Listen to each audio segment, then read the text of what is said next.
Welcome to J is for Justice podcast. If live breaking news and following true crime is your thing, then please consider subscribing to my channel. And if you like what you see in my videos, please consider giving them a thumbs up.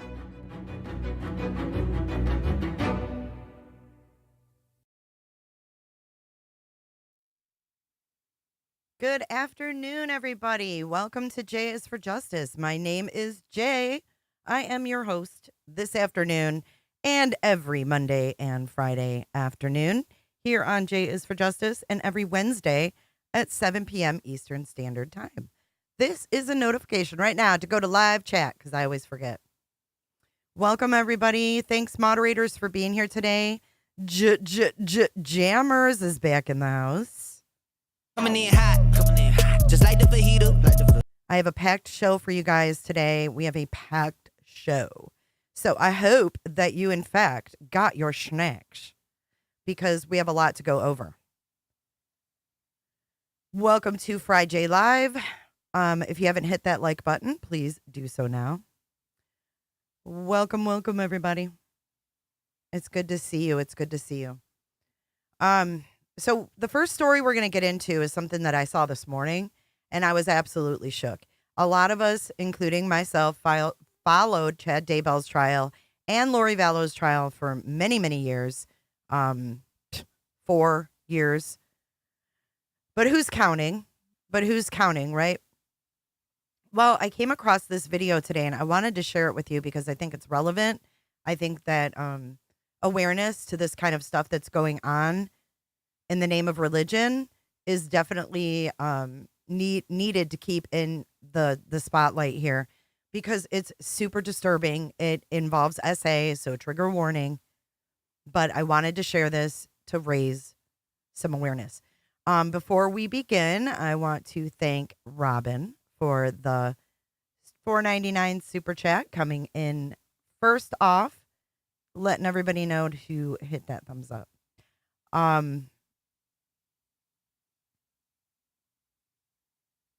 Thank you so much, Angel, for becoming a clicker.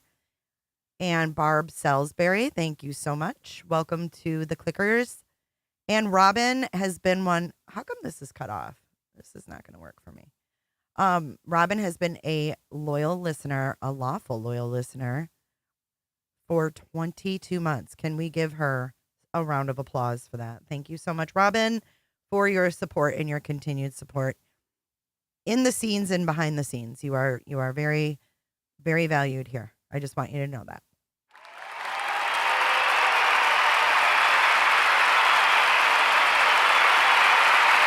Okay, so that round of applause also goes out to every moderator that decided to join us today. Doodle Mom just became a new clicker. Welcome, Doodle.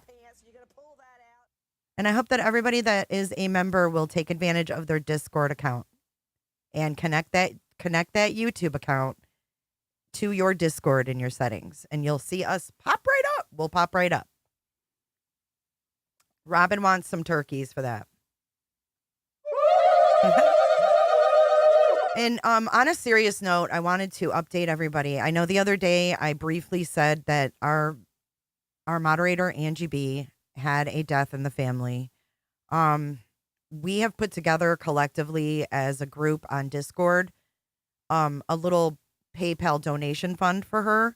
There is an option to leave a designated message that I will be sending to her with your donations. We've already gotten quite a few. I want to give it to her next week. And just so you guys know, she lost her son. So this is a really, really difficult time. She's got 2 grandbabies that she's supporting and going through all this. So it is my PayPal. So when you go to the link, it says J is for Justice, but underneath it says our Angie B. That part of PayPal is designated for Angie B's donations. That way they don't get mixed up with mine. So that way everything stays over there, and then I'm going to print all those messages because you can leave a personalized message. You can leave a personalized message for Angie, and she'll see all of those. So I don't want to, share things that are, beyond my my boundaries. God, it annoys me when my desk gets dusty. But I did want to let you know the seriousness of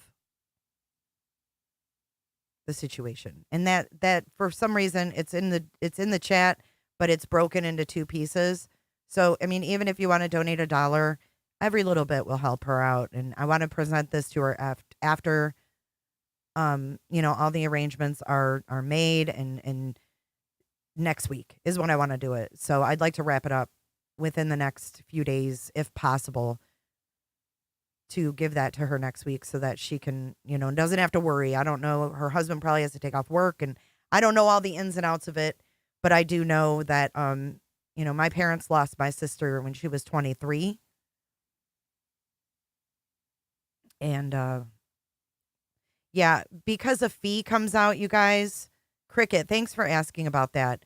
The fee thing, when you send money, it's like guaranteed. So PayPal makes me pay a fee, so it'll be taken out. So if you want to offset it, I guess. I don't really even know. Don't even worry about that part of it. Don't even worry about that part of it.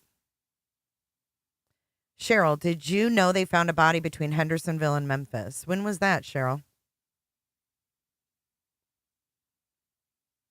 Ha, Doodle Mom. We love grandmas. I'm a grandma too, babe. Hi, Island and Kels. Good to see y'all. Bunny. Yes, it was very unexpected. Thank you for adding that in. So our chat is definitely not the same, and our Discord isn't the same without her right now. But today is a tough day. She's going to make those arrangements. So if you guys can send an extra prayer, some vibes, whatever it is that you believe in, positively, send it her way. Today, what news is reporting that, Loyalty?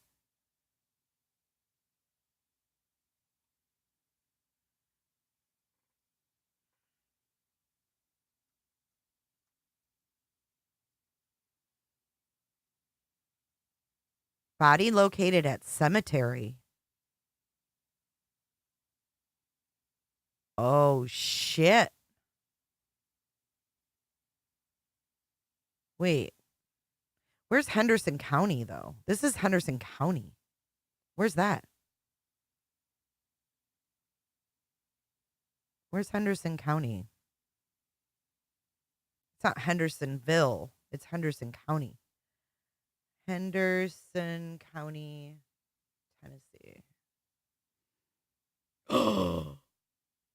Oh, shit, guys. This ain't good. This ain't good. This ain't good. Holy hell. Our live stream might have just taken a turn. Oh my God, you guys. You're going to shit. It's Natchez State Park. Y'all, that's where Seth was searching in the beginning. Natchez Trace State Park. Remember?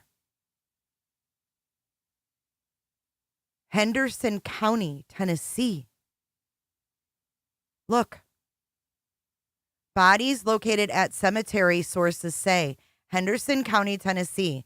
Details are limited at this time, but sources say a body has been found in Henderson County. A WBBJ eyewitness news tipster shared Friday morning that the body was located at Spring Hill Cemetery in Sardis. We spoke with Henderson County Sheriff Brian Duke, who confirmed a deceased individual has been found at that location. At this time, no further information has been confirmed. We are currently working to gather more details and expect to have an update later today. Stay with us on air and online as we provide more information once it becomes available. Wow. Where does it doesn't say anything about a 200-pound man. Where are you seeing that? I didn't see that in there. I mean, there's a man that was found shot 2 days ago.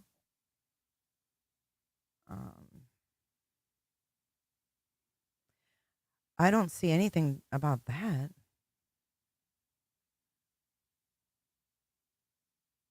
There's only one report that I see on that. Scallum, where are you seeing that? Oh, someone said it in chat. Because this was 4 hours ago and there's been no update since. It just says they confirmed that there was a deceased individual.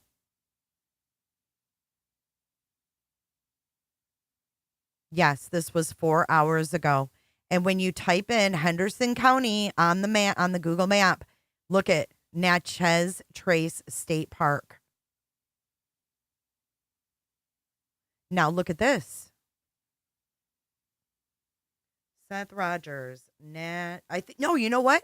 You know where he was? JLR was there with him. Hold on. Hold the phone. Natchez State Park. JLR investigates Seth Rogers. Watch this.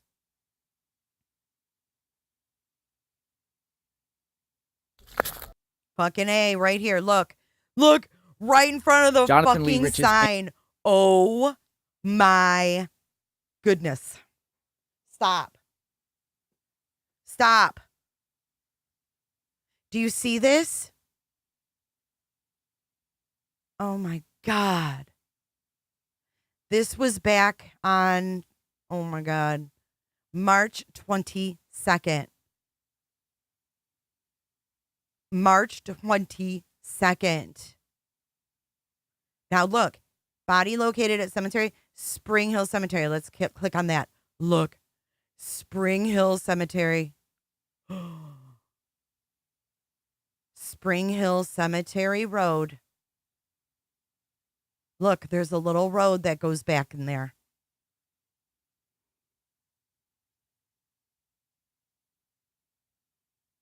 And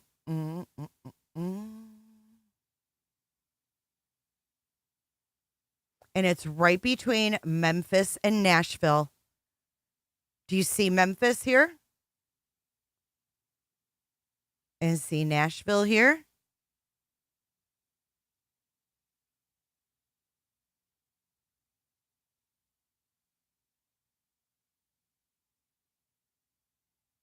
Remember, we were looking at all these cemeteries in one of my live streams, and I was like, holy shit, because we were talking about Seth searching there. And it was in the very beginning when Julia first contacted me. I said, Seth Rogers was at this state park. I remember doing this in a live stream, and we were going over and over. And I was like, damn, there's a lot of cemeteries. And then we were like, oh, wow. Because look, Liberty Church Cemetery, Corinth Church. There's tons of cemeteries everywhere. Shiloh Church, Roby, Marl Bluff, Benson, Grove Spring, Carroll. Do you guys remember doing that?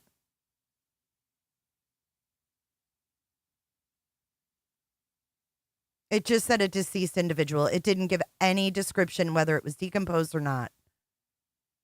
It does not say anything particular. Titties, she did. Titty says that Nancy Grace showed Natchez on her friggin' podcast. Look.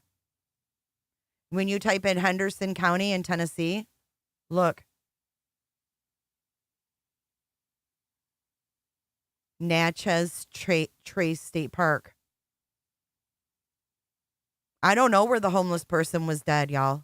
I don't know. They just said it was federal land. But a state park wouldn't be federal. It would be state. Correct? They didn't go get that descriptive eyes wide open. They said a deceased individual, which means it's a person that's dead. They did not give any descriptors. Well, whether it was skeletal, whether it was decomposed. They did not give those descriptors. Well, let's watch his video. and see what they did. Holy shit. Investigates. I am at the Natchez Trace State Park, Tennessee. In front of me here, I have Seth Rogers, the father of missing 15-year-old Sebastian Wayne Drake Rogers. Sebastian, 15 years old, has been missing since February. He's been reported missing since February 26, 2024. He has still not been found. It's been over 3 weeks now. I have Seth here in the center in front of me, the father of Sebastian. On the left, I have Jaden, a volunteer, and on the right, I have Mr. Jones. And we're out in the park today. Seth, how are you? How's everything going? Tired. We're here at the park here. What's going on at the park here? I'm hoping that somebody listened to me and I told them drop my son off. There's not a lot of cameras here, and it gets a lot of traffic, so I figured I'd drive here and do some searching. Yeah, and I've been... Wait, why did he go there? This is fucking weird. Seth, how are you? How's everything going? Tired. We're here at the park here. What's going on at the park here? I'm hoping that somebody listened to me and I told them drop my son off. There's not a lot of cameras here, and it gets a lot of traffic, so I figured I'd drive here and do some searching.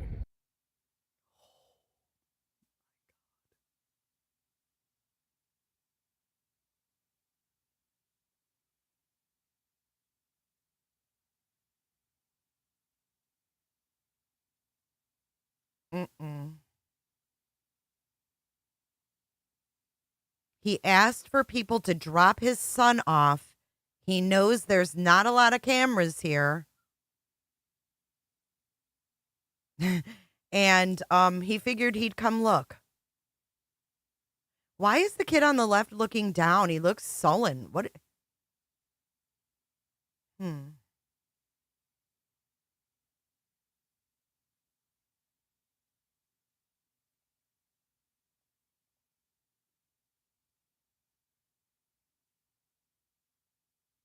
You guys feel sick like I do?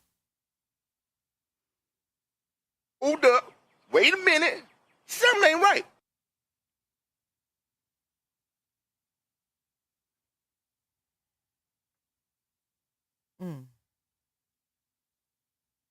If you're just joining, they found a body today in Spring Hill Cemetery in Sardis, Tennessee, which, as you can see, is right smack between Memphis and... Here's Memphis. Here's Nashville. And Natchez Trace State Park, which is where Seth said he told someone to drop his kid off, and there's not many cameras, so he figured he would go there. Nan says State Park, but he said, because he made a public plea, if you have my son, drop him off. So he drove all the way. Let's see how long it takes to get to this place. Oh my God, you guys, I feel sick. Thank you, Sherry, and thank you, Flo.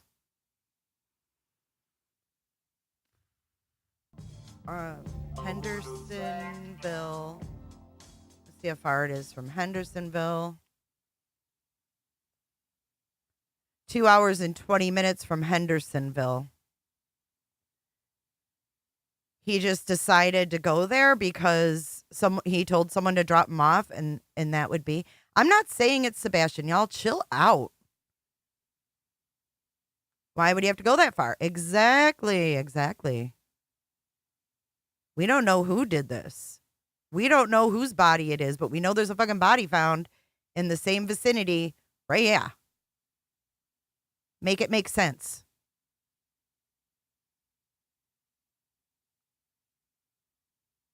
I have a very, very bad feeling. Let me just put it that way. I have a very, very bad feeling. This whole scenario right here gives me a sick feeling in my stomach. 2024. He has still not been found. It's been over 3 weeks now. I have Seth here in the center in front of me, the father of Sebastian. On the left, I have Jaden, a volunteer, and on the right, I have Mr. Jones. And we're out in the park today. Seth, how are you? How's everything going? Tired. Okay, Terry Lynn has been searching at parks since this thing began and never gave her location. How do we know she's not at this big ass park? You guys need to chill. You think I'm jumping the gun? I don't think I'm jumping the gun by speculating that it could be related. I don't know why you would think that. That's jumping the gun. A stolen man from a funeral? What? Yeah, it's weird that a body was found right where they were at on March fucking 22nd. There is no update on this body. I'm here to tell you right the fuck now. You're not going to come in here and spread rumors because I am on the site right here. It hasn't been updated in 4 hours. It does not say anything about the state of decomposition. It says they confirmed a deceased individual was found. That doesn't say anything about the state of the body. Let's get this straight. It could be bones that have been there for 100 years. Or it could be someone who was just put there. Teresa, welcome in. Welcome in. What news? You have to give me the news source so I can look it up.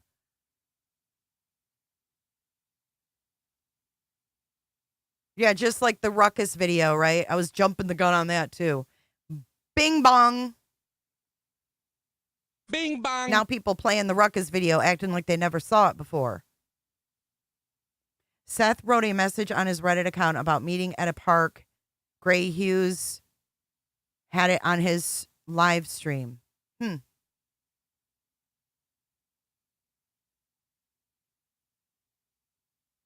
Has anyone heard from Terry Lynn? Let me see. It doesn't say gender. It doesn't say approximate age. It doesn't say clothing. It doesn't say shit other than a deceased individual. Okay? I don't care what other chats are saying. Deceased individual. What's that? Eyes wide open. What do I need to reiterate?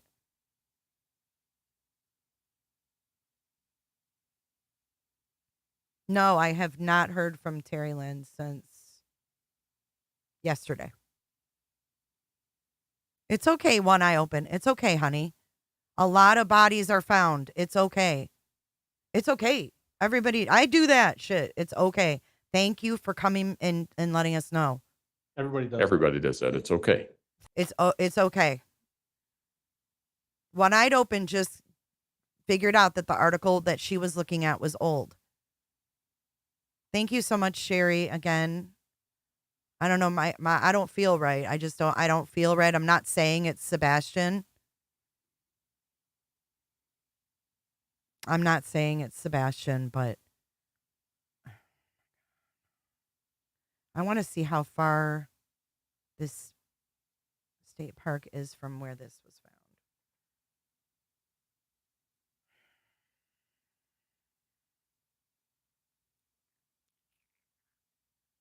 Okay.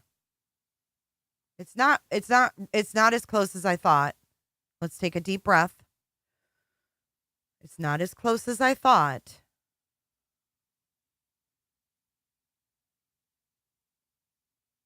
See the Spring Hill Cemetery? It's about 51 minutes. Spring Hill Cemetery is down here. The state park is up here at this pin. So it's not as close as I thought. I thought it was right next to each other. I mean, whoever it is, it's a person. I do have a bad feeling, but I'm not saying it's Sebastian. So as of 4 hours ago, there's no updates, but I will keep my eye on it because it's not far, but it's not exactly right there either. So let's all just take a deep breath. It's still scary though, because that's somebody. I mean, who puts somebody in a cemetery?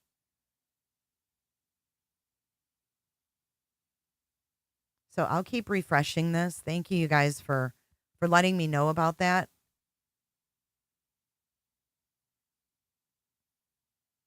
Yeah, prayers for whoever that is. We don't know if this was buried in a shallow grave or just there. They were still at that place searching. Yeah, it is odd. I mean, it's pretty close, but... And his reason for going to that park was odd still, right? The reason for going to that park is still kind of odd.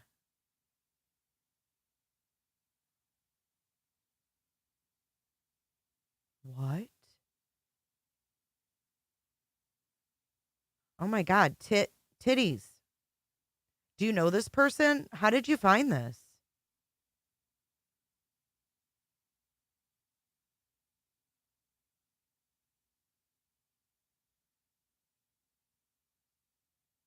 This is on Facebook. Now, I can't confirm it. Tit for Tat just sent this to me. Let's pull it up here. It's a post from someone on Facebook. I can't guarantee the authenticity of a Facebook post, but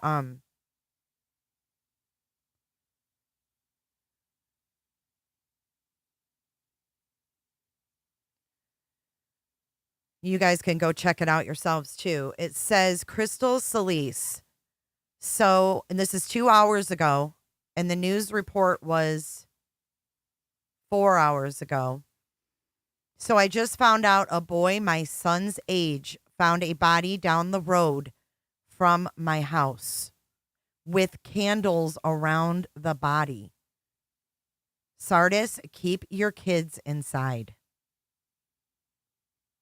Candles?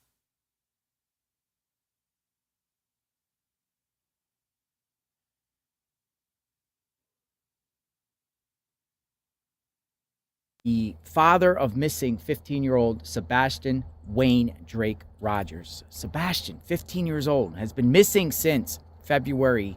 He's been reported missing since February 26, 2024. He has still not been found. It's been over 3 weeks now. Oh my God, I have Seth here in the center in front of me, the father of Sebastian. On the left, I have Jaden, a volunteer, and on the right, I have Mr. Jones. And we're out in the park today. Seth, how are you? How's everything going? Tired. We're here at the park here. What's going on at the park here? I'm hoping that somebody listened to me and I told them drop my son off. There's not a lot of cameras here, and it gets a lot of traffic. So I figured I'd drive here and do some searching. Yeah, and I've been out here all day with you. Yeah. You've been searching. What have you been searching here? Share. Everything. I mean, any type of back road, whatnot. I've been through the fire tower. We went through there. We've been down by the lake. We've been through all the campgrounds. We've gone through almost every one of the lodges. We went through the shop that doesn't open till spring. We've been through every abandoned building we come across. Everything. Just trying to find him. All looking for him. So this location here is between Memphis and Hendersonville. Sebastian was reported missing at his around his step-parents' home in Hendersonville. Why here, though? Well, that one child, he was autistic. In 13 days, he walked 200 miles. 13 days. We're talking about, we're twice that now. So it could be 400 miles from here. Nothing can be ruled out. I gotta find him. I mean, I'll do whatever it takes to get him. I need him back. You actually took off work? Still off of work. I haven't come back. Do you plan to be back out here? Do you plan to do more searches? I'm coming back tomorrow. If you're just joining, this video is from March 22nd. This is not new. This is an old video when JLR went to Tennessee. Tomorrow, I'm coming back Saturday until I've been through this whole park. And you got some volunteers with you. We have Mr. Jones and we have Jaden. Talk to Jaden first. Jaden, what's going on? Just trying to find him. Just trying to find him. Member of the DCSO family. Thank you, brother. Mr. Jones, you guys work together? Yes. Good idea, What brings Flo. you out here? I've been friends with him. We went through the academy together, and I've always told him that if he ever needed anything, he can call me. And when it first kicked off, he called me, and ever since this been going on, I've got his support. I got his back. Whatever he needs, man. Whether it be a meal, whether it be me to go out and hand out flyers with him, I got him. You've done that with me too. Yes, sir. All of Franklin and Bellevue. Yeah. Yeah. And I keep on doing it. Anytime you need me, man, I'll be here. Till I get into something. They sure did run JLR out of there. Seth, what have you been going through each day since this happened? Day really hasn't ended. The day started. It really has started Sunday when I went to work. And when I got off of work, it just hasn't ended. There is no. Hey, Potato, drive safe. I catch a nap. And I just keep going. He's somewhere. I gotta find him. You have an army of people, both in person and online, that are praying that Sebastian is found alive or praying for a resolution. You have a lot of people out there, and I personally see it, supporting you and trying to get answers. I appreciate everybody. I really do. Keep your heads up, your eyes open. Please pass out flyers. Everybody. One person, 5 people. 5 people. Each do 5 people. I mean, and we can get this from coast to coast. Keep his name out there. Keep his name out there. Keep his face out there. As long as we continue to look, there's always hope. If you see something, don't question it. Just call 911. Call 911. Call 1-800-TBI-FIND. It doesn't matter if you're in California or if you're here in Tennessee, Florida, Ohio. It doesn't matter. He could be anywhere. Something, say something. You want more volunteers to come out and help, or are they willing? It'd be wonderful. The more people, the faster we can cover this. Is there a way people could get a hold of you in reference to communication about setting up searches, or if people want to know where to go, where can they go? Facebook page. Didn't he say he got a tip? I'm thinking that maybe he got a tip to go here. I vaguely remember this, and I might be wrong. But I recall maybe it was said it was a psychic tip. But don't hold me to that. Don't hold me to that, because I'm not sure.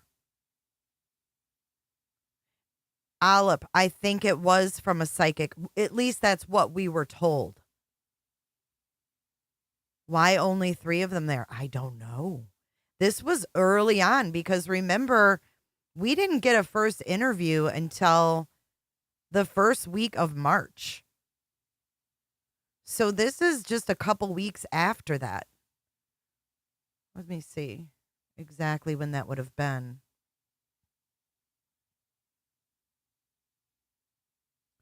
So I think we got the first interview on March 3rd or something like that. And this was the 22nd. This was actually on a Friday. So this was Friday, March 22nd. 2 weeks after the first interviews came out.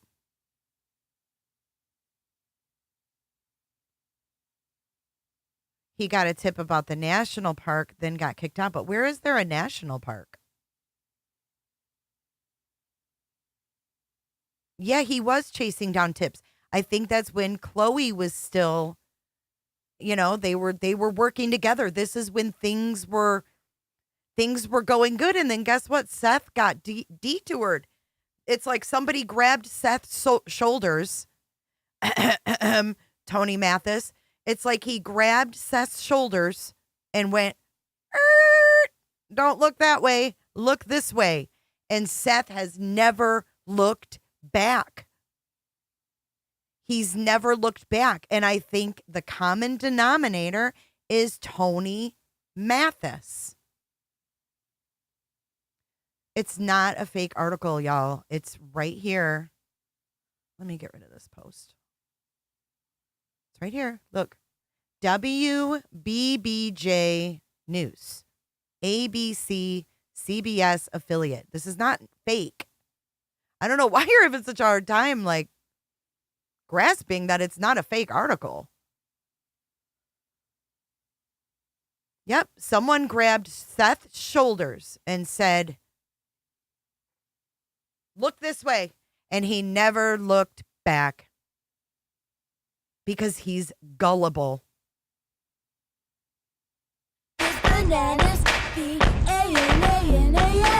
But this interview is from when things were good. The good people were still there.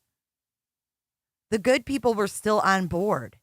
It was before all of this drama came on the scene, and it was TikTok Tiny Tony that did it.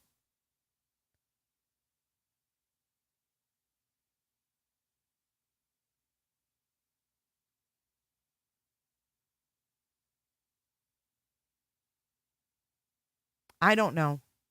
All I can tell you is this is the only site it comes up on.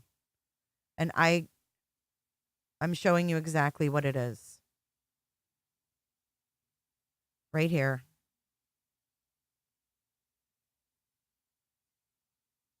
I mean, there's other articles on here.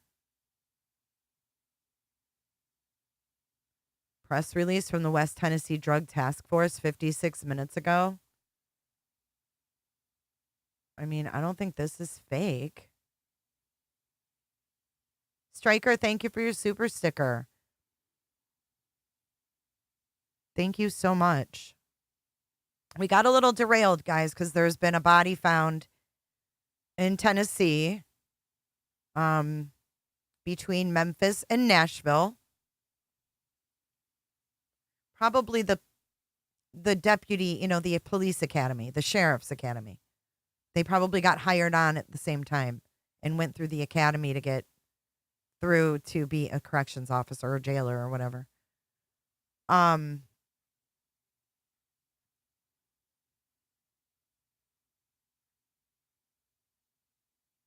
Yeah, it's not a fake news channel.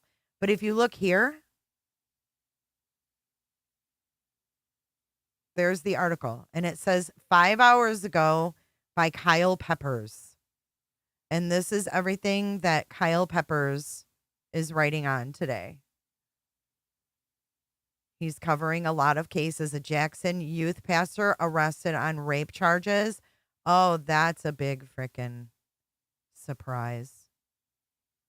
This is not fake. Look at this. 2 arrested in connection with death of a child 1 hour ago. Hollow Rock area. Look at these winners. This is definitely real news. There was a body found in Spring Hill Cemetery in Sardis, Tennessee. Hendersonville County Sheriff confirmed a deceased individual 4 hours, now 5 hours ago. Hendersonville County, Spring Cemetery, and Sardis. It's right off Spring Hill Cemetery Road, right between Memphis and Nashville. There have been no further updates as of yet. There's Nashville. There's Memphis. It's right smack dab in the middle.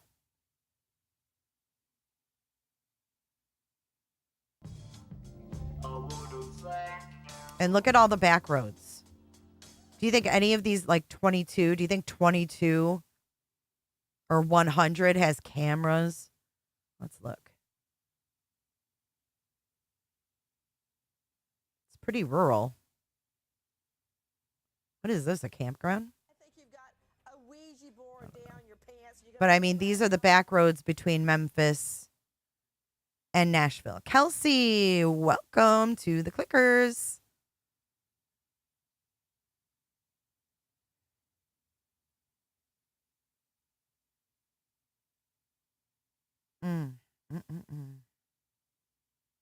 But it's Henderson County, not to be confused with Hendersonville. Because, see, there's the Spring Hill Cemetery right there.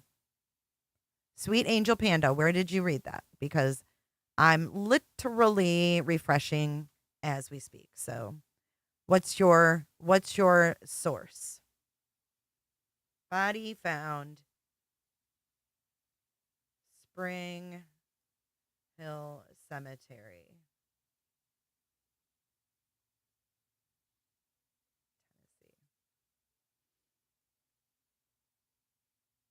Where do you see any? I don't see it anywhere else.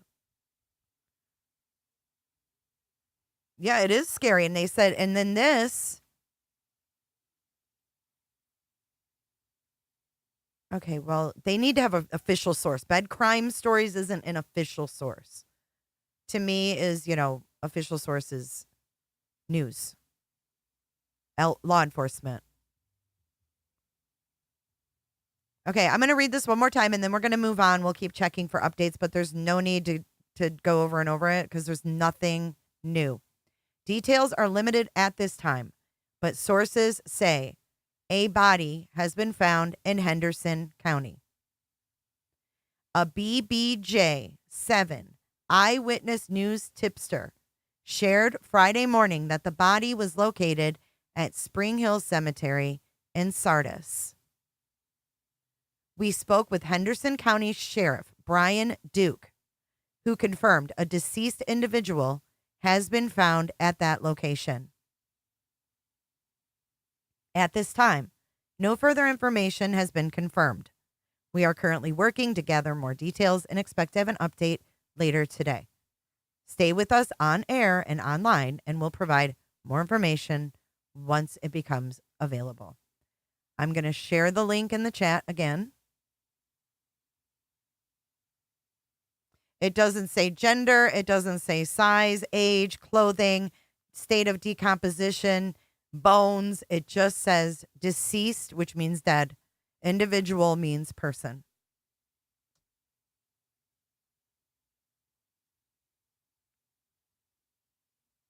Protected. Where are you getting that from? I can't believe how many people come in with this and say, and won't give their source. What is going on? This is a small ass county. Yeah. So then we have this Facebook post from this girl who lives there in Sardis. And she says, so just found out a boy my son's age found a body down the road from my house with candles around the body. Sardis, keep your kids inside. Right. But protected. You keep giving more details, but you're not saying where you're getting them from. That's what I need to know. There's a lot of bodies that have been found in this area in the past. You have to make sure that you're looking at a current article because there's only one. There's only one. And we need to not put misinformation out there. Can you see that I search up garden stuff? No, this is not an old report, y'all. This is 5 hours ago. And it just changed from 4 to 5 while we were live. This is brand new. Moving on. If you want to watch JLR's full video, here is the link.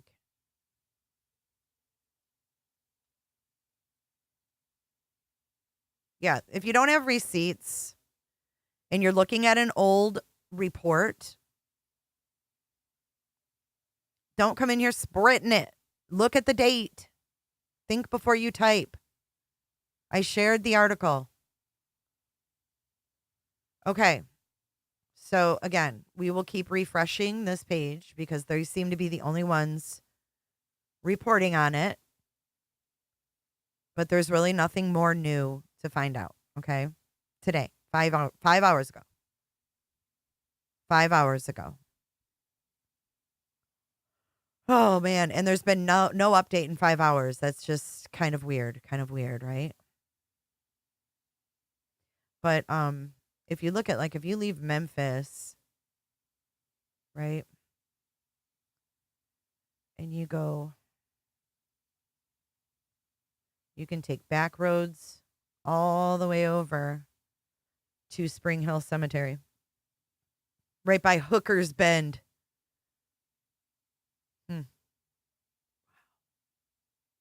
So the lady said that a boy her son's age found the body. That poor kid will never be the same.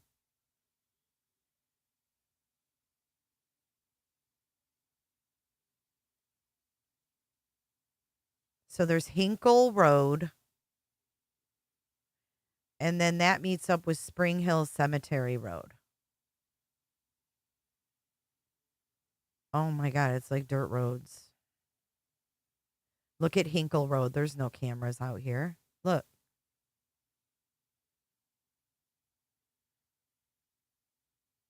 Spring Hill Cemetery right there.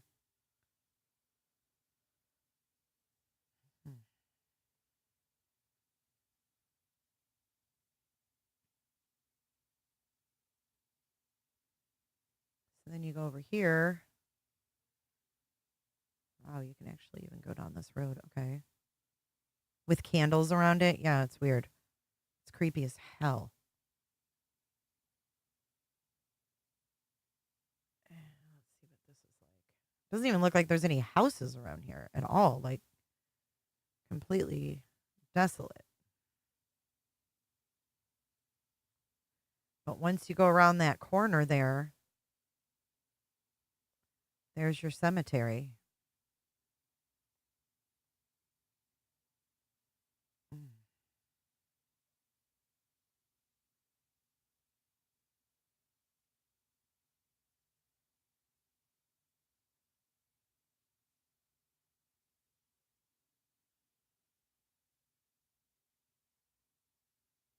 Why this cemetery though? Like, I'm curious to find out more. No matter who it is, like, why would someone go to this specific cemetery when there's a lot of them around? It just seems kind of like a targeted action, right? This image is from February 2024. Oh my God, how eerie. Literally, this is from February of 2024. Jay, if you can look for check-ins or likes to see if anyone relevant to the case has checked in there in the past. Yeah, I guess I can do that. Good idea. It doesn't give you the date, though. It just says February 2024. That's fucking weird. That's really weird.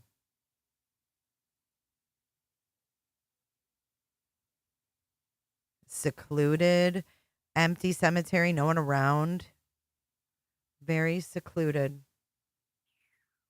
No one's going to see shit around here, huh? But this gives you an idea of the foliage, too, in February in Tennessee. See how the leaves weren't on the trees? I mean, we all knew that, but...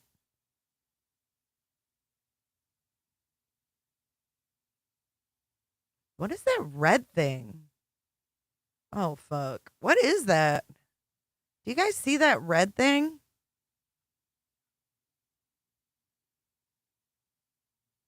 Oh, it's a pot of flowers. I see it. It's on a shepherd's hook. I'm like, what is that? Wild animals. Yeah. I'm like, what is that? It looked like it was something in the woods, but then I looked at it. It's a shepherd's hook. But very small cemetery, very old too, and very creepy. There are a couple newer graves in here, though.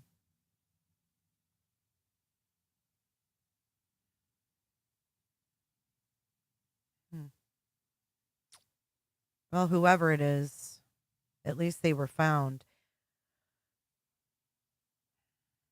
I wonder why someone was out this way to even find them. You know what I mean? Why would someone be on Spring Hill Cemetery Road today? Unless they're looking for Sebastian.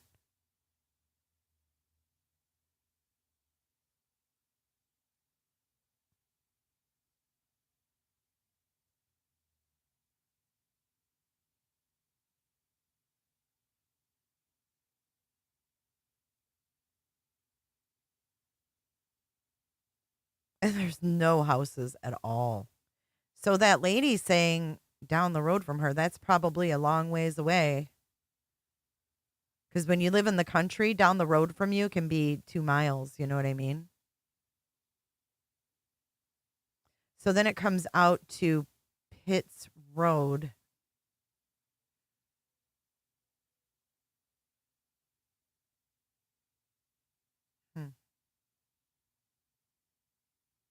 weird. I wonder if this house would have a camera. Like if someone came down Hinkle. Yeah, it looks like they might have cameras. It's a pretty new house.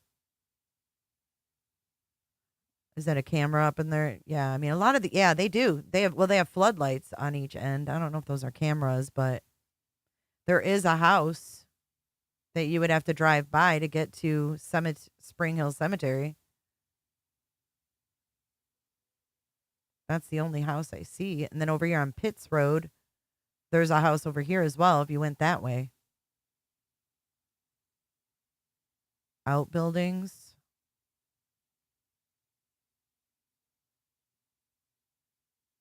But yeah, I mean, either way, because you can only get to that Spring Hill Cemetery Road from two roads, this road and the other one. And if these peeps have cameras, they just might catch you driving by. But that's the only houses, really. There's not a whole lot out here. That's for sure. And these kind of outbuildings, creepy. Would you want to go in there and be like, hey, I'm looking for somebody? Would you open that? Oh, I'd be scared to open that door.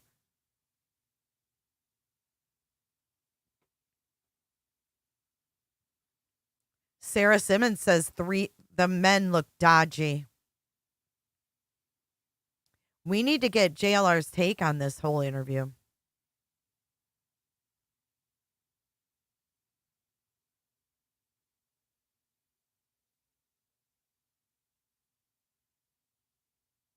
She says, keep your kids in. So is she saying it's the body of a child? Well, not necessarily. Just that there's a sicko out there there's a dead body with candles around it, allegedly.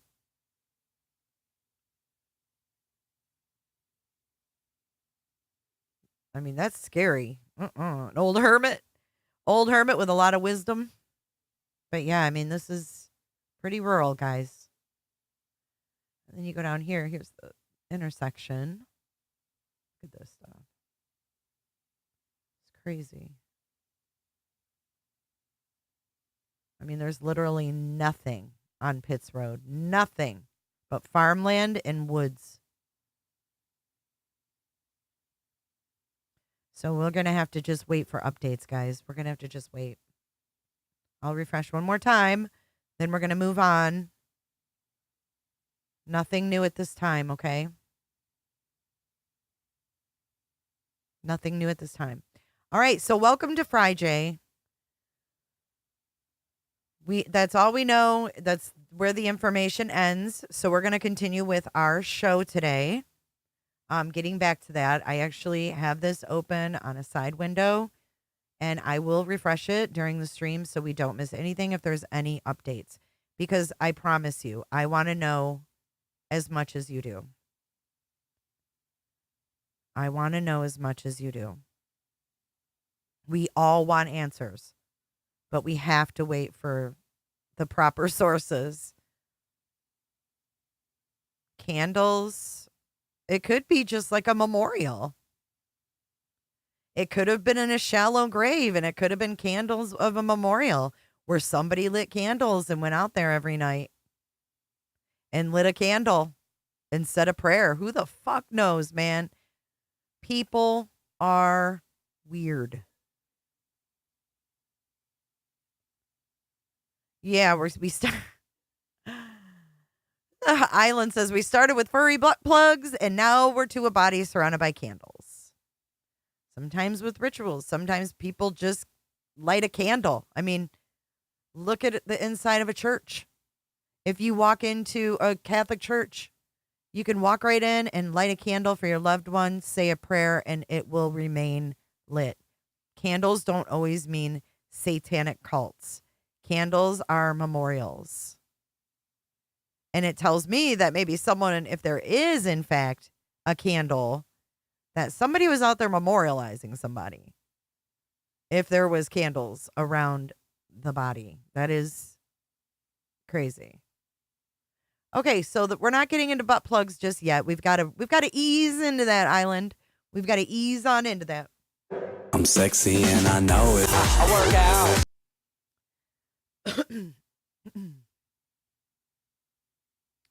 So I wanted to bring awareness to this because of the Daybell case and, how we've been talking about cults. Also, not just the Daybell case. Let's talk about Jody and I already forgot the useless bitch's name, Ruby Frankie. Ruby Frankie. This is a new report. FBI is investigating a religious sect operating in the Bay Area in California following alleged child sex abuse.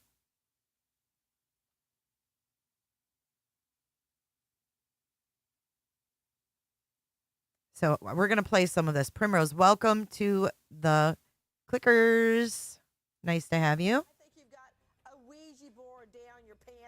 A religious sect that's facing allegations involving child sex abuse. Sick. I mean, I'm just broken. Like, I could just cry right now. The power and control. We couldn't believe it. There are so many more layers to this.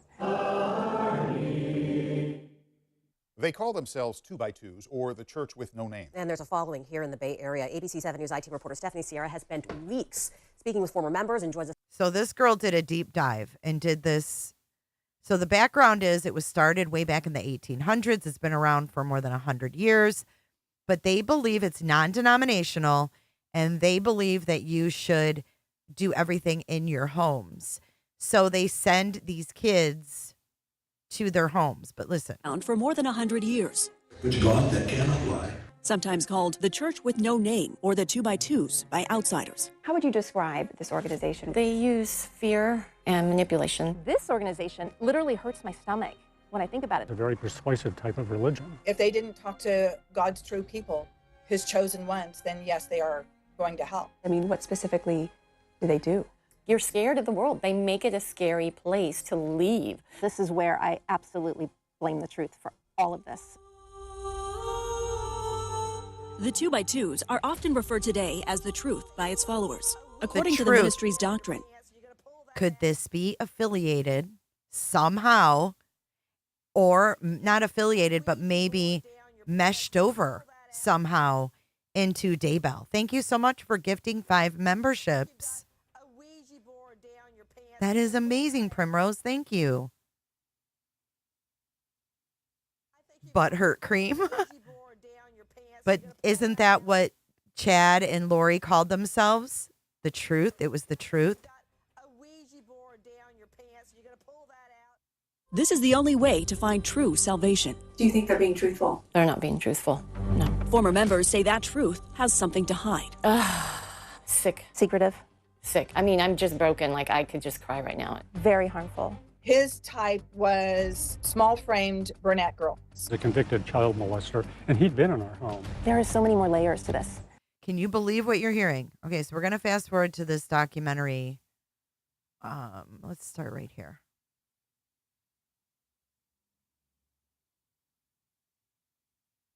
Way, then that would look bad on them.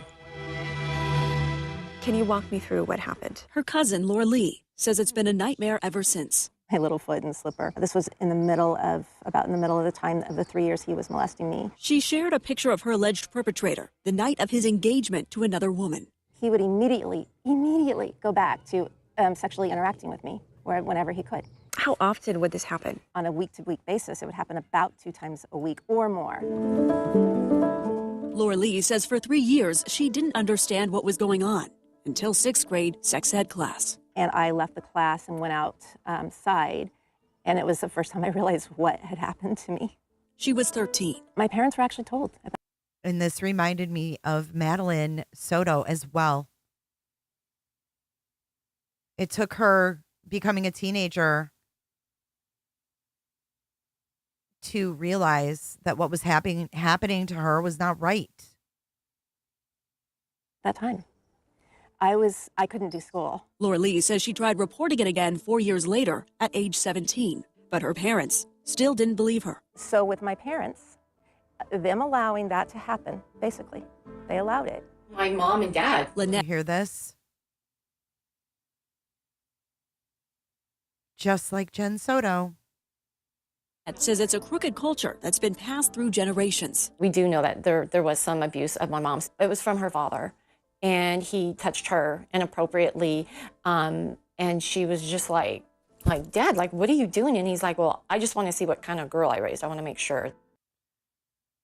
Can you believe this? Her own father. I want to see what kind of girl I raised. Who does that? Another former member who grew up in Visalia, south of Fresno, says her father was also a victim of abuse. Years later, Sheriatri says she experienced it herself. My abuse started with a minister. He started grooming me when he was in our field 2 years before the abuse started. At the age of 13. 2 years.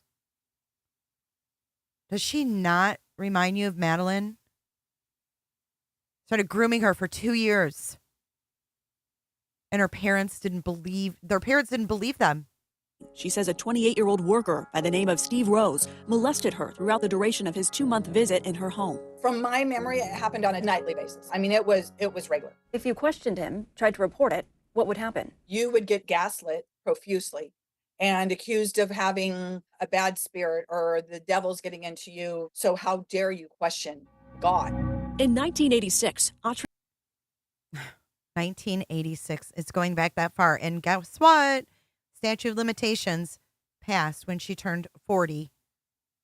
She wrote a high school research paper claiming that Rose repeatedly told her not to tell her parents. She says he promised her, quote, if you ever get pregnant, then I'll marry you. He said what he was doing to me was right. Everyone in the church and public thought he was nice. You hear this? It's maddening. This is horrible. Horrible. Now, that same year, Rose sent an apology letter to church leadership where he admitted to kissing and touching Autry intimately, saying, quote, I did not intend to cover this up, but I did not know how to handle it other than to leave the area and beg God to forgive me. Are you hearing this? Rose denied promising to marry Autry and stated they didn't have sex, adding in the email, this did not happen with anyone else. Fast forward from 1986 to April of 2023. An email was sent to members about Rose, stating another allegation was made from outside of the state of Minnesota. The ABC 7 News I-team made multiple calls to Steve Rose to get further comment, but we never heard back. ABC's Kira Phillips was able to track him down in Minneapolis. Here's what he had to say. Steve Rose, Kira Phillips with ABC News. I'd like to ask you about these. This reminds me, Robin, of the doctor who faked the heart attack in the Gilgo Beach fiasco. Letters that you wrote Sheriatri's parents and also your overseer. Yeah, no comment. Did you sexually comment. abuse Sheriatri when she was 14 and you were 28? No comment. Your overseer said that what you did was a felony. Do you believe your church protected you from this kind of abuse, protected you from going to jail? Does your church protect sexual predators? Does your church protect the children? We just want to get your side of the story. We want your response to what you wrote. You wrote that you were weak in the flesh. You were weak in the flesh. That's what you wrote. You wrote that you were... It was not a secret amongst leadership that he had molested me. Autry says 6 years later, Rose was out of the ministry, but still leading meetings in his own home. She says she was horrified. Okay, you do grape juice instead of wine to not tempt an alcoholic, but yet you keep pedophiles in meeting and put children in front of them. Exactly. Rose never faced criminal charges in this case, and likely never will. According to the Tulare County DA's office, prosecutors have meticulously reviewed reports and victim accounts in this case and have determined that any potential crime falls outside of California's statute of limitations. We spoke with legal expert and veteran criminal defense attorney Seth Chazen, who specializes in sex crime cases. Is this true? Yes, it is. Unfortunately, the charges can't be filed in this case due to the running of the statute of limitations. Don't you think every state should do away with the statute of limitations on SA for children? Put a 1 in chat if you think every state in the United States of America should do away with any statute of limitations on child abuse, child sexual abuse. Put a 1 in chat if you think every state should do away with it. Put a 2 if you think they should keep the statute of limitations. So just to be clear, do either of these cases have any criminal recourse? No, charges were not filed prior to the alleged victim's 40th birthday. According to a well-known anti-sexual violence organization, RAINN, only 7 states have eliminated the statute of limitations for all felony sex crimes. California is not one of them, in part. Only 7. Only 7 states. I think we have work to do. There's something wrong with this. No, and no plea deals, Shell. Exactly. And Shell, thank you for your super chat. Unreal, huh? Only 7 states. Because certain felony sex offenses like rape still has a statute of limitations. We understand state lawmakers have attempted to change this. Yeah, AB 2295 is simply saying there will be no statute of limitations for any child sexual assault. But that bill has yet to pass. For now, the only law on the books is one that allows alleged victims who file a claim within 5 years or by age 40 to seek civil damages for childhood sexual assaults that occurred before this year. And both Sherry Autry and Laura Lee Brown say there was a sense of fear that prevented them from reporting their alleged abuse at the time. Let's go back and look at what those states are. Sexual violence organization RAINN, only 7 states. So the 7 states are Wyoming, West Virginia, Kentucky, Maryland, Virginia, North Carolina, and South Carolina. Those are the 7 states. Tennessee just passed death penalty for child SA. You're kidding, Scott. Florida did too. Tennessee did, Scott? Oh, shit. That could bring a whole nother angle to the Sebastian Rogers case. Whoa.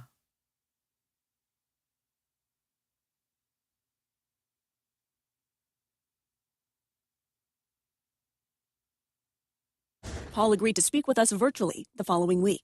Gary, I've talked... Okay, wait. You got to hear from this guy. This is going to make you mad, ladies. Publicly, and several were reportedly shut down following pressure from the federal investigation.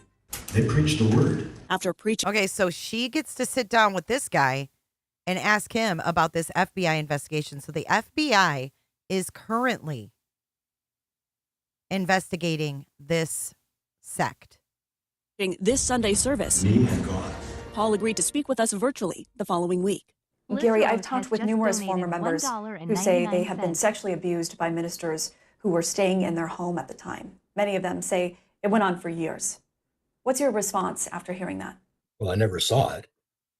And knowing the, quote, church leadership, I find that very difficult to believe. Do you hear this, motherfucker? I hope the FBI is able to pull things on this monster. This guy's a monster. Nonprofit Advocates for the Truth, an organization dedicated to helping survivors across the world, says it's received reports on more than 900 alleged perpetrators that have been identified by a hotline worldwide. The organization... 1 year, they've identified 900 perps from this church. 900. Listen, he's going to make you even more mad. It gets worse. Says there are more than 1,500 alleged victims who've reached out for help since its inception in March last year. 1,500 victims in 1 year came forward. 1,500. Here, Autry is the former president and co-founder. The FBI is now investigating your church. How do you feel about that? Well, I don't think it's necessary, but they're doing it, so that's fine. And you don't think it's necessary? Go into the clinker, the big house. Don't think that there is a cult trying to hide things. There are hundreds of alleged victims that have come out indicating they were abused at one point or another. Because the allegations were made, don't you think it's important an investigation is done to fully vet what happened? I suppose it would be. After 57 years in the ministry, Paul says he never dealt with a child sexual assault case nor received formal training on how to respond to such allegations until after the federal investigation began. Just to be clear, is that training voluntary or required now? Voluntary. Don't you think? You hear this? They're being investigated by the FBI, and they've now put into place, after all these years, some kind of protocol, but it's still voluntary. It should be required? I don't think it should be required. Would you consider this ministry to be secretive? No, we're definitely not. But some of those who grew up in it disagree. Is there a culture within this religious sect that encourages sweeping things under the rug?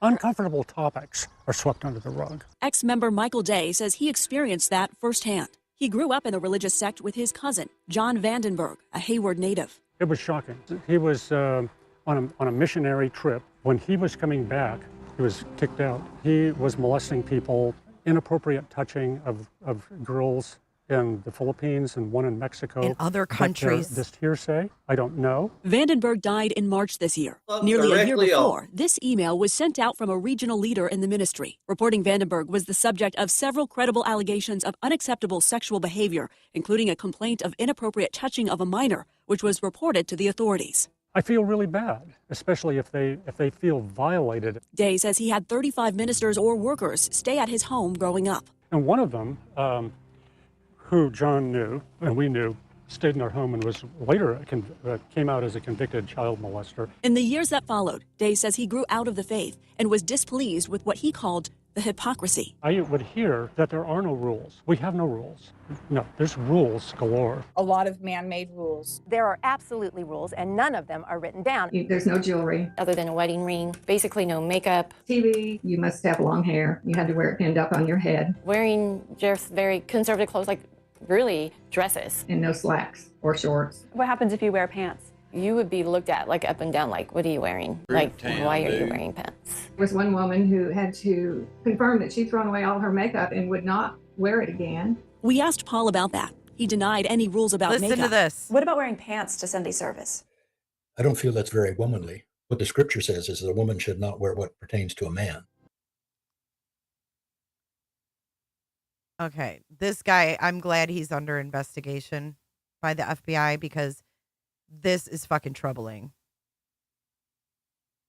It's not very womanly. Wearing pants to Sunday service. I don't feel that's very womanly. What the scripture says is that a woman should not wear what pertains to a man. Not womanly to wear pants nor go to college, according to Laura Lee Brown. Or go to college. Listen to this. She says she wanted to be an attorney, but was told by the ministry. That's too worldly. We don't think you should do that. I hate you, fuck you. A religion with a strong set of rules that preaches they are destined to find the truth or the one true way. But questions linger as to who's really being honest. We were told that the way is perfect, but the people are not. But some former members argue the way is far from perfect. There's no accountability when you go and try to talk to them about it. There's a cover. They'll just ignore you. They'll deny it. Some former members believe there should be rules in place prohibiting ministers from staying in people's homes, arguing that it would protect innocent children from potentially being exposed to predatory behavior. Do you agree with that? No, nowhere in the scripture does that support that. And in the multitude of years that I've been in it, it's never been a problem. How do you know it hasn't been a problem? It's never been a problem that I'm aware of. Oh, so it's never a problem. As long as he doesn't acknowledge it as a problem, it's not a problem. Look directly off. Obviously, it could have been, but I wasn't aware of it. Just because you weren't aware of it. Well, don't you see value in protecting future generations, given what has already been publicly revealed? I think it would affect the quality of our ministry. We've always stayed in the homes of God's people. Staying in a home makes you very vulnerable. It's true that the children in the family home are vulnerable also, but that's the way that the fellowship has been established. From your perspective, what do you think it will take to see real change from all this? I don't like change.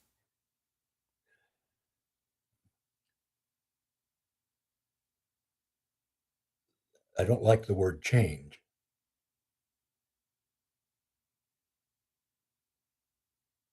Because there's a lot of things about the fellowship that cannot change. There's a lot of things about the fellowship that cannot change. God almighty. It doesn't stop when the abuse stops. They manipulate people. It affects the rest of your life. It'll affect your children's life. The irony is the ministry conflicts with former members, yet both are on missions to seek the truth. The question is, will it bring justice? So yeah, I thought that was pretty fucked up. Now, the FBI continues to seek the public's help in identifying victims of abuse within this religious group. If you have any information that could assist this investigation or have personally been victimized by anyone affiliated with this group, go to our website, abc7news.com, to report directly to the FBI. And as you saw, we worked in conjunction with ABC News and Nightline on this investigation. You can see the full Impact by Nightline episode, Secrets of the 2x2 Church, streaming now on Hulu and later tonight on Nightline. Okay, so it was on Nightline, and you can watch it on Hulu.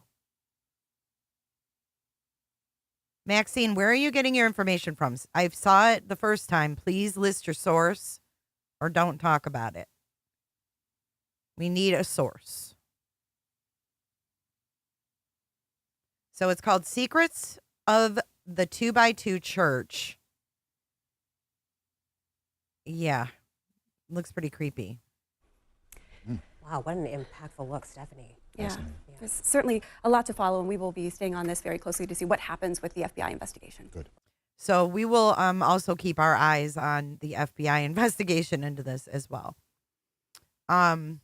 Moving on to our next story, before we get to Sebastian's auntie, Gabby, who went on Clubinati's last night. We're going to watch that.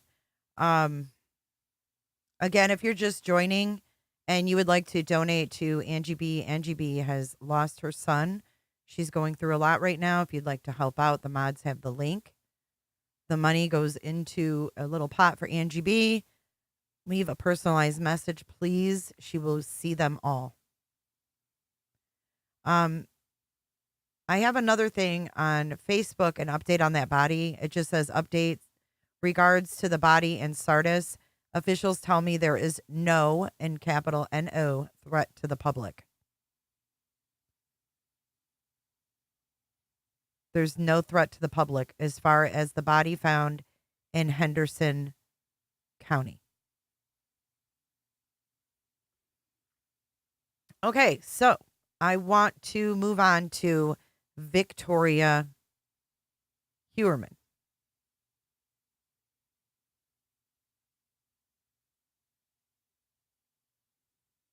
The daughter of Mr. Rex. Okay, find Sebastian Rogers just posted. Hold on, I have another update.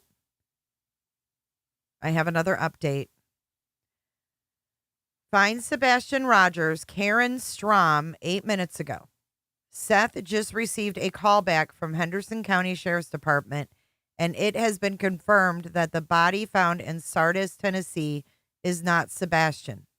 His condolences go out to their family during this difficult time. That's just coming from Find Sebastian Rogers, a.k.a. the Mathis page. Take it with what you will. But now we're going to move on to furry butt plugs. Yes, Victoria Heuermann and her furry butt plugs. And I want to thank Robin for putting together some, and thank you, Titties, for those updates on that body found there in Tennessee. I couldn't do any of this without you guys. You guys keep me moving and grooving. Meg, thank you. Megan, thank you for your donation to Angie B. I just received it. And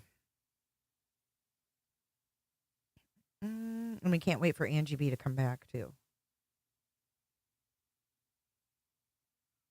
Here is some bullet points. Okay. So the attorney, John Ray, which I have a clip, did a presser to show that Rex didn't live a double life, that his family knew. This is John Ray's thoughts on this. And he introduced some exhibits.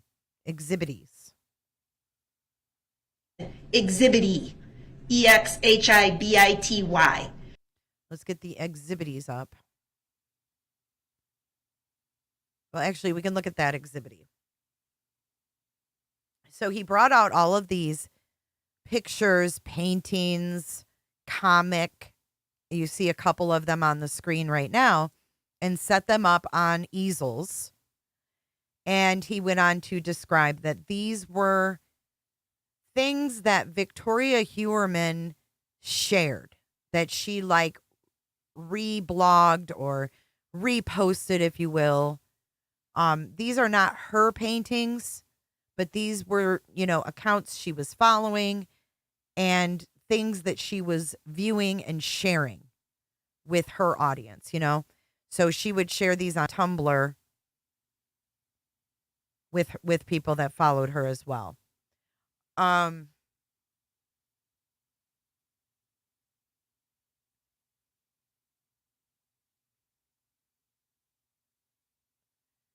Dr. Gary Bricado was there standing next to John Ray, the attorney. Let me see if I have a picture of John on here, because this was a wild press conference.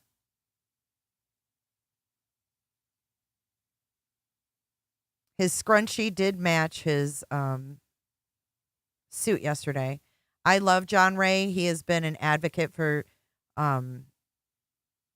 Shannon for a long time now. He is honestly Shannon's hero.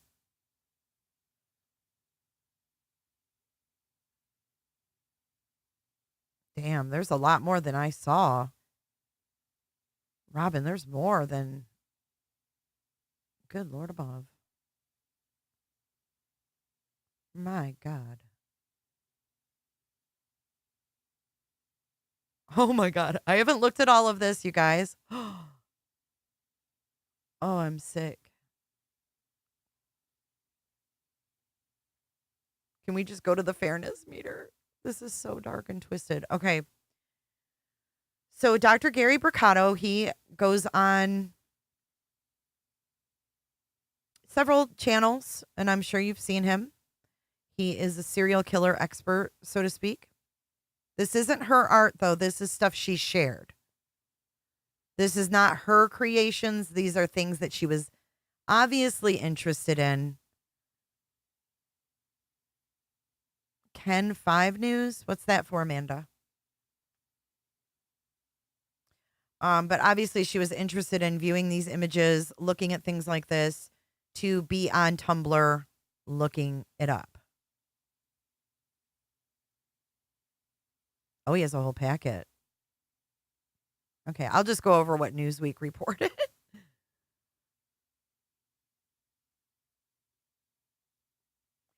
What's Ken 5 for, Amanda?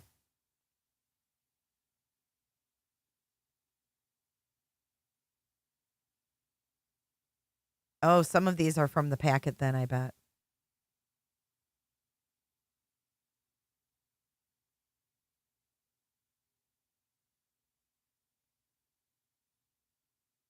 Where is Ken 5 out of? There's another body found, but I can't tell where this is at. You could skip this ad, but don't skip. San Antonio. That's not Tennessee. I just checked. There is not an update on the body found at the cemetery in Spring Hill Cemetery. We only have the update from Find Sebastian Rogers Facebook saying it's not Sebastian. That's where it all stands right now. Okay, so Dr. Gary Bricado was standing there with a new book to sell. And he's been working on this case for over a year with attorney John Ray. The presser is about Victoria Heuermann's social media accounts, preferably her website and Tumblr. This is shared artwork and material from her blog. Her accounts show an interest in severe BDSM, torture porn, cannibalism, and dismemberment. Her Tumblr name is an Icelandic word, Vinedimantior, some kind of weird shit like that. The imagery she shares show a person who is desensitized to terror or torture and gore.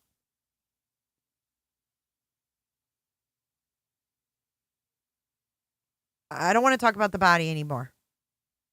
I have the current article. Please stop.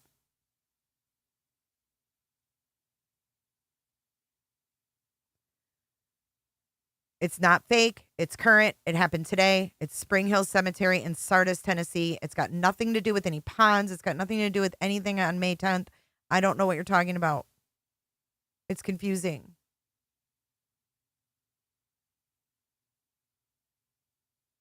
Okay. Demonic and witchcraft is also a focus of these images that she likes to share and look at. Definitely a glimpse into the mind of someone that I wouldn't want living next to me. So there's no proof that Victoria was running the accounts. However, John Ray's assistant cross-checked with her website, and her website address for her personal blog was the same as the Tumblr username. So you know how we do that? We do that all the time. We cross-reference accounts. People use the same usernames, or they use the same sequence of numbers in their username. This was her username on Tumblr was the same as her website. And then this Tumblr account directed to the personal website. She's shut them down. She's shut them down. Thank you, Flo. That sounds like a good idea. When there's an update on this body found in Spring Hill Cemetery, I will let you guys know. I've got it right over here. Right over here. Front and center.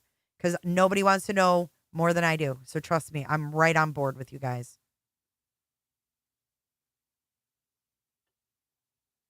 Casey Murray, there's no goal. Just whatever people want to send, whatever ends up in there is what I'm going to send over to her. I'm going to print out everything, all the messages, all the donations. I'm going to send it, or not print it, but save it, PDFs, email it to Angie, and then get her the money. So that's how that's going to work. And I'll let you guys know. I just want to get it done because I want to get it to her sooner than later. Because obviously she's not here right now. And I'd rather her not know, because she'd probably say, don't do it. So I'm trying to do it before she's back into the chat, because I want to do this for her without her, you know, having to think about things. So thank you in advance. All right. So with that being said, let's take a look at this article, because I haven't seen all the packet stuff. Okay, so this is from Newsweek, and this was published yesterday. An attorney representing the possible victims of the alleged Gilgo Beach serial killer explained how newly released demonic artwork potentially connects Rex and his daughter to the Long Island murders. Now, John Ray is trying to say, like, she could have helped him. These paintings and photos are by people that have these same fetishes, which is effing scary.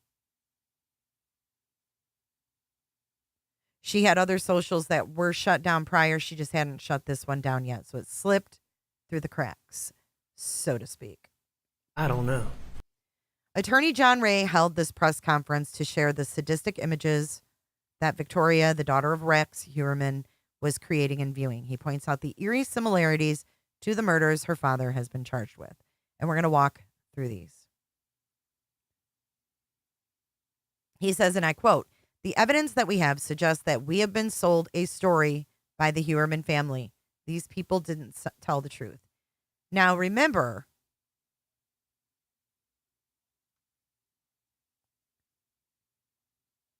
they took a pretty penny for their new documentary, right?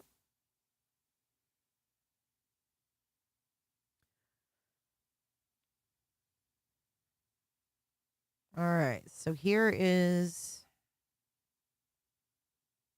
And remember, Victoria also worked with Rex.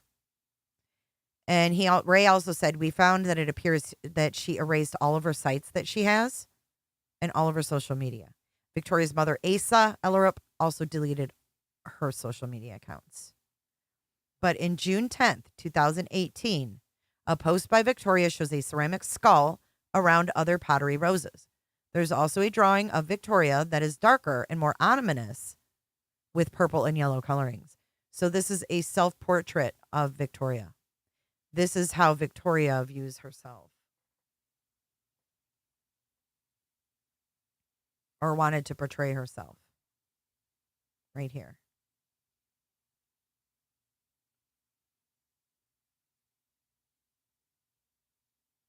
Scary.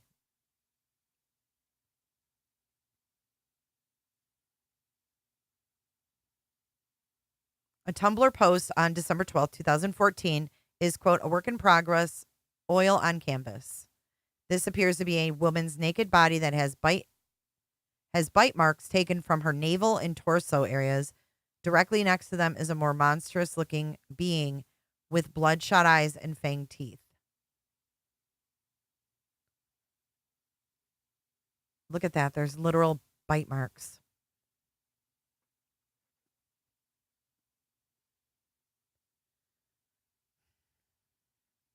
She also followed a lot of accounts that posted a variety of images, including one by @exoskeletal undead that shows decapitated heads and bodies.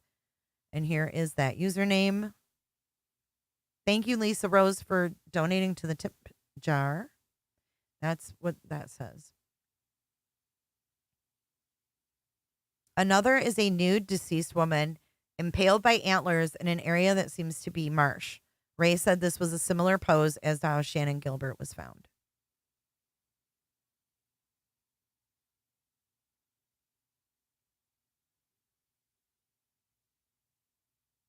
I don't believe it means she's involved either, Robin. I think it shows that maybe she was introduced to some dark shit growing up, and dark books, dark movies, dark conversations, God knows what, you know. And there's other people out there making photos like this, so it's like it makes you wonder how many fucked up people there are in this world, you know. One image shows 4 hanged people in what seems to be a corridor. A shoe is missing to one of the people depicted. So if you see the person hanging closest, there's one with a shoe on, one with a shoe off. Obviously, it's a painting. It's done on purpose. And there were victims found with only one shoe on and one shoe off. So, I mean, it's not about whether the pictures really bother us. It's a matter of, you know, if you're a serial killer's daughter and these are the things you're looking at, you might just be a little messed up, right? Sandra Castillo was found with a shoe missing. This seems to be a fetish, Ray said. A fetish that was indulged in by Rex. A fetish that was depicted and looked into by his daughter. That's a connection, he says. A few images show a basement covered in bloody handprint and blood smears. And Rex's dungeon was in the basement. Look at this. Ray says he believes it's similar to Heuermann's house. Look at this one. The inside of my brain looks like. You're a serial killer's daughter. And you're sharing this. My God.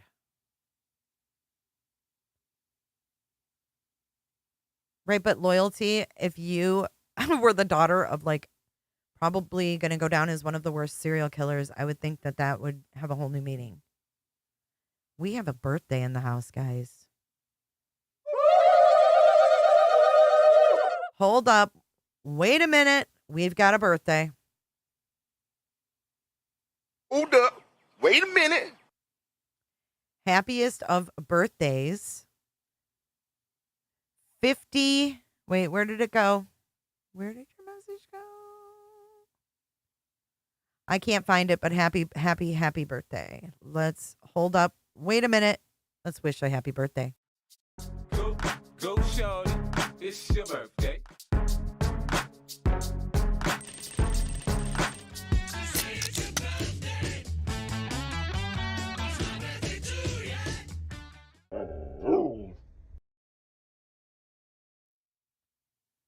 Happy birthday, Barb. I hope you have a wonderful day. Happy birthday from all of us here at J is for Justice. Well, hi, Mama. Come here. My kitty refuses to come up. Yes, welcome to the 50s. The 50s are the bomb. Another photo shows a hanged person with hair that is similar to her father's, Ray said.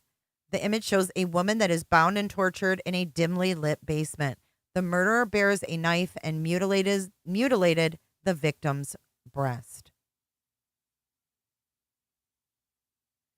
You know what, Scott H? I haven't watched a horror flick. I was thinking about this last night when I was watching this press conference, and I'm like, I haven't watched a slasher flick in a long ass time. And to be honest with you, I don't know that I'd want to now. I don't know if it's because I'm an old biddy or if it's just ick. Because if you think about it, like a lot of these movies that are created are so twisted, you got to wonder about the creator. You have to wonder about the creator.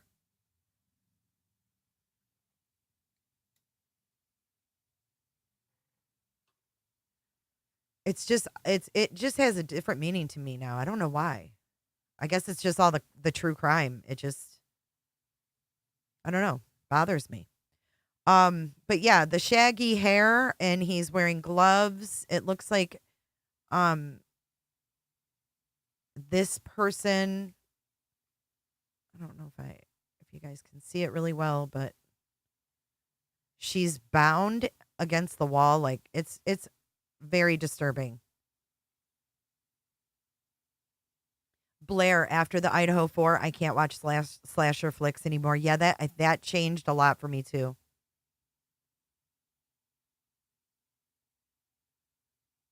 Yeah, I like the creepy movies, but the gore, I don't like the gore. But this girl is, I guess, a gore whore, from what John Ray says. She's considered a gore whore. There's one image of a mass grave of skeletons. So, her dad dumped bodies. This is the daughter, Cheryl. Hello, Auntie Cheryl. These are just things she shared. Where does it say ogre?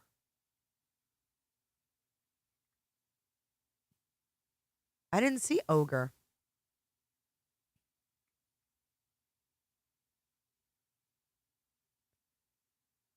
One is of a person being tortured with needles and sharp implements with the person's throat cut open.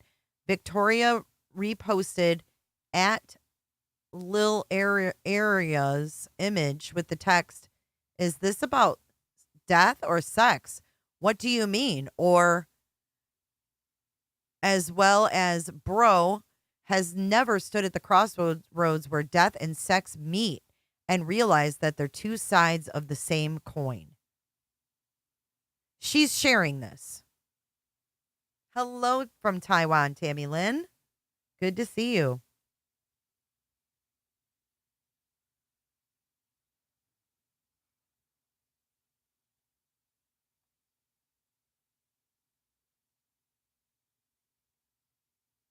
This here,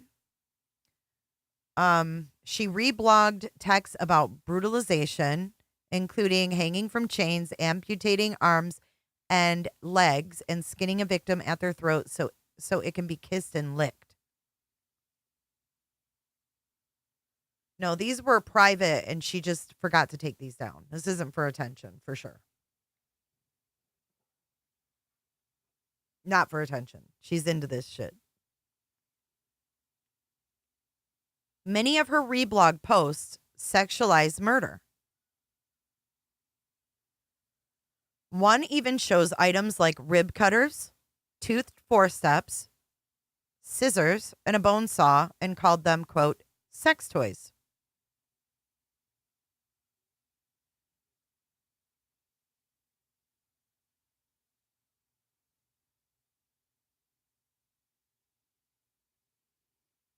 One image shows a strange familiarity that shows limbs and hands that are cut off, according to Ray. This shows similarities to how some of Rex Heuermann's alleged victims were found. The image shows the preparation of a decapitated body. Ray mentioned that it is notably a trunk and limbs removed at the elbow with hands separated from it.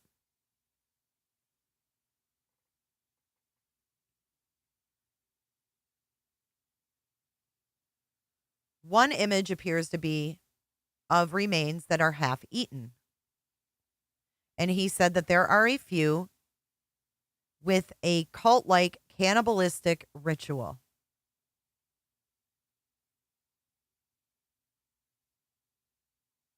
Do you see this? Look at the intestines are in a bowl and on a plate.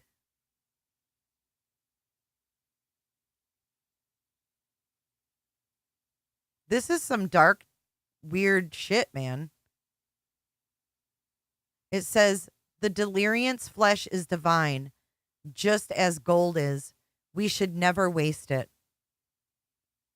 Now tell me it's not scary that there are sites and groups and followers of shit like this, right? There are many pictures besides what I'm showing you, he said, that are equally bad or worse. We chose these pictures because of their significance in relation to Rex Heuermann, as well as his daughter, Victoria.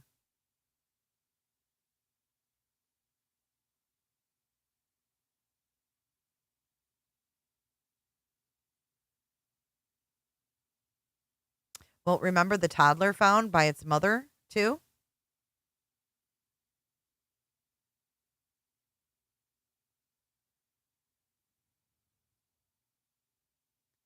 Dr. Gary Brucato said there is a potential that she was surrounded by the murders and thought nothing of it. She could have also suffered from Stockholm Syndrome. The disease is a reaction to developing a psychological bond to a captor or abuser. Remember, she worked with him. He kept her close. The jury is out on what this was about, said Brucato.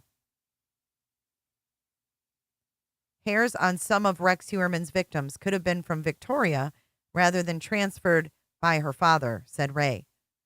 And this goes against what the district attorney said last week. Ray says, however, that he has no way of knowing that for certain, considering what you see and what you know, that might tip the card a little bit. I think it's more likely that she was surrounded by bad things, dark things, or possibly even abused by Rex. I mean, is he kind to his daughter? We're assuming that he's kind to his daughter.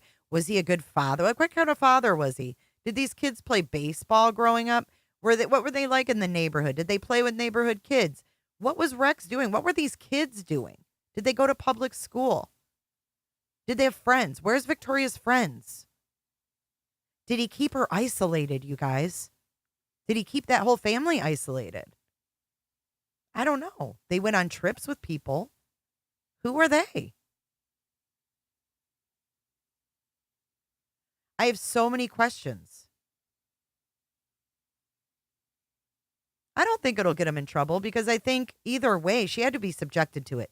How could you live in Rex Heuermann's home and be raised there and never see anything for decades? I mean, this girl's 27 now. 27.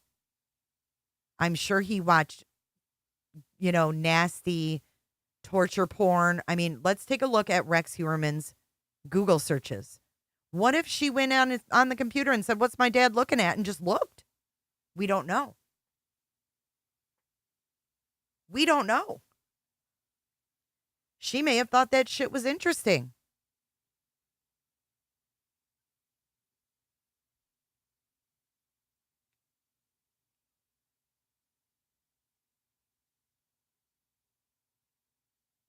You know what I mean? She may have found this, on the computer and has been watching weird shit from a young age. God knows. Agent 99 has just donated $5. Agent 99, thank you for your $5 tip through J4J411.live. Sort of artwork. You just got yourself a spot on the wheel.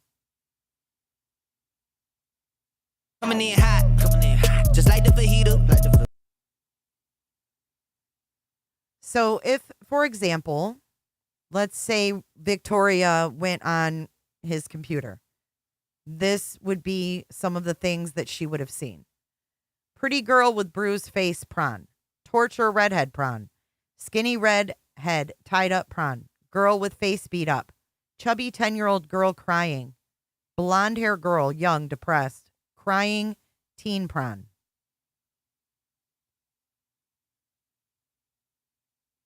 Why would law enforcement not trace calls by the Long Island serial killer? Why hasn't the Long Island serial killer been caught? Long Island serial killer. All this stuff. Maybe she started looking into the case. Gocha, thank you for being a member for 6 months.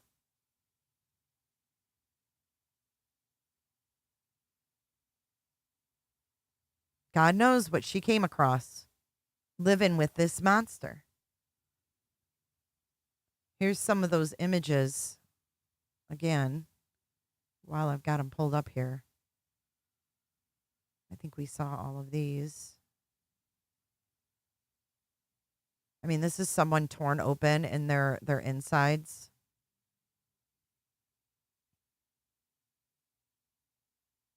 He's got this whole packet of photos, and this one says it's technically illegal to keep a person chained. She shared this.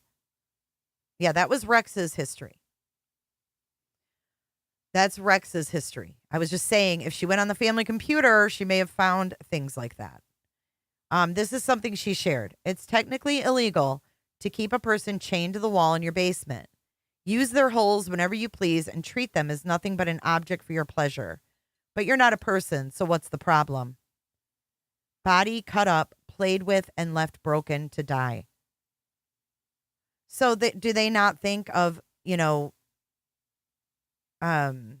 prostitutes as a person? Is that the way of him, putting down their status in society, or her way of talking about prostitutes? Like, I know he's done this, but you're not a real person, so what's the problem? I don't know. It's weird. Weird symbolism.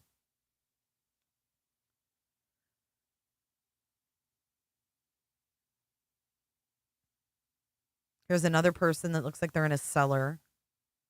And that's it. And that is it. Disturbing stuff. Disturbing.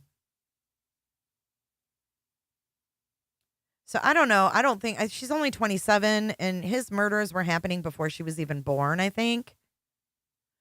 Because she's 27. That would put her born, in like the late 90s.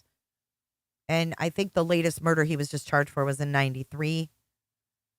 She was a babe. She wasn't even born, and then she was a baby. I feel like maybe she found some stuff, or I don't know. It's weird. We don't know what kind of abuse she endured. What kind of abuse did she? I know, it's gross. It's almost like she's telling us she knew what he did.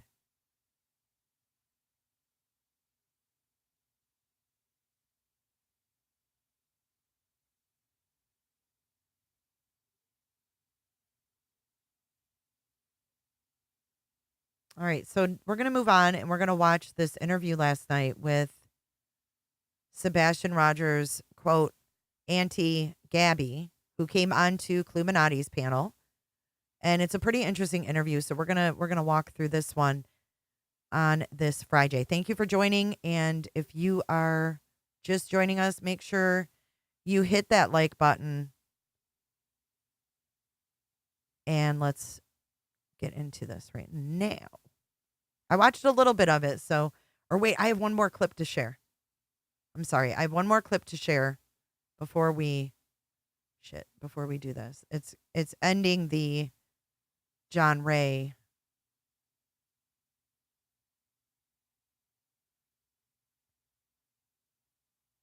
segment. So let's ramp up the John Ray segment with this final clip. And this is a clip from the press conference yesterday. Because she's into, I forgot to say, she's into furry porn.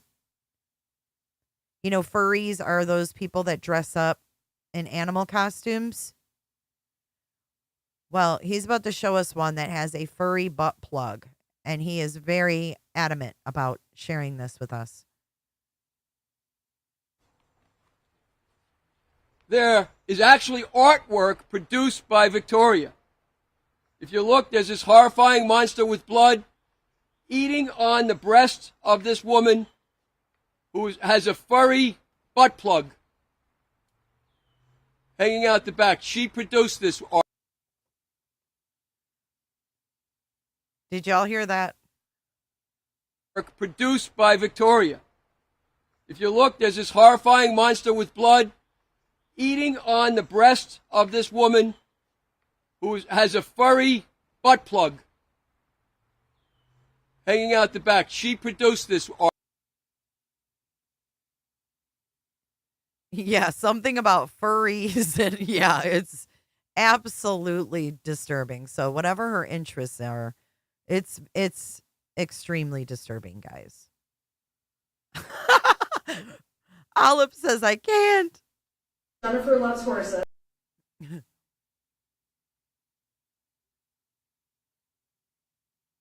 Agent 99, it did go through. I said thank you. Hold on, I'll replay it for you. Thank you. Let's get this back up here. And let's find.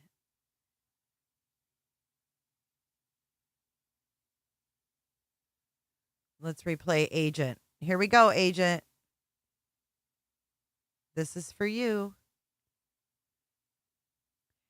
Agent, you actually said it's obvious some very demonic things were done to her as a child for her to enjoy this sort of artwork. It's not normal. I agree.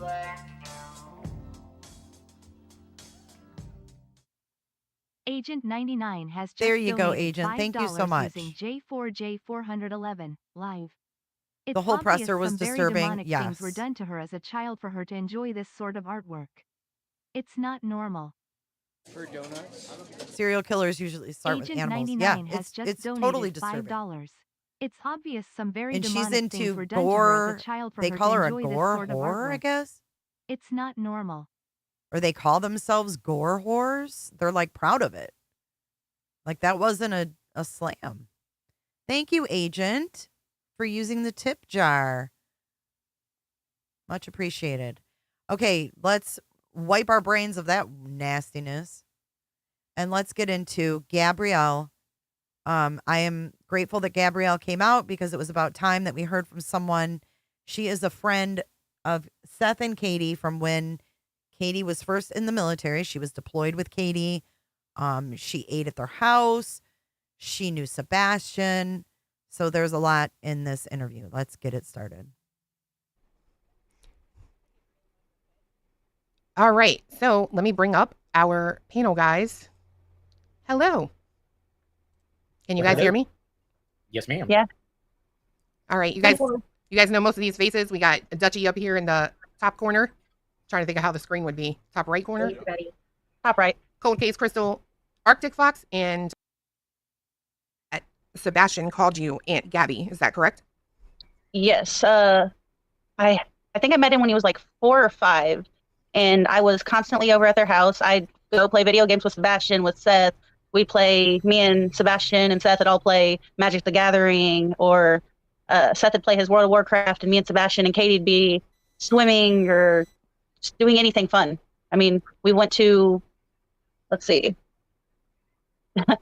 we'd go do family things. They were like my family in California. All right. So, yeah. So you were, I guess, at their house, right? Vice versa, or? I was at their house quite a bit. There was no vice versa. I was non-married military, so I lived in the barracks or on a ship. So they couldn't really come to my house. So I would be at their house, hanging out, just whatever we decided to do that day. That's pretty cool that you would play video games with Sebastian and Seth. That's pretty cool. Yeah, Sebastian, thank you, Flo. He loved Minecraft. Welcome, Wendy. He used to show me how to go break things in Minecraft because that's about all he could do. He'd chase around all the chickens or like sheep and stuff in the game and try and herd them up for me. And yeah. Minecraft he also is liked that actually little fun. Disney game. I don't play Minecraft. I have no idea how to play it. I just used to like run around with him in the game. And I have it sped up. Is it too fast for you guys? Put a 1 if it's too fast. If you want me to slow it down a little bit. We just break stuff with sticks. Yep, that's pretty much what you do. He wasn't really like very savvy in building anything yet, so we got Fair real good enough. at breaking things. Fair enough. You got to remember, Do she you knew have like a favorite Sebastian memory when he with was him, or? little. I do. It was more of a favorite memory with Katie that had to do with him. I had seen this post on Facebook about using old boxes, like boxes you get shipped to you, to make this playhouse. I have pictures of it. I can send you guys eventually. And I had sent it to Katie, and I was like, I want to do this for Sebastian. I think it was in like February of 2017. And so I went over to Katie's house, and we went to, I think it was Home Depot, and bought these big boxes and made him a Batman-themed playhouse with lights inside, and painted it with spray paint, this black color with a Batman symbol, and had a big Batman poster. It was a Batman Lego poster on the back. And we had like him a little, one of his stuffed animals on the floor for him to lay on. And he came home from school that day and was so excited when he seen it. And all he wanted to do was just sit inside of it. That's so cute. Subaru Steve. Begging, can't I just eat my dinner in here? I bet this has been extremely hard for you to see everything going on online and everything that's been happening since he's disappeared. Is there anything? I think the hardest thing is the fact that he disappeared. I mean, I love him to death. And Merge, I don't think she lives nearby. So maybe after, their lives maybe took a different path and they didn't see each other. But I have tons of friends that I haven't seen and that have never met my husband, but they know everything about me. They know everything about me because I talk to them. And he's a great kid. And for him to go missing breaks mine and everybody around him's heart. So that's the worst thing for me. I mean, everything else that's came after is bad, but it's not anything compared to the fact that he is missing. I mean, yeah, that's it. Everything around it sucks right now because people are blaming everybody and they're not focusing on the real point that there is a kid that is missing. Where'd Rue I go? agree. I agree. Sebastian has gotten completely Very lost great. in the weeds in all of this, and the main focus needs to be him. And we need to continue to share his flyer out all over social media. That's the best thing people can do, just to raise awareness. And it's like I said on my channel the other day and over on Dutchie's, no matter where people are in this country, they need to print off as many copies of Sebastian's flyer as they can, and they need to post them up in every storefront and gas station and post office in their local area, because at this point, we really don't know where Sebastian is. He could be anywhere right now. Exactly. And how is anybody going to know to look for him if they don't know he's even missing? Well, because I know where I live, we have a lot of Amish people and they're not on the internet. And what if one of them sees? This is the second time we've heard about Amish. Who brought up Amish the first time? I know Clue and them went and investigated the Amish. She's going to talk about it a little bit. But who originally, was it one of the parents that brought up Amish? Something. Well, I will say that we, my fiance and I, went to the Amish here, and surprisingly, one of the guy who works the Jam House, he already knew about it. Right. And we put flyers there, and the communities across all of our channels, right, have put like donation after donation in, and we have 22 billboards that are guaranteed to be up for the next 45 days. And that is great. Duchess had some, and also Mind of Monsters had some. So, and then one of the viewers actually put up 2 of their own. So the exposure is getting phenomenal, right, compared to what a lot of kids get. Really? Yes, absolutely. And Clue, I think we're going to here in about a week, maybe less. I did talk to Chris about it. I think a couple of my administrators on my channel and Becky are I'm going to give them access to my blip. It's paused for Sebastian, so that we can run some boards simultaneously with Year 22 in some areas that you're not covering. So we can continue to get more places with space out there, because there's a chance that he might see himself on a billboard, or somebody might be riding by in another state and just look up and say, oh my gosh, I've seen that kid, and they can make the call. Yeah. Not everybody watches YouTube, but I think we've got a wonderful community working together to keep his name, his face, and his information and the factual information going out there.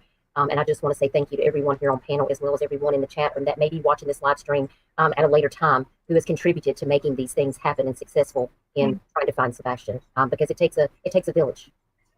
And that's why, I'm proud to be a part of this team, to work with all the creators that are here on panel, because I am a strong believer that creators working together to put the factual information out, to get this missing child's face out, that will do a whole lot more than those creators that are out there stirring up the drama, that are attacking other creators that don't seem to be in this for Sebastian, but only to line their own pockets. Agree. Absolutely, Artie. Can I ask a question? Yeah. Okay. You're like, sure. Because you are not one of the parents, but you are close and you know Sebastian really well. What would you say are some characteristics for somebody in the public? Like, let's say that he happened to be walking into a gas station. What would be things that you notice about Sebastian that maybe his parents don't even notice, or we haven't heard from them? Is there anything specific that you characteristics of him or things that stand out to you? I know the way he like holds himself is he's very gangly since he's gotten older. Like I don't think she said where she lived. And sorry, guys, I had to get up for a second and get a drink, so I missed a little bit. But he's not 100% comfortable in his body yet. And I think a lot of that does have to do with the autism, because my nephew's autistic and he has some of the same things where he holds his hands up close to his body and he's always smiling. Like I've barely ever seen him not smiling. And his teeth are very distinctive. So if you see him, he's probably going to be smiling and you're going to see his little adorable gappy teeth. I mean, that's what else? I haven't seen him much since he's gotten older. So like, I don't know if he still Naruto runs, but he used to just run like anime characters all the time. And I don't mention that exact same Yeah. character. Oh, he used to love Naruto. It's his dad's thing.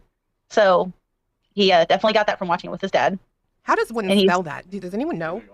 It's Naruto. And do you remember when Seth was on Jennifer Coffindaffer? He stated that Sebastian had Naruto socks.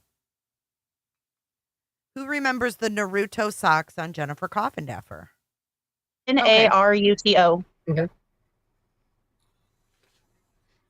Infectious grin. He's got an infectious grin. That's something. Yes, he does. He has a smile where you can look at it, you just can't not smile looking at his smile. So someone wants to know if you still talk to Katie, and do you know Chris?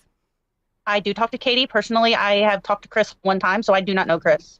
It was probably a 5-minute conversation one time. I, however, talk to Katie quite often. Okay. So what was life like in California? Like, obviously, you were around them when Seth and Katie were married. How was that sort of like family unit? They did not have the greatest marriage. Seth has always been 100% in love with Katie. Katie did not, at that point, return the feelings for him because he's not the best at expressing himself, and he's susceptible to get angry quick about things. And California's expensive, especially for a military family with only one person working. As an I think she was an E2 when we first came in. As an E2 in the military, it is hard to get by, even with BAH. Okay, so she just confirmed.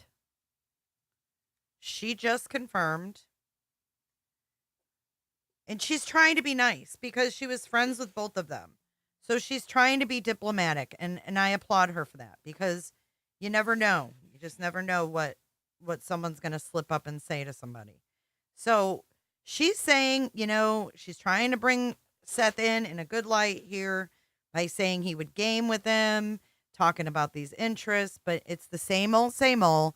It's the anime and it's the video games. It goes right back to that, okay? But she also says that Seth was in love, endlessly loved this young girl, but she wasn't feeling it, and she basically said because of his anger. And he didn't work.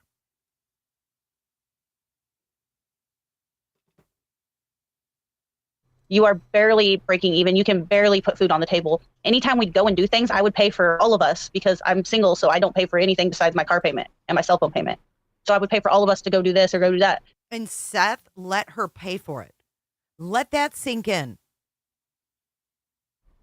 If I didn't, we'd sit at home the whole time and go swimming in the pool. That's probably about it. And so she had to fork out the money because Katie was putting food on the table, paying for all the household to be run. He's not working, but he's accepting, going out and this woman paying for it. Yeah, he says he was going to school full time and working full time. It's not because Katie didn't work hard. You don't get paid hourly in the military. So no matter how much work she put forward, it's still hard for anybody in the military in California to break even because you're paying, I think the military gives you 2,000 something BAH, and you're living in a low end apartment. You know what she sees in Chris? A home.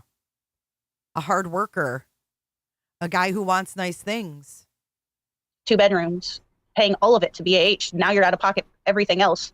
And you're making, I think, $4,000 a month in California with gas prices being what they are right now for me here. I mean, and I think that had a lot to do with why they personally were having marital issues at that point, was the fact that he was watching Sebastian, but the military gives you so many options on daycares Childcare. and Exactly.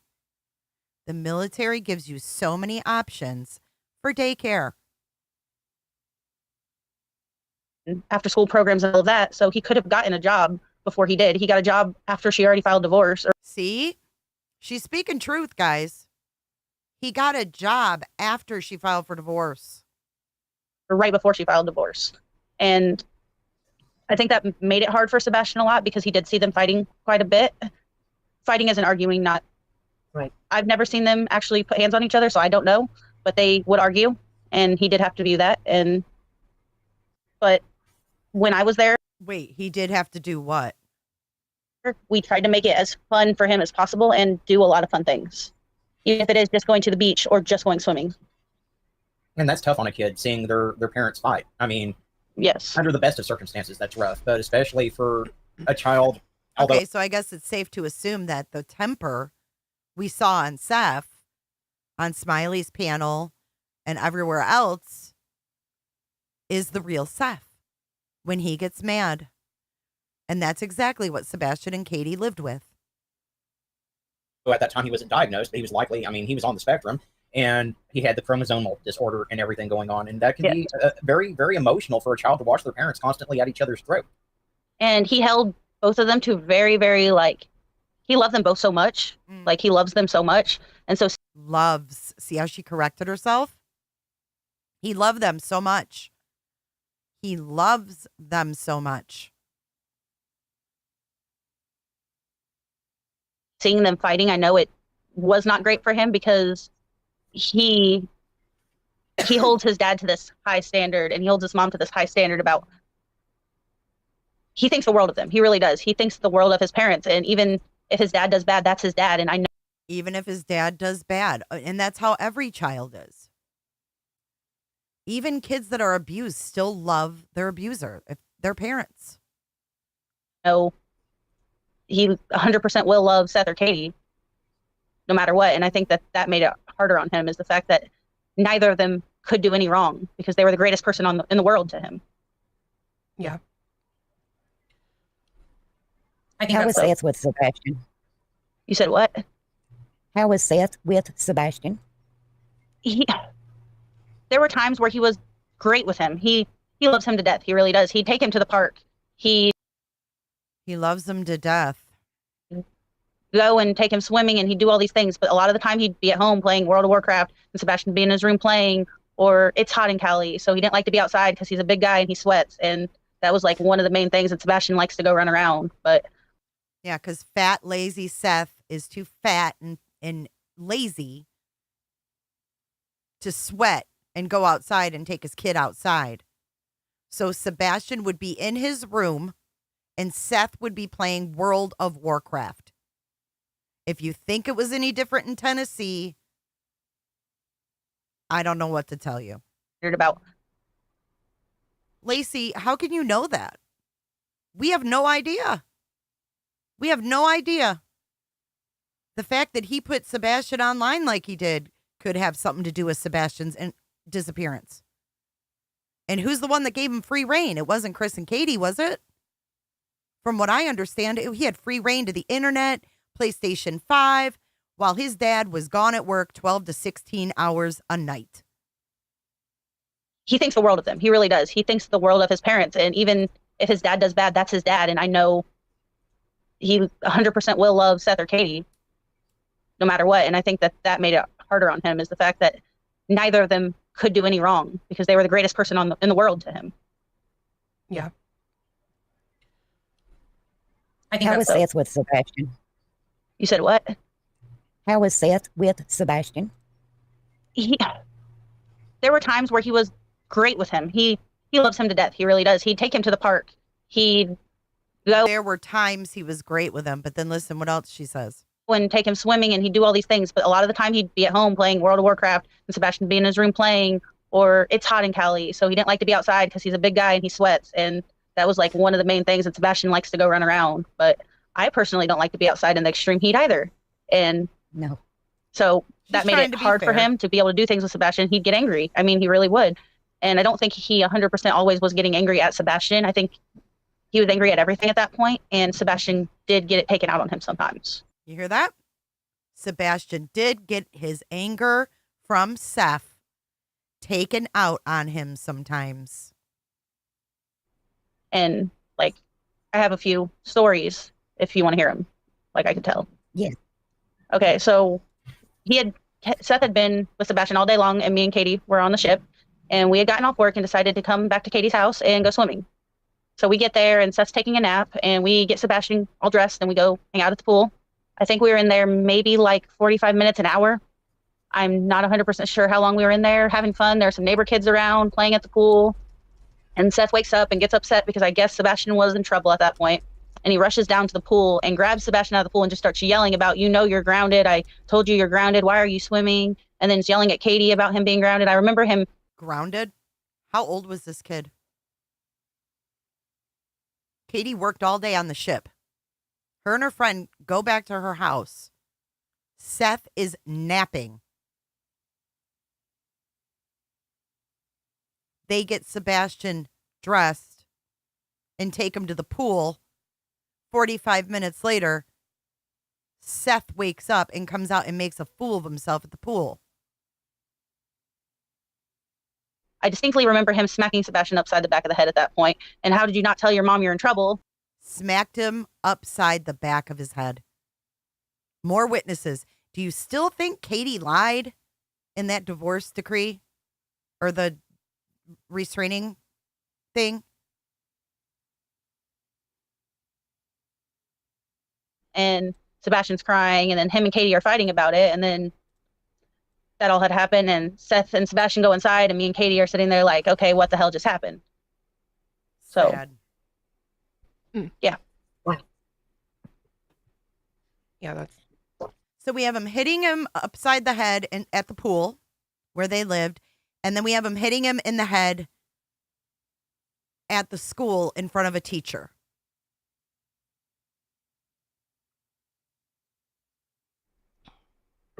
It seems like there was a lot. About how old? I'm sorry. About how old was Sebastian then? It was in 2016. So let's see, that was 14, 2020. How old would he be? My brain is not math good. Fiance is the math one. Hold on. So if it was in 16. So that was 7. what, 8 years ago? So he was 8 or 9, 7 years ago. 7, 8. So 7, 8. Yeah. He's still. No, she said that Katie split up with him because of his anger and because they could barely make ends meet. A kid, but he's a kid who we came home and we said, hey, we're going swimming. So why is he going to tell us he's grounded for? Right. Yeah. It's one of those things they would just very casually fail to mention, you know, like, yeah. What about Katie? Did you ever see her? Yeah. And think about that. 7 years old and all the neighbor kids. All the neighbor kids are playing at the pool. You're having fun in the pool, and your fat father, who can't control his temper, comes out and yanks you out of the pool and hits you in the head in front of these kids. Shame on you, Seth Rogers. Do anything? I personally did not see her ever get upset with Sebastian like that. I mean, I've seen her yell at him a couple times and send him to his room, but that was like very few and far in between. Most of the time she was always very, very happy to see him because being in the military, she didn't really get to see him as much as she wishes she would have. Yeah. And so whenever Tiffany, Sebastian has been with Katie the majority of his life, and she's managed to not make him disappear. We don't know who did this. It could have been any of the three or a stranger. What if Katie doesn't know where he is? Katie wasn't the one slapping him upside the head.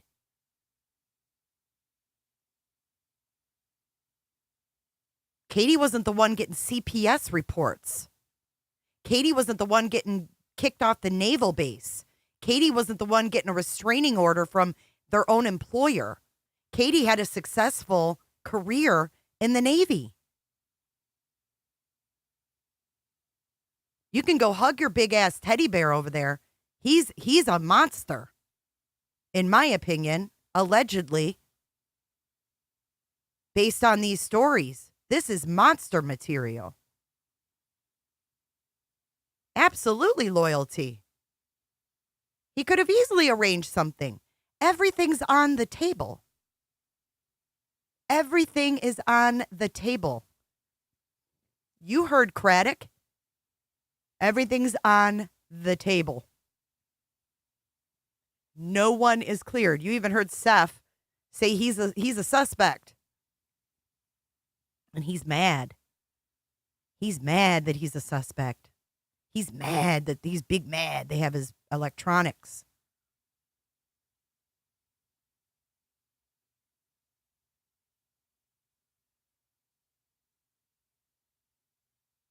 Thank you, titties. We'd go over there. We'd get off and we'd just drive to her house and go inside, and she'd go and sit on the couch with him and cuddle him for a couple minutes, and then listen to a story about what happened at school that day, because we've been gone for 24 hours straight for watch, and she hasn't seen him for a day, 2 days almost. And by the way, thank you very much for your service. I forgot to say that when we got on before getting I get very awkward when people thank me for it. Yes, No, thank you for your service, Gabrielle. Yes. But thank you guys for thanking me. Absolutely. But yeah, I personally, I can't think of a time when I've ever seen Katie really, really get upset with Sebastian over anything. So what, I hate to just feel like I'm just going in, but that you said that could you explain what you mean when you say that Seth has trouble expressing himself? Starry Night. Katie did help Chris harass Nina and recorded it on Facebook Live and knows how Seth and Chris abused him. So I'm not a Katie fan either, in my opinion, allegedly.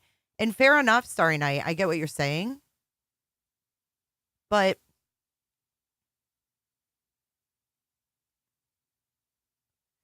Nina's story is melting over into Sebastian's story, and we have no proof that the two even coincide.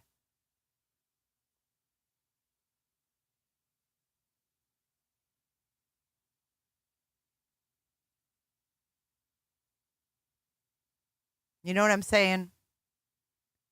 They may not even coincide. We don't know. We know that they had a shitty marriage and they're having a custody battle for years and years and years. That's a messy ass situation.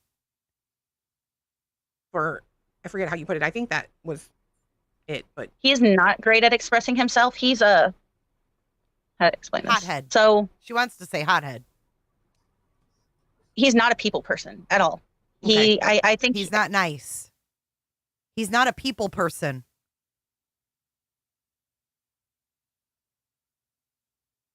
He's not a people person.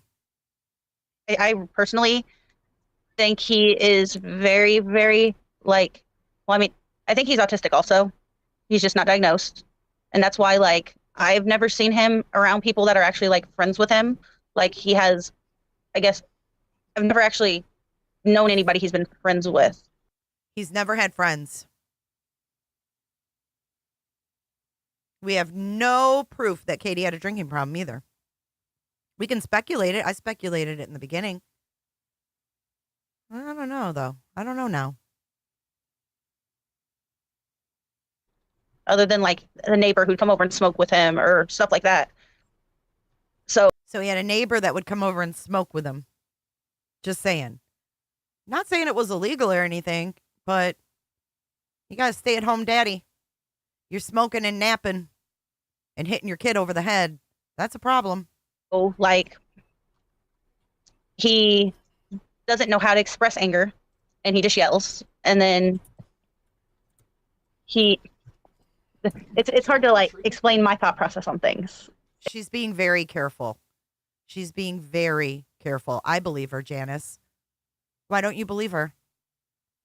She's being careful. She's trying to stay neutral. It really is. It sounds like he's quickly misunderstood too because he doesn't have the skills. He really is. And like, he's a very, very good dad. Like, he loves Sebastian to death. And he actually relates to a Sebastian on his level. And I think it does help that. I really do think that Seth is autistic also and has dealt with it his whole life. And so he can relate to Sebastian because he feels the same way Sebastian does. Ah, good point, Island. She said you can't be smoking the green on the base. Yeah, I believe her too, Crimes. Let's do a poll. Let's do a poll. And she's being very careful. She's being very cautious. She's sharing the truth, but she doesn't want to come across negative or bashing anyone. She's telling from her perspective, but being very careful.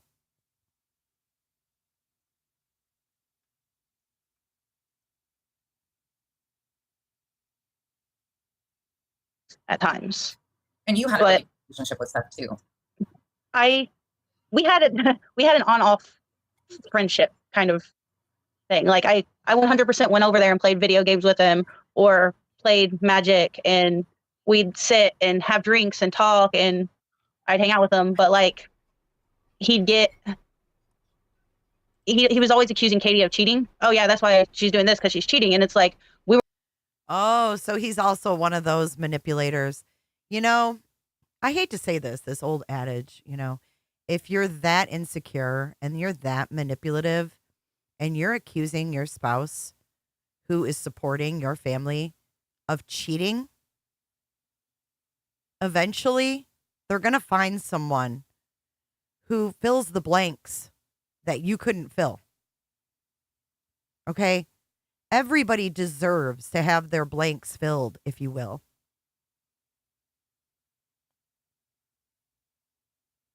Fucking fuzzy slippers and lip gloss. We were at work for 24 hours, technically at that point, it's 36 hours almost straight. Like, when did she go cheat on you?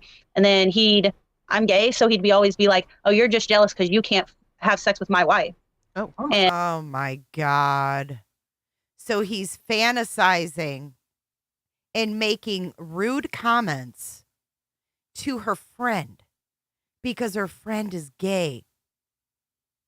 Oh my God. Yeah, they're loud and beefy. And I personally have never, Oh, so you just SG, you just have someone come over and smoke cigs with you? Okay, well, regardless, I hope they weren't doing it around Sebastian.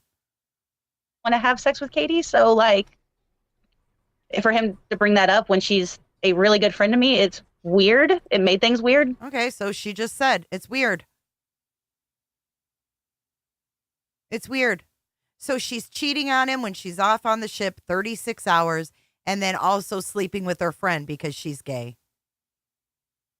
He's a freaking pig. Between us at one point. And then maybe it was just because at that point he had too much to drink, or I don't know. But because all of us gay if he had too much to drink or what? people automatically want to screw everyone of the same sex I as was us. I mean, Arctic. that's the big misconception. I was literally just gonna say the same thing. It is funny how there is such a misconception there. Like, if you are like into women, you want every woman. Like, you have no Right. What a jerk. How insulting. Oh, I can't be friends with the female because I want to sleep with her. You know what? His sexual innuendos are beyond disturbing.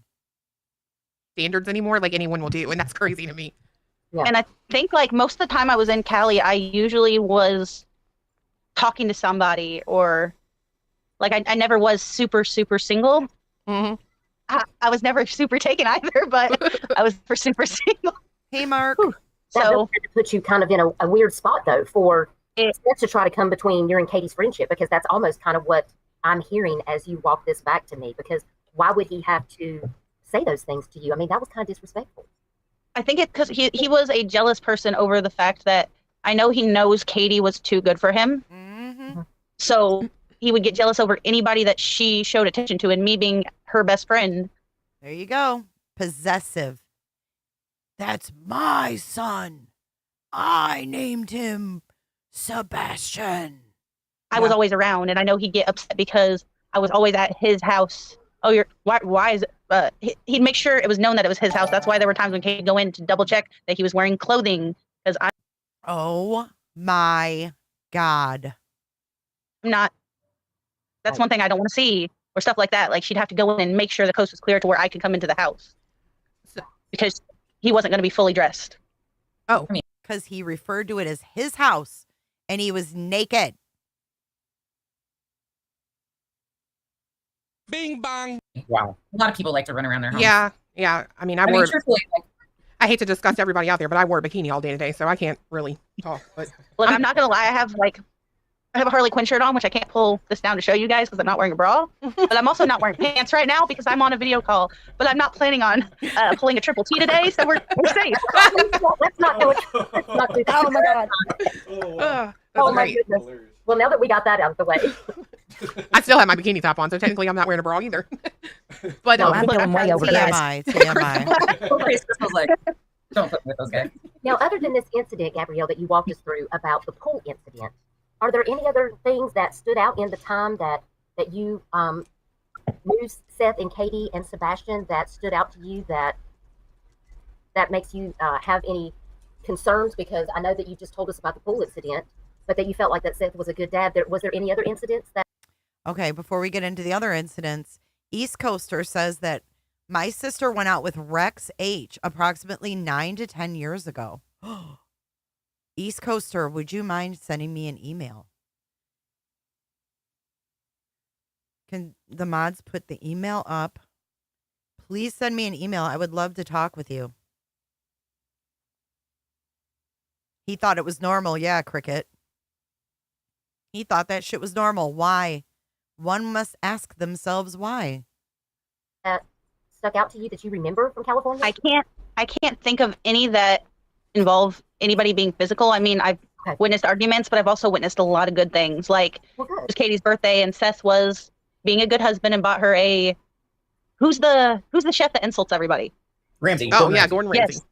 He bought her a Gordon Ramsay online cooking class to make steak inside of it's like some kind of beef inside beef Wellington. Yes, the beef Wellington.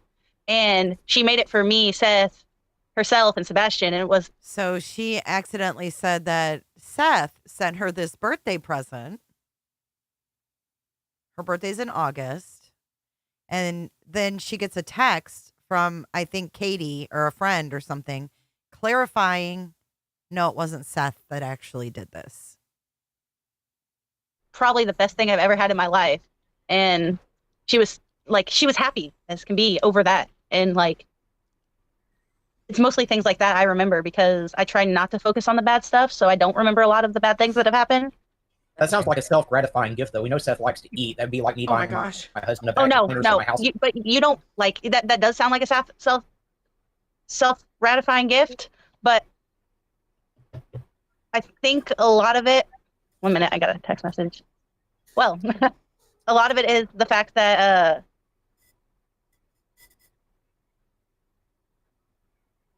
how to explain this?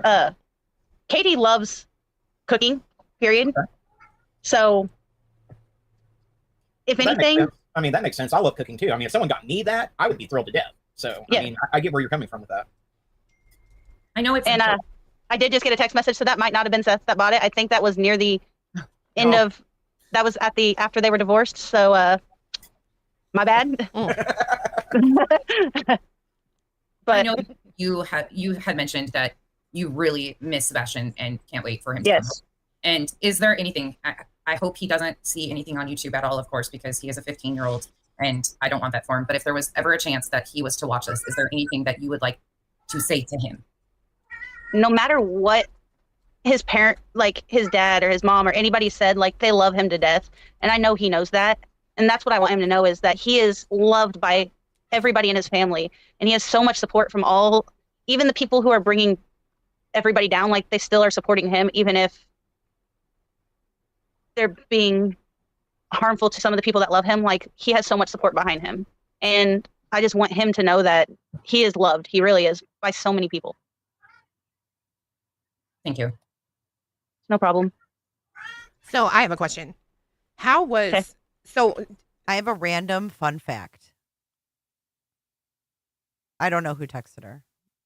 Maybe to correct it, because she said Seth bought it. Maybe Seth didn't, and she said no, it wasn't Seth. I mean, maybe she's setting the record straight. She says loved them to death a lot. A lot. It's like the third or fourth time.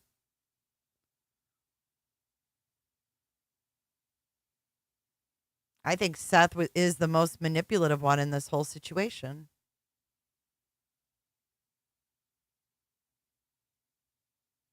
Oh, so anyways, I have a random fun fact. My ex gave me a vacuum for Christmas one year. Actually, I wanted the vacuum. It was a Dyson, but still, I did get a vacuum for Christmas. I'm assuming that you, Katie, spent like time away from the house, right? Sometimes for probably long spans of time. So in a sense, you're kind of having to co-parent while being married. We were on the same ship for deployment together, and then I didn't get to spend a lot of time when she wasn't there with them because of the fact that we were stationed on the same ship at one point. So we went on deployment together. Okay. And then I was almost 2 hours away right at the beginning of my service, so I can only come down on the weekends. And me and Seth weren't really in the tech, like he would text me if he had an emergency or needed somebody to watch Sebastian or something like that, but he wouldn't text me to just come hang out with him and Sebastian if she was gone. Okay. So I didn't get to really see Sebastian a lot when she was on her first ship and I was at my first duty station. But when we were stationed on the same ship, neither of us was there when she was on deployment because of that fact. Okay. So as far as like co-parenting, do you know how that was after they divorced or split? I know right after the divorce, there was arguments over the military lawyers. Seth wanted to use the military lawyers because they were free and he didn't really have an income. Mm-hmm. And technically they belonged to Katie, but it's whoever gets to the military lawyers first at that point. I know that had came into play a lot. And then Seth did not have a stable environment. I stayed a little bit in California and helped watch him when I first got out. But I had to come back home because I have family here that needs help also. So I didn't get to stay as long as I wish I could have. Right. But I think that Seth and Katie learned through it how to work together as parents and came up with a really good co-parenting schedule. From what I've seen, Seth felt comfortable messaging Katie or Chris and being like, hey, I can't have him on my weekend. Am I able to just trade weekends? And they said yes. And that means they were working together good at that point on co-parenting. I mean, through all the bad that had came before that, Seth and her started working together really well for Sebastian. Right. Someone's cat is What is that upset. noise? Am I crazy? Somebody's cat. Oh, It's my cat. He always has to give his opinion whenever I'm on a panel. That reminds me of Trish from Web Sleuth's cat. Yes, this is the same girl in the groups. Jess, yes, it is. Oh, okay. Do that unless he's on a panel. He has a question. A triple T. I There's just, no one I in the just chat, got that. and they just Kels. want Is that TikTok Tony? Oh my God. all the dirt and the drama and the details of all this stuff that you weren't even around for. But I can't see the chat, so I just looked and I'm like, don't do that again. So I did have a question. And when you were around Sebastian, you got an idea of what types of places he likes and what his interests are and everything, I'm sure. So does anything stick out, a place that he might run to as a safe haven? I know when he was younger, he was a park kid. If you took him to the park, he'd love you forever and ever and ever. The swimming pool, he liked water. He loved anything to do with it. He liked to climb. He liked to. A lot of this, and I'm not going to judge her. I don't know what she knows or what she thinks. But she's using past tense. If you have a message you'd like to get to me while I'm live streaming, the best way to do that is email, please. J is for Justice is not a billboard today. Jump on rocks, like outside. If it's outside, he's there. So it could be anywhere. All right. he liked the outdoors, it sounds like, and he enjoyed to go fishing a lot too, it sounded like. This is interesting right here. He didn't really, I know that's a Seth thing. I never remember them going fishing in California, but that's also not the place to go fishing unless you want to deep sea fish. So probably a lot different in Tennessee. Yeah. Definitely. Gabrielle, I do have a question. So you said that you have known Katie since about 2011. Is that Yes. what you said? Okay. And so you guys were still in California. Were you still in the Navy at the time when Katie and Seth were filing for when Katie filed for separation from Seth? I was in the Navy. Right when she was filing around that time frame and everything, that's when I started getting out, was right at pretty much, I think it was more like the middle of their separation. See, so that's why they don't see each other all the time. She got out of the military when Katie was getting divorced, and we know she married Chris. Their lives went different paths. But Seth can't take his kid outside to run around, but his fat ass is going fishing. Who believes this? Who believes that? What was fishing to Seth? I watched Sebastian for a little bit while she went to work when I was out of the Navy. Marilyn, who could blame her? She had a lazy, fat ass husband that wasn't doing pulling his weight. What did you want her to do? She met him when she was a young teen. Luckily, she outgrew him. Like I was on leave. I was also on his paperwork to be able to pick him up from school if there was an emergency and all that. So, You were a good support. Yeah, it sounds like that you and Katie were very close and that she trusted you. And obviously, Sebastian probably thought a lot of you. I mean, he called you Aunt Gabby, which I think is so sweet. I was just wondering because, there's been a lot of stuff that's been talked about on these live streams, and I just didn't know if, if you had anything that you wanted to state about that time. I mean, I didn't know if Katie had reached out to you to say, hey, I'm going to be leaving California and I'm going to be moving, and you guys just decided to stay in touch, like via phone, or she did not leave California until a while after that. She didn't get out of the military until after I did. Okay. Her and Seth were divorced, I think, at least a little bit over a year or so before she got out. Okay. I don't 100% know the time frame. We did stay in touch, just not as well as I wish we did. We talked every couple months or so, but we had a lot going on. She was still in the middle of trying to figure things out with Seth, and Sebastian out with Seth, and how their divorce was going, and if she was going to stay in the military. She had a lot on her plate, and I had just got home and I was buying a house and doing a bunch of other stuff myself. So we kind of let our friendship to go to the back burner, which sometimes is needed because you have to focus on yourself and what you need in life. Life happens. Especially in a long distance friendship. But I know I've known that if I needed her and I needed somebody to talk to, I could always call her, and I know she's known the same thing. So I have several friends just like this. Well, real friends don't. You can put your friendship to the side when you have family. Yep. Real friends know no time. I have friends that I haven't spoken to. I went 4 years without seeing someone, and when I saw her, it was like I had never not seen her.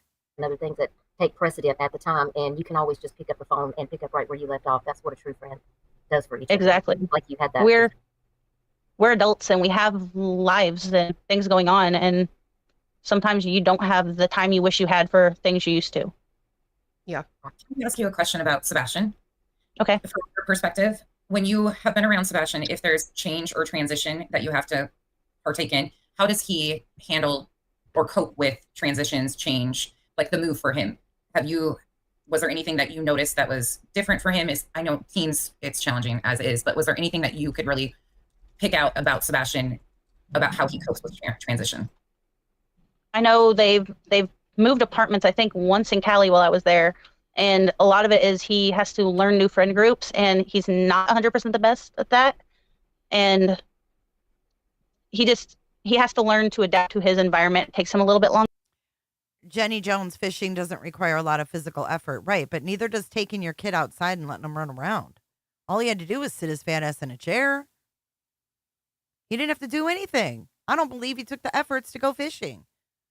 Was fishing going to the Huddle House or the Waffle House or whatever the hell it was, the IHOP, the 24-hour diners, and hitting on girls Is that fishing? That seems more believable to me, in my opinion, allegedly, that they would do versus fishing. Where's Sebastian's fishing pole? Why isn't he sad that Sebastian's fishing pole is leaned up against the wall and they haven't gone fishing? Why is he only concerned about Sebastian's electronics?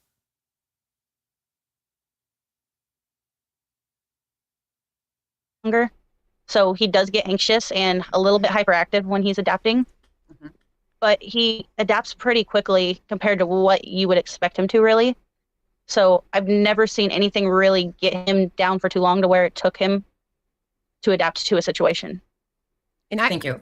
I kind of want to piggyback off of that. So you met him, you said, when he was like 4 or 5, right? Yes. How long would you say did it take him to, I guess, in a sense, like warm up to you? Like, did you ever see him interact with strangers? Was he good? Reserved? I think it took him like 3 or 4 times of meeting me to warm up, but every time we've met, I was over there for hours at a time, and we were doing things he enjoyed, and I think that helps too. But it really depends on the person, because he has like a sense about people, and like there are people that he doesn't like right off the bat, and he'd really have to get to know you, I guess. And then there are, I mean, if you 100% like are into what he's into, and he can tell you are watching him doing his run or watching him play his game, or you're playing the game with him, he'll sit there and talk to you for hours about it. Okay, so she first met, they clarified, Sebastian was 4 or 5. So that's when he was sleeping and Sebastian was by himself. 4 or 5? No matter what, even if he just met you 2 minutes ago, but if you don't show him the interactiveness of it, it's going to take you longer. So I think that as long as anybody goes into it being interested in him and his things he's interested in, it wouldn't have taken them long to get him. Right. Who's he fishing with, Lily? There's a picture of him fishing with Katie and Chris. With Katie and Chris on the boat.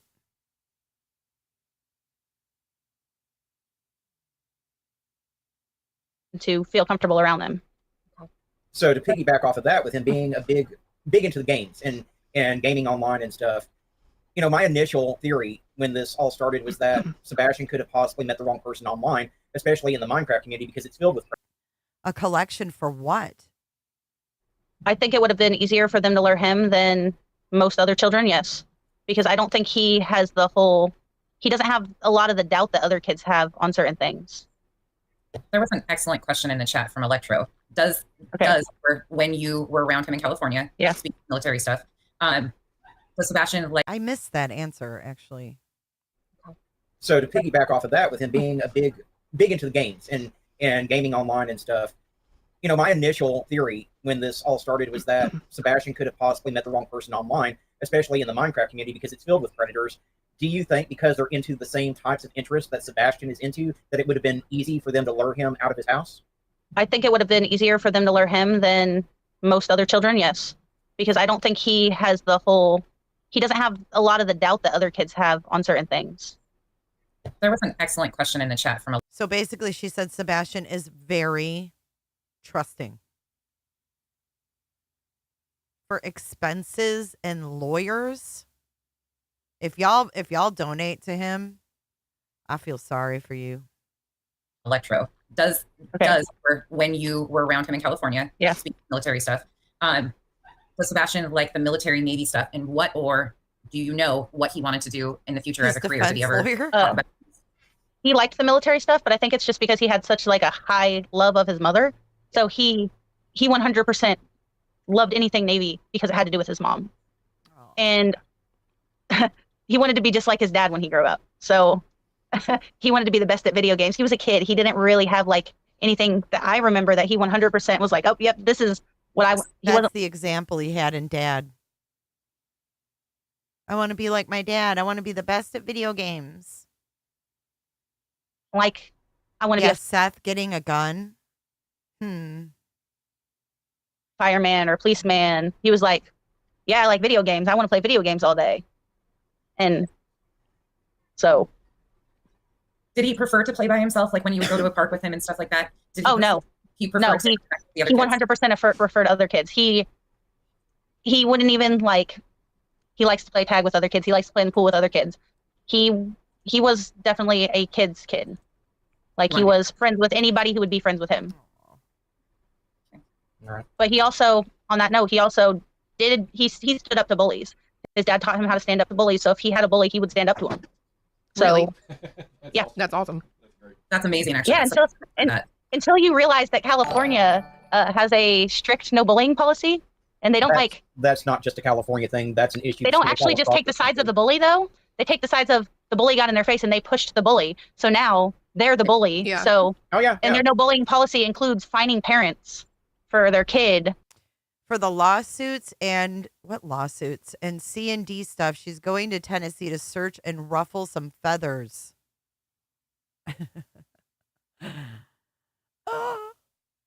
Fucking fuzzy slippers and lip gloss. Sit down, bitch, sit down. Unbelievable. Ruffle feathers, because that's what's needed.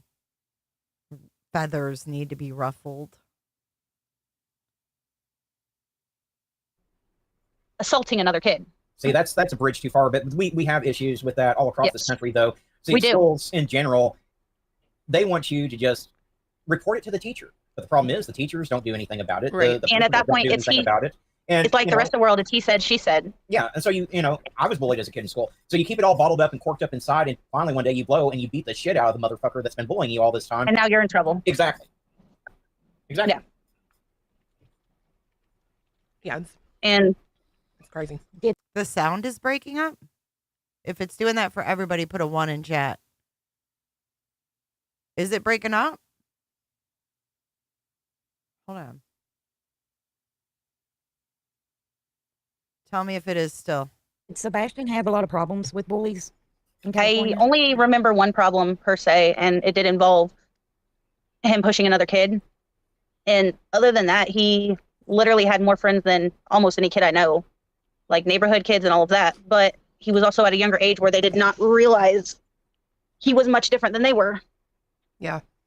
Well, shine some light on that for us, because we've heard two different scenarios. We've heard that Sebastian has the mindset of a 10-year-old, but we've also heard that he's responsible enough. Is it better now?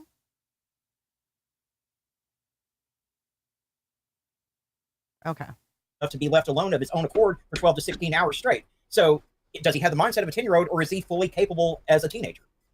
I think he has the mindset of a 10-year-old in the fact that so if you go down the street and you ask a 15-year-old, hey, I have puppies in the car, do you want to get in? The 15-year-old's going to be like, do you think I'm stupid? Sebastian's going to be like, oh, puppies? Yeah. That's the difference between his mindset and every other 15-year-old his age is. He has the mindset of a 15-year-old in the sense that he's smart. He's just not socially as smart as other kids are. Well, there's a lot of people out there that are absolutely brilliant, but they suffer from what I call CSD, which stands for common sense deficiency, and that has nothing to do with autism. Yes, but his wasn't a lack of common sense. It was just I get what you're saying. He was he believes the best in everybody. He's overtrusting 100%. It's almost like a no fear type of attitude, right? He doesn't have that instinct that's stranger danger. Like he doesn't Not at all. Yeah, the social awareness of that could be dangerous. He sees puppies and is like, oh, I love dogs. It's called innocence. It's just called innocence. It doesn't mean he's stupid. He's innocent. And I think that, like, in his teenage years, it could have gotten worse with, like, kids his age, because I don't think he would 100% catch on. As a kid, when they're bullying, they're pushing you or poking you or all that. As a teenager, when they're bullying, they're using words to do it, and I don't think he would 100% catch on if he was being bullied or understand it either. He would be the kid who, my thought was somebody at school could have lured him out, because he would be the kid who you invited him to come hang out at 2 a.m. So he's going to leave and go hang out with you at 2 a.m. because you're cool and you invited him to. And that was one of my theories at the beginning, was it's somebody that he personally knows, even if they're not in a friendship way. It's somebody from school, and it could have been. And that's what I had thought at the beginning. Because kids are mean. Kids, you just never know. And he wasn't super far from the school either, so I can understand where the process goes there. Is there specific movie you can remember that you enjoyed watching with him, or TV show or anything like that that stands out to you? Books, anything? Anything Batman, superheroes, Legos. I know anime 100%, and any cartoons. That was his thing, was cartoons in the morning, on the weekends, and yeah, it's most of what we did was video games. Hey, I'm 48 years old. I still like my Legos and my Naruto, so kid after my own heart. Right? I mean, I still play Call of Duty, so. So do I on my. Okay, so when Potato wants to know, when was the last time she spent time with Sebastian? I believe it's been since after the divorce, but when they were still in Cali. So like 2016, maybe 2017. But she did state that she has kept in close contact with Katie over the years. So I don't know if she's heard stories, if they've talked on the phone about things. I don't know. She didn't really get that in depth. But it sounds like when she left the military and Katie and Seth divorced and she married Chris, their lives took different roads, different paths. Phone though. I don't play any video. Nonsense. It's like I float in the pool. You don't all day. look like you play video games. No offense. Oh. Hey now. What's that? Look. If you Amanda Jane, I thought she hadn't seen him since he was little. He was little. He was like 7. Potato ain't buying it, she says. Want to join me in Call of Duty Mobile? I will 100%. She was more giving us background on what it was like for Sebastian as a baby, as a young child, 4 or 5 years old, living with Seth. That's what I got from this that was important. Teach you. I got you, girl. All I would do would end up throwing my phone across the room and being like, no. See, I'm with nonsense because when I was a kid, video games were Nintendo and were Atari 2600. Easy to understand. One joystick, one button. Now you've got games like League of Legends where you've got to have all these keyboard commands and everything else. And my husband's into all that, but I'm 48 years old. I am too old to try to learn any of that at this point. So. Well, if you play like Call of Duty Mobile, like I don't know if they're actual kids, but there's a lot of like where you'll be playing and you can microphone with your teammates and they'll sound like children. And I'm talking like 6 or 7 year olds, and I'm on there like. You hear this? 6 or 7 year olds putting down the F word, like that's the only word I know every time I get shot. And then there's. Well, I think they're asking her, in all fairness, I think they've asked her to speculate based on what she knew then, what she thinks he would do now. I don't think she's stating it as fact. This person on there like, man, we're gonna kill it today. We're about to win this thing. Come on, guys. And I'm like, are you really? Yeah. Are you really like 12 or 13, or are you 6 or 7, or are you an adult with a microphone thing? Like, a voice. And I've had people who like messaged me and be like, I'm 12. How old are you? And I'm like, block. But how many people have they messaged like that before? Oh yeah. And that's exactly, and that's what concerned me about Sebastian being a gamer, especially in the Minecraft community, because it's the same way. Main places that these predators like to hang out because they know that kids are drawn to Minecraft and some of these other video games that are out there. And so that's why my thought immediately went, well, I wonder if he was groomed by a predator online. Yes. And then you saying how easy it would be for someone to become friends with him by having the same interests as him. Yes. That further solidifies what I've been thinking since the day that he went missing. And then the microphone thing, like if there are adults using a voice changer, that also is another thing. Like now you have some 45-year-old guy who sounds like an 8-year-old boy, 9-year-old boy. Yep. Did you ever online game with Sebastian? I did not. After I got out of the military, I did not. I did do he'd do Minecraft online on I'm not sure if it was an Xbox or a PS4. PS4, that's exactly what he had. Thank you, Flo. Yeah, we did. Okay, so not to confuse anybody, thank you, Kels, for mentioning that. We met the super chat goal, exceeded it. We also exceeded the tip goal. I went and renamed it Jay's Studio Fund because anything that goes to this tip fund, the J for J Studio Fund, J for J 411.live, is put back into my podcast in some way, shape, or form. Whether it's equipment or, getting something that I need to get online that I have to pay for, subscriptions, things like that. So that is what that is, and that is not met, but we did meet it last week. So I renamed it Jay's Studio Fund just to make it a little more targeted where that money goes to. And it also bypasses YouTube. So we need one more membership, and then we can spin the wheel of Friday before we conclude tonight's live. Yay! Thank you so much. Holy shit. Who just gave 5? Who is that? Jess N. Thank you so much. We need one more, and then we can spin. I think she's being honest, too. Let's see where you guys stood on that. Thank you, Striker, for being here. I appreciate you. 67% of you believe her. 32% of you do not. Oh, wow. Thank you, Flo. Thank you, Casey. And thank you again, Jess N. But he just go in. He just go into people's places and just tear it apart. So most of the time they'd get mad and like kick him out. But he'd be on his dad's video game, and we'd be in the living room, and it wasn't like. But no, I've never online gamed with him since. He became since then. Did he so you haven't saw him since he left California, but have you spoken to him like on the phone? I remember speaking to Katie and saying hi to him and something, and a couple other things like right after I got out, but after that I have not. So she hasn't spoken to him at all. So TJ, and you know what? I think that goes for anyone. You know what I mean? That goes for anyone. You believe some of it, you believe, not some of it, but take it all in and, everything we know, put it as a total in your head and decipher what makes sense and what doesn't. And welcome new members. Not in a couple years, but he still refers to me as Aunt Gabby, and like me and Katie will still talk about him, and Katie will tell him that, oh yeah, I just talked to your Aunt Gabby and everything, and yeah. So I assume the same goes for Seth, right? You don't talk to him? I do not talk to Seth at all. Okay. I do not have his phone number. He used to have Facebook when I first got out of the military. Woo, woo, woo, woo, woo. We have got our goals met this week. Thank you so much, Rainbow. We are going to spin that wheel in just a little bit. We have got new merch, too. We're going to be giving away FDO mugs.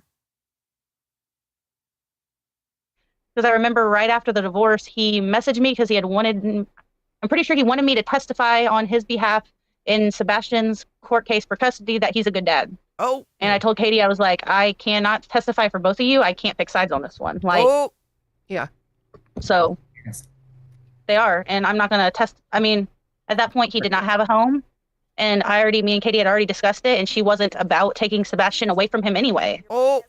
She wanted him to have. She wanted him to get a job and get his shit together.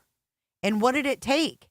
Did it take freaking Chris to get him a job? Some part in Sebastian's life. Tit for tat. The hats take a little bit because of the embroidery. But he just needed to get his stuff together. Yeah. Well, and we know this because it was Chris and Katie that helped move. Actually, we can't spin it today. I have to get the names on there, y'all. It's got to be set up. We spin it next Friday since we met it today. I can't spin it today. I can't get all y'all names in there and get it right. What was I just thinking? We spin it next Friday because we met the goals. I can't possibly get it all set up today. Move Sebastian to Tennessee and find him a job, find him a place to live so that he would have. I'm sorry, Seth. Too many S's in this case, but yeah, they helped Seth move to Tennessee and find a job, a place to live, and all that, so that Seth would be in Sebastian's life. Right. Yes, because as I said before, it is hard in California for any family to get by, and a single parent, it makes This is my theory. I think that Chris knew he had to get Sebastian out of the house because of Faith. I don't know what the reason is. I don't know what was going on that was inappropriate. Welcome, Rhonda. I'm not sure why exactly, and I don't want to speculate on that. However, I think Chris's long-term goal was to get Seth on his damn feet. Because remember, he even said that Seth wanted to drop out of the academy. When he first got into the thing, he said, I can't get through this. I can't do it. And Chris told him to put his freaking big boy britches on and get his ass back to that job. This is all making sense. It worse. And then Katie did have one up on him that she was military. Yeah. Because as military, you do have a lot more support than the civilian world in California Tell does. you what, that dang old And internet, man. Click, click, click, click, click, click, on click, top click. of It's him real easy, man. not being able to keep a job, even if he got a job, he would not have been able to be a single dad because he had no support system there. So, this is a good question in my opinion. Did Katie ever talk to you about her relationship with Chris and Chris's relationship with Sebastian? he was not around right when I got out or any of that. I did not even know Chris existed until I think about a year and a half ago. And I'm pretty sure they were already married by the time I learned he was in her life.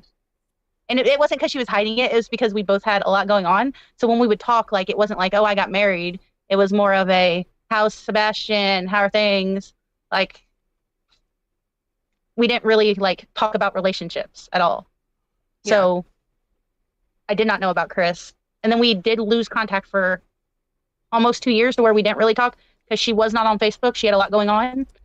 And she still had her Facebook active, but she just didn't go on there. And so we did not get to really talk in that time frame. And that was around right after, like a little bit after her and Chris had gotten married, I think. Okay. How was her relationship with Seth's parents? Do you know that? With whose? With Seth's parents when she lived in California. I know her and Seth's relationship seemed rocky, but how was it with his parents? Did you I 100%, I've never met them. I've never seen his mom visit. I've seen family. I'm not going to say family of Katie's. Katie has a stepsister everybody already knows about, pretty much. She's been tagged in a couple things. I've met her and seen her visit. She's the only family of anybody's I've ever seen visit. And yeah, I didn't even know Seth had a mom. So I've never heard Sebastian talk about her. I've never heard him call her on the phone while I was there, nothing. So I don't have anything to say about that. That doesn't mean she wasn't around or he didn't talk to her. That just means that I personally never witnessed it and did not know she that existed. is weird. I've never heard Seth talk about her either. So good or bad. Okay. Did you ever see like Sebastian be sneaky or like tell a story outside of like not saying he was grounded, right? I mean, he used to tell the same story over and over and over and over. Seth used to get upset if he did it, but some of it you can tell was 100% made up. And then, yeah, he liked to like stretch the truth at times. And he'd be like, oh yeah, today me and Dad did this. And he'd be like, Bud, you were at school. Oh yeah, me and Dad did this and this and this today. I'm like, Bud, you were at school. Like, you just got home an hour ago. Like, you've done your homework. And he'd have like all these stories in his head of me and Dad went and did this today. And like, but there've been times when like he'll tell 100% true story about school and he'll tell it over and over like 20 times to you because he did like to repeat stories a lot. Okay. He liked to repeat stories Rainy, a lot. especially if he was excited. What? Especially if he was with Granny. Did you hear that? He liked to repeat stories a lot, especially when he was with Granny. Meaning he told Granny a lot. This and this and this day. Like, Bud, you were at school. Like, you just got home an hour ago. Like, you've done your homework. And he'd have like all these stories in his head of me and Dad went and did this today. And like, but there've been times when like he'll tell 100% true story about school and he'll tell it over and over like 20 times to you because he did like to repeat stories a lot. Okay. Granny, especially if he was excited. Maybe she didn't say Granny. I think Clue said Granny. Especially if what? He'll tell 100% true story about school and he'll tell it over and over like 20 times to you because he did like to repeat stories a lot. Okay. Granny, especially if he was excited. What? I couldn't hear it. They talked over her. She said especially something. And then two people talked over her. It's downpouring here all of a sudden. Stretch the truth at times. And he'd be like, oh yeah, today me and Dad did this. And he'd be like, Bud, you were at school. Oh yeah, me and Dad did this and this and this today. I'm like, Bud, you were at school. Like, you just got home an hour ago. Like, you've done your homework. And he'd have like all these stories in his head of me and dad went and did this today. And like, but there've been times when like he'll tell 100% true story about school, and he'll tell it over and over like 20 times to you, because he did like to repeat stories a lot. Okay. Granny, especially if he was Did Seth ever have excited. a job? What? Did Seth ever work that you know of? When he was married? When right at the end of their marriage, I remember him getting the security job, because I remember him talking about getting the job, and he was very, very excited to start the job, but that was like right at the end of their marriage, and it did not last long. And at So that point, must be the job at the security company that Seth got, and then they filed a restraining order against Seth. He had one job, and it didn't last long, because I'm not a people person. Nobody likes me. I lay around sleeping. time he was very angry during that time frame. And what's changed? I think it is because it was the end of his marriage, and he knew it was the end. Yeah. So, and a lot of it, like, I really, that's the only time I ever remember him having a job, was that. And y'all wonder what his motive is?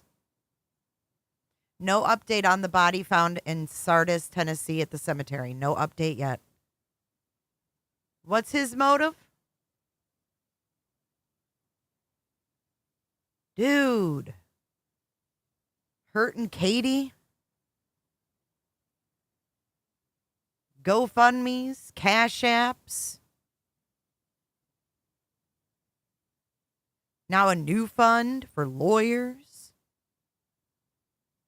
Sam hell is going on here.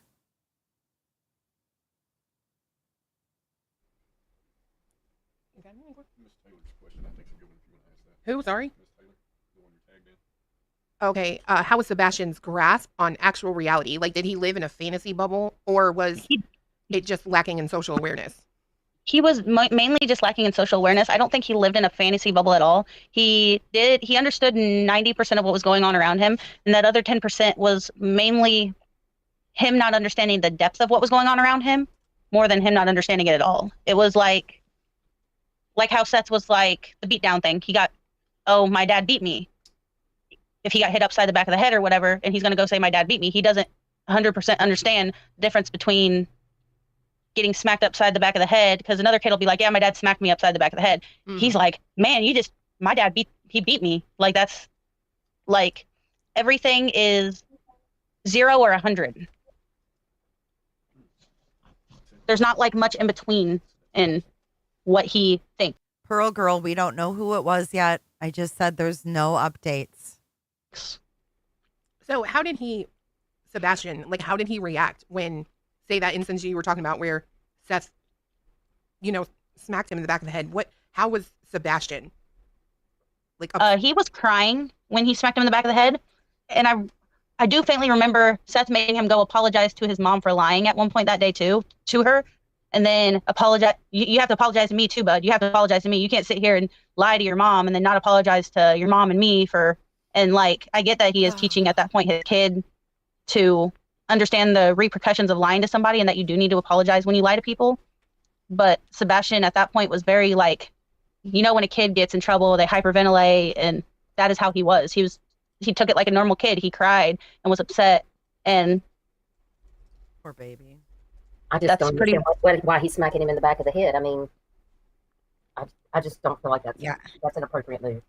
I don't either, but I think it was mainly just because it was, for Seth, it was a heat of the moment thing, and it was less of him thinking about what he was doing and more of him being upset. I know that's not an excuse for him at all. That's just my views on why it happened the way it did. So I got a question. It's him not thinking. I got a question. I've seen it come up a few times in different ways in the chat. Yeah. Is the, for lack of a better way of putting it, the current attacks and personality that we're seeing on social media from Seth, the way he's portraying Katie and talking about Katie, is that shocking to you? Is that out of character to you? Not at all. That's very, very in character for him. He has always said that Katie was the love of his life, and she broke his heart. So the way he is always going to hold her up here. So when she did that to him, I don't think he will ever forgive her for that. So I think that, like, he's still hurt. Wow. She doesn't think that he'll ever forgive her for that. And I know you guys are, bringing up the belt and shit, but that's like a form of like a spanking. To me, it's abusive. I don't think you need to use an object. But that and hitting a kid in the head that has a fluid pocket. Seth hasn't had a girlfriend since Katie left his ass. And so he's going to attack her because he's going to,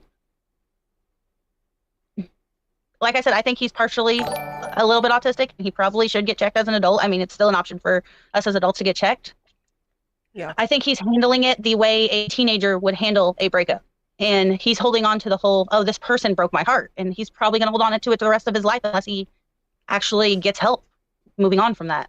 And I think a lot of the things he has done are as a result of that. So I have made it known in chats that this is always who I've seen Seth as.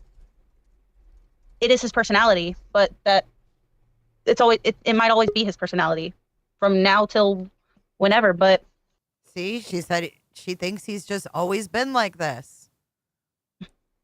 I don't really see that changing, period. But he is also a susceptible person. That is why he has allowed people that are not the greatest to come into his circle, because he's not, like I've said a couple times in this chat, he's not really had any friends that I can 100% remember being. He had no friends. Mr. Cashman, was that the same incident as he fell into the door frame that Seth described? Nope. This was an incident at the pool in which Katie and her friend Gabby got off the ship from a very long shift. They went to Katie's house, decided to go swimming, got home. Seth was sleeping. They got Sebastian in his bathing suit, took him to the pool, and Seth came out 45 minutes later, pissed off, and hit Sebastian in the head. Then there's another incident documented in court documents that he hit Sebastian in the head in front of a teacher. Welcome in, everyone. Welcome in. We are getting downpours here in Florida. There are 3 separate incidents now. She just added the 3rd.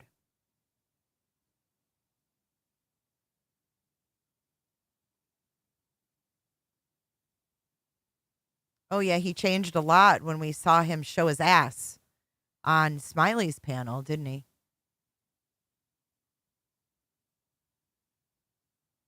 Thank you, Angel. He's not the person who makes friends. And so when he does make friends, if they give him any smidge of we're friends, I think he's going to want to hold on to them. So piggybacking off of that, with what you have seen from him recently with the stress and giving the benefit of the doubt here, would you say that people have been able to take advantage of the fact that he doesn't have a proper support system and almost weaponize that against him in ways because he becomes too trusting of people and then turns around and gets burnt because he is just so desperate? I wouldn't say he's desperate. I mean, he's like any of us. He does want friends, and he just doesn't know how to go about getting good friends. Sorry, I should have clarified. Desperate for answers where his son is. Yes, 100% desperate for answers. And I think that people have taken advantage of that fact because all he wants out of this is his kid, Sebastian. Like, he's 100% said every interview, that is my son. And that's why he's upset about everything to do with his kid going missing. And so, his and Katie's kid going missing. And he's upset at everyone. And I understand it. And I think that he's just holding on to anybody that gives him any thought of hope towards finding his son and Katie's son. Well, piggybacking off of that, though, why would he send all these cease and desist letters out to creators, including Clue, who has 22 billboards up to try to find Sebastian when he's... Merge, to answer your question, Merge said, again, she hasn't seen Sebastian in 8 years. Fair enough. Doesn't Katie have current friends? No, I think she doesn't. I think that Chris has also kept Katie isolated. This doesn't mean that Chris isn't controlling. Yeah, it's really pouring now.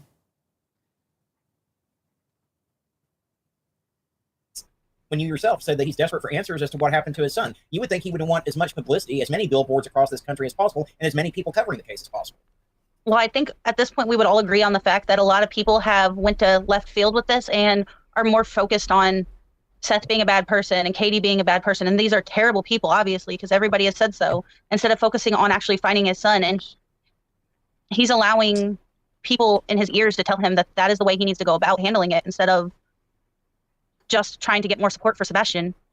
And I also think that this is the one time where he's had an income that he hasn't had to like 100% work for. Yeah. And so it also feels good to be able to just sit in his worry and not have to worry about Sebastian and worry about where his son is and all this stuff. And then also have to go and worry about where he's going to have his last or his next meal, or where he's going to pay his rent and all that.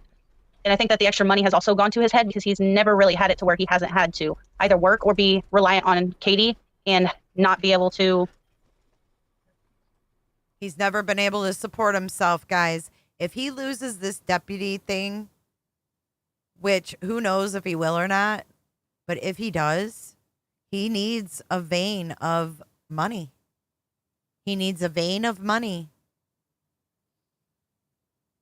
Shall we play a game?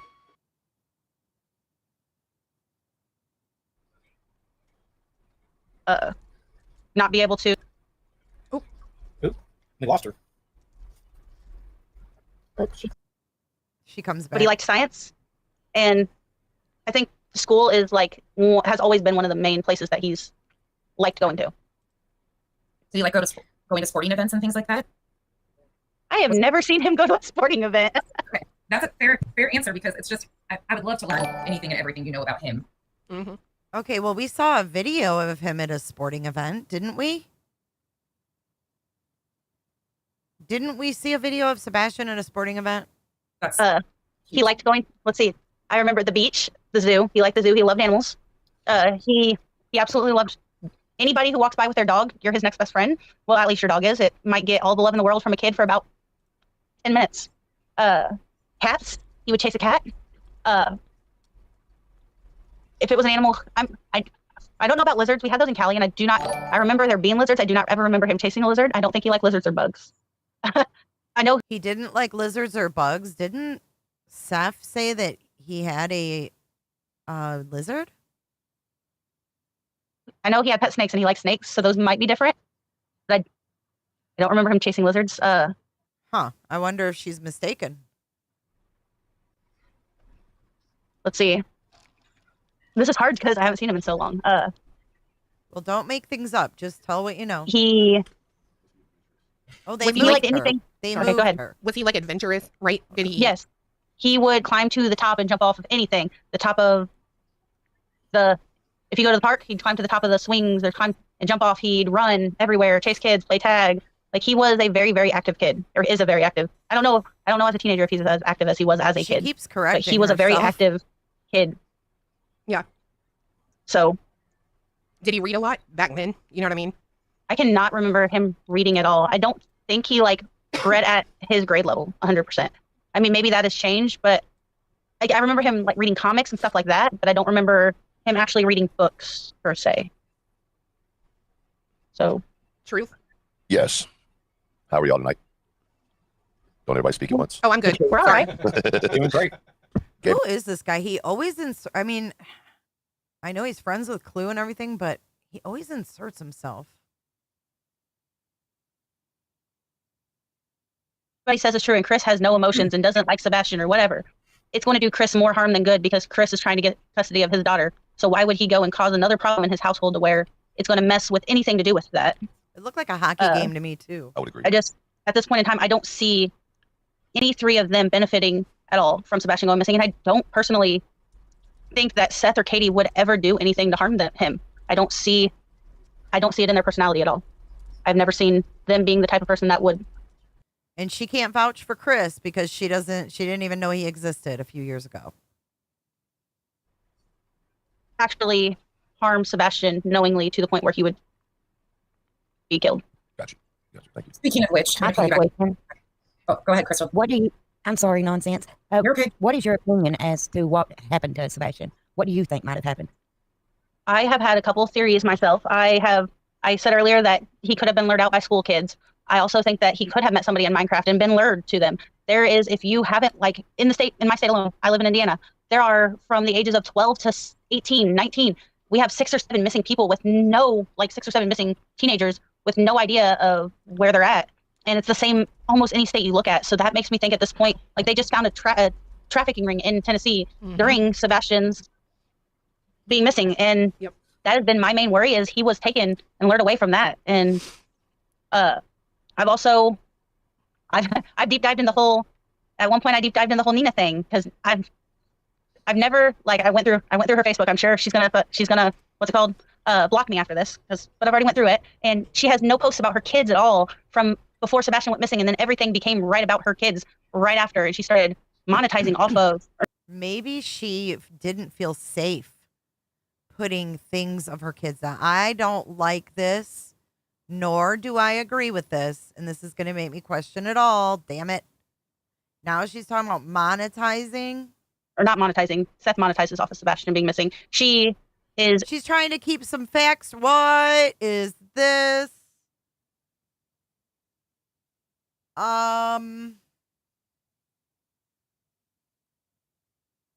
up. Wait a minute. Something ain't right.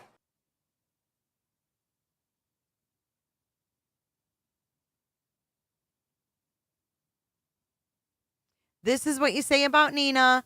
This is what you say about Seth. I've deep dived in the whole, at one point I deep dived in the whole Nina thing, because I've never, like, I went through her Facebook. I'm sure she's gonna what's it called, block me after this, but I've already went through it, and she has no posts about her kids at all from before Sebastian went missing, and then everything became right about her kids right after, and she started monetizing off of, or not monetizing, Seth monetizes off of Sebastian being missing. She is gaining support over Sebastian being missing for her kids. She used the term she was supposed to use for Seth and used it for Nina, then corrected herself.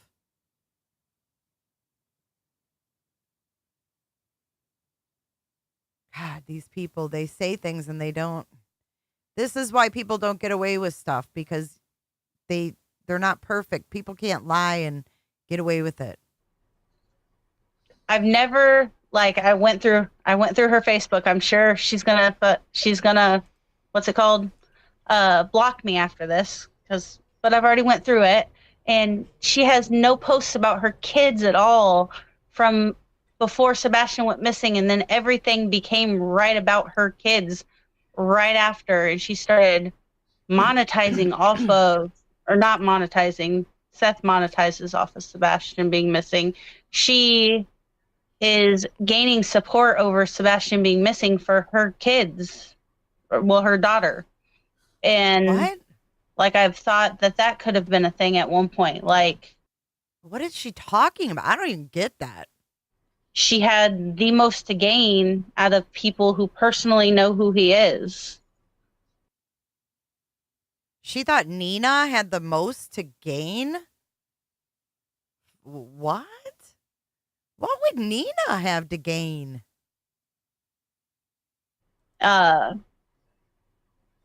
Sebastian, really, he could have been looking out the window and seen a cat or a dog and been like, oh, there's this loose dog, and went and chased it. Maybe he thought it was his dog.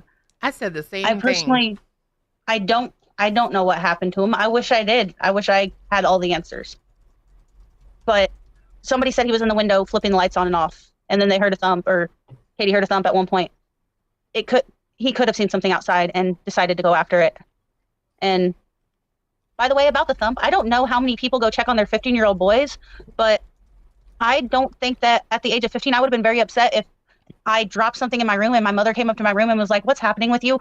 Whether he's mentally handicapped or whatever you want to call him, whether he has autism or a chromosome disorder or not, I feel like at that point she's not trusting him. Does she even know what's wrong with Sebastian?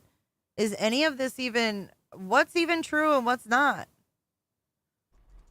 But somebody said he was in the window flipping the lights on and off, and then they heard a thump, or Katie heard a thump at one point. He could have seen something outside and decided to go after it. And by the way, about the thump, I don't know how many people go check on their 15-year-old boys, but I don't think that at the age of 15, I would have been very upset if I dropped something in my room and my mother came up to my room and was like, what's happening with you? Whether he's mentally handicapped or whatever you want to call him, whether he has autism or a chromosome disorder or not, I feel like at that point she's not trusting him if she came and checked on him because he said he was okay. So just putting that one out there. Well, I mean, at 15 years old, you are. I had all the answers. But somebody said he was in the window flipping the lights on and off, and then they heard a thump, or Katie heard a thump at one point. He could have seen something outside and decided to go after it. And by the way, about the thump, I don't know how many people go check on their 15-year-old boys, but I don't think that at the age of 15, I would have been very upset if I dropped something in my room and my mother came up to my room and was like, what's happening with you? Whether he's mentally handicapped or whatever you want to call him, whether he has autism or a chromosome disorder or not, I feel like at that point she's not trusting him if she came and checked on him because he said he was okay. So just putting that one out there. Yeah, I'm with you, Potato. Thank you, Rhonda Moses. Rhonda wants to know if y'all think it looks like she's reading off something. You guys on your TVs can probably see better than I can. Yeah, and if he was in the front room and she was in the back, that's a pretty loud thump.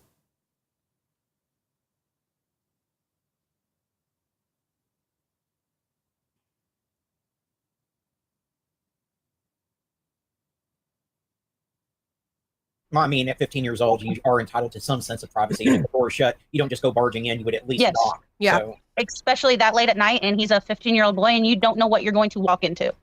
Yeah. Just putting that one out there. So, does she come for the ruckus video?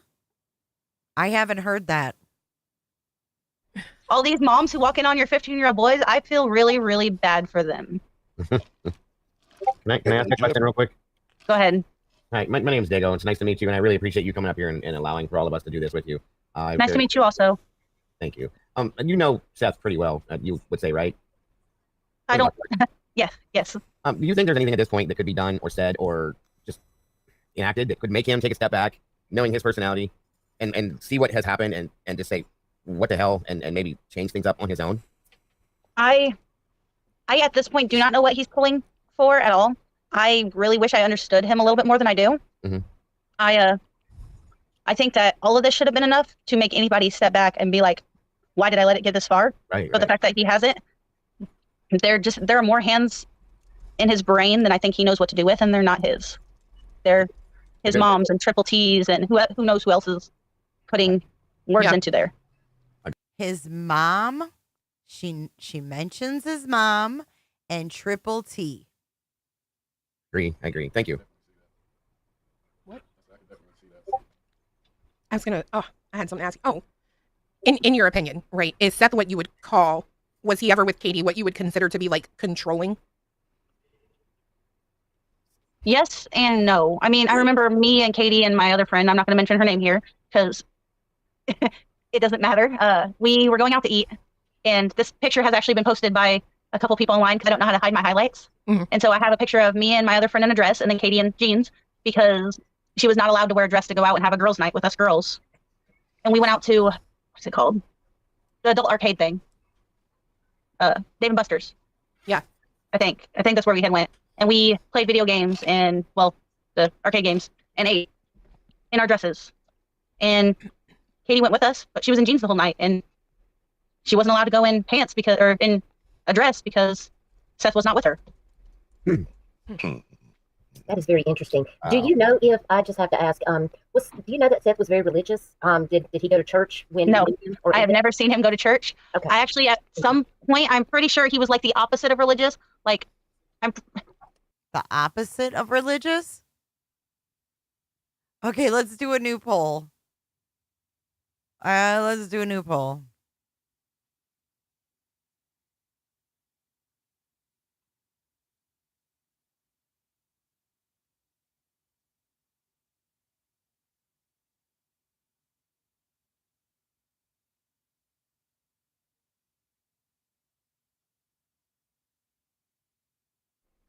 religion in a whole is a hoax. Like the church is monetized off people. God is everywhere, so why am I going to go to church? That type of thing. Oh. Well, that's a lot of people's perspective. Yeah, I mean, yes, it is. You don't have to go to a building to have a relationship with the Lord, in my opinion, right? But I agree. No, you don't. And it's a very interesting take, considering when he's telling people that they right go to church and yeah, it just I don't know. I felt that was weird, so I just wanted to get your perspective on that, and I appreciate you answering. No, I do not ever remember him going to church. Do you think it's possible, or would it be something that was out of the ordinary, or out of not necessarily out of the ordinary, but out of the thought that someone within the family might hide Sebastian for some reason? Is that something that would even go into your brain, or is that something that that's not an option in your opinion? In whose family? Because at this point, I cannot think of anybody in Katie's family that she would trust to take Sebastian out of her. Well, I want to know why on Seth's background it says that he worked at, what was it? Christian something camp? Someone correct me. I know it was like something camp, like Christian camp or Christian youth camp or something shit. Site particularly. I mean, there are people that I can see her being okay taking him for an hour or two to do stuff, but nobody, I don't see either of them having anybody in the family they would trust to keep Sebastian for any time frame in this type of constraint at all. So no. Thank you. Not on Katie's side. Okay, awesome. No, not on. I don't know Seth's mother. I don't know that relationship at all. I've never heard Seth talk about his mother, so I can't say that. I don't know if Seth has any other family at all. But I don't think that Seth would particularly send Sebastian to live with his family either. Okay, thank you. If I'm to pick up what you've been saying, and if I was to describe Sebastian as independent, strong-willed, a teenager who has typical ups and downs, would that be accurate from what you're... Oh, he is 100% a normal teenager with typical ups and downs that has some differences that are caused by his autism and his chromosome disorder. He really is. But he's strong-willed. He's honestly wants to be. He's independent. He loves to learn. He loves to push the boundaries and find more things. He's an adventurer. Yes. Okay. He is 100% an adventure-seeking kid. Okay, that's security. We really appreciate you being transparent and just having He this very important was. conversation. I've learned so much tonight. Absolutely. Just having you take us back to all of this. I think it's really answered a lot of questions, and it's helped us to see things from a different perspective through your eyes. Just hearing you talk about knowing Katie and your friendship and knowing Sebastian. Why do they need and you share these security? very important stories. I think he is so important to so many people here in this community. We just want him to be found safe and brought home to his parents because No, it's called Christian Teen Club. Christian Teen Club, it's called. know that Katie misses her son so much, and when she cries on the phone, it breaks my heart. Because I know those are real tears. Exactly. Yeah. But And I know she's very strong though. She really is. And I know all these people that are, I'm okay, not all of them. A lot of these people that are doing interviews with other people and everything, like, I know everybody cares. Most of the people care, but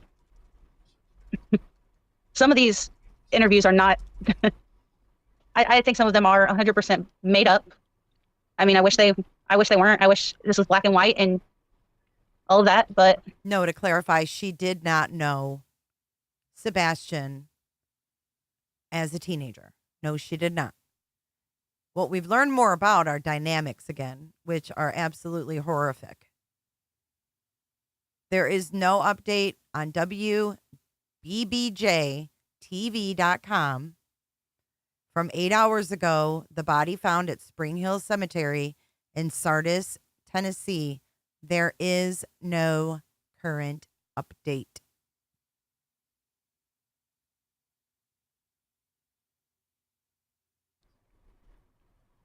You don't mean to The place where the body is found is between Memphis and Nashville. say that someone would insert themselves into a missing persons case that had no Oh, business not at all. Oh my God, that 5 minutes of fame don't mean nothing, right? Oh my God. Fiance's laugh. Listen to that again. Listen to it on fast speed. Listen. It's black and white and all of that, but You don't mean to say that someone would insert themselves into a missing persons case that had no Oh, business not at all. Imagine That 5 minutes of fame don't mean nothing, right? Exactly. Do you know anybody that could gain anything, specifically anything at all surrounding this, that could gain anything from this happening? Or from The only person I'm sorry. the only person I could see gaining anything at all is Nina, but I think everybody at this point has more to lose than they have to gain. Beyonce, you can't hear him. He didn't say anything, but he's sitting here shaking his head big as crap, rocking the chair. Apparently, he definitely agrees with you on that end. What is your, if I can ask, what is your thoughts on that situation complete? I went over it a little bit with them earlier. Like I went through her Facebook and I'm she sorry. did not post anything. It's okay. She didn't post anything prior to him going missing about the custody or any of that. But since he has went missing, since Sebastian has went missing, it has been my daughter. I love my family. Look at this picture she drew for me. Look at this picture all my kids drew for me about what a great mother I am. She's back on Nina. She's back on Nina again. Oh, my daughter's not here. Here's a picture of the sky. Good night. That has been nonstop since he's went missing. But there's literally maybe one picture of her kids before that. That's it. And everybody's like, okay, well, most parents don't like to post their kids online. Well, wasn't her kid basically like literally like kidnapped? Wasn't there like a whole plot set up by the Proud Socks and the Bowerfoots? This is total deflection. Yes, TJ and Merge, you're right. No, now I don't believe her. I don't like her motive. I don't like it. I like the neighbor better. this case should be more of a, why are you posting them online now that there's a missing kid? Right. So Like there's a kid that is missing and you are sitting here posting your other kids online and gaining all of the sympathy. Yeah. From him being missing. You're taking away from his. She said she didn't even know Chris up until a few years ago.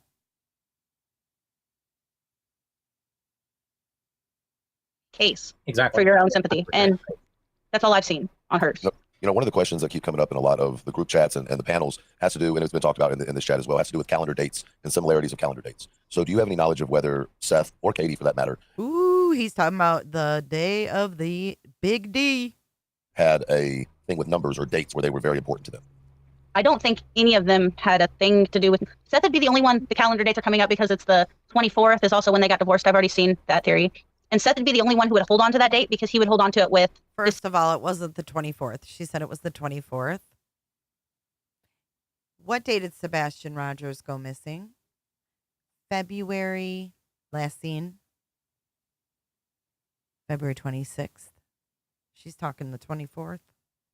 Saying for Katie divorcing him then, that's when she put in the divorce. Yeah. But so before Sebastian went missing, have you seen or heard of anything he had done in relation to that, like in a vengeance sort of way towards her? no, I have only because I've only spoke to Katie mostly since then. I've only heard from her of the things that her and Chris have done to help him to be in his kid's life. Like they've helped him to move to Tennessee, helped him to get his house, helped him to get a good job. And they've done all this to make sure he's in his kid's life. And I've not heard any disdain from anybody about any of it lately at all. I mean, right after the divorce, they weren't happy. Like neither of them were getting along. But lately it has been, they've worked together very well lately. Yeah. And I want to say it's refreshing that even though you're Katie's friend, you've remained neutral in this. You're not taking Katie's side. You're not taking Seth's side. You're just saying what you know to be true from your experiences with the two. Yeah. You know, and that's what I like. It helps to keep the focus on Sebastian instead of playing the blame game that this parent did this and this parent did this and this parent did this. But at the end of the day, our focus needs to remain on Sebastian. On Sebastian. A 15-year-old child that's been missing for over 100 days at this point. And me sitting here focusing on Seth or Katie, all it's going to do is hurt him when he does come home because he loves both of them so much. And any of this is going to do is cause him more pain when he sees that they have been going at each other's heads. And now his aunt, me, is turned against his dad or his mom or somebody. And I'm not going to turn against any of them. Like, even if me and Seth or me and Katie or me and whoever are not always on good terms, like, I will always consider myself a friend to Seth if he needed somebody to talk to. And Katie knows I am always going to be her friend if she ever needs somebody to talk to. That's good. That's commendable. Very commendable. I think it's important. I've got a question. When that happened in California and he hit Sebastian, what was Katie's reaction? Girl, I was just about to ask that same question. She was upset, and they had gotten an argument about it, and I'm pretty sure that was the night that. Okay, so she was asked what happened. Like, how did Katie react when Seth came out and, yanked him out of the pool and allegedly hit him over the head? One of the neighbors had called the cops, and nobody did anything because Sebastian was fine. And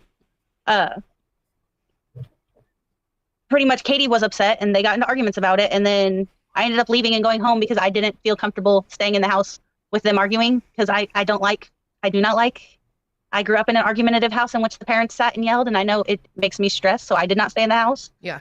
And so, yeah.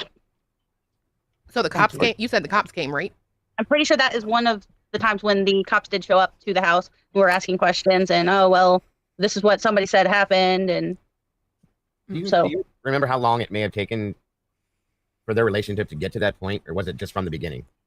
I think since I have I don't think it wasn't 100% at the beginning when we first joined the military, because Katie was all about Sebastian and her family and making everything work. But I think there was a lot of disdain between them through the times in California. And I think it was just one thing building on another that led to the divorce ultimately. Yeah. I'm going to jump here because I'm going to jump in here. I have two things for you. First and foremost, I think it's important for people to understand that you weren't doing this to come on here and shame Seth or Katie. You wanted to give your perspective and try to get people to focus on Sebastian because you were sick of seeing all of the accusations slung at both sides of them, because for you, you don't see its potential for either. So you aren't doing this to try and give people insight into all of this deep, dark secret stuff. You want to get the focus on Sebastian, correct? Yes. I want the focus to be on Sebastian. Okay, so that's a good point. She did, if she saw this, if that allegedly happened, she knew that he had an issue and witnessed his dad sleeping. Now she's slinging and slunging, flung and slung. Who thinks she got flung and slung to the tubes sent by somebody? I mean, I'm sure there was stuff slung and slung. I did want to clear some things up because people have been asking me and some of the groups to come on and talk because I know them both personally.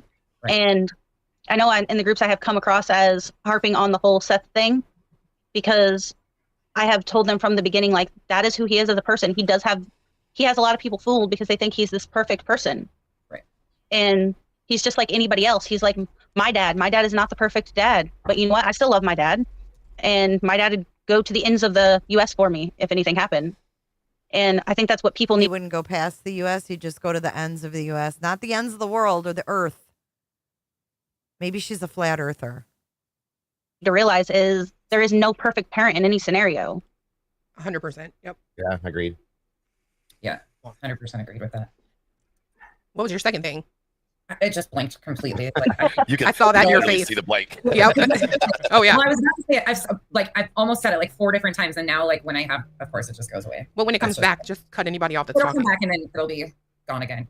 That's why I'm over here being quiet, because every time I think of something, then I'm like, then I forget it. The comments are being a little crazy tonight. How did Sebastian? I know that's a question that's been asked in the chat quite a bit. How did Sebastian respond to that incident? Is my first question. I'm going to ask my second, then I'll shut up too. Are you the person that Seth is referring to? And the friend went outside and talked to him after an incident that happened in the house. Are you familiar with what story I'm talking about? I am not.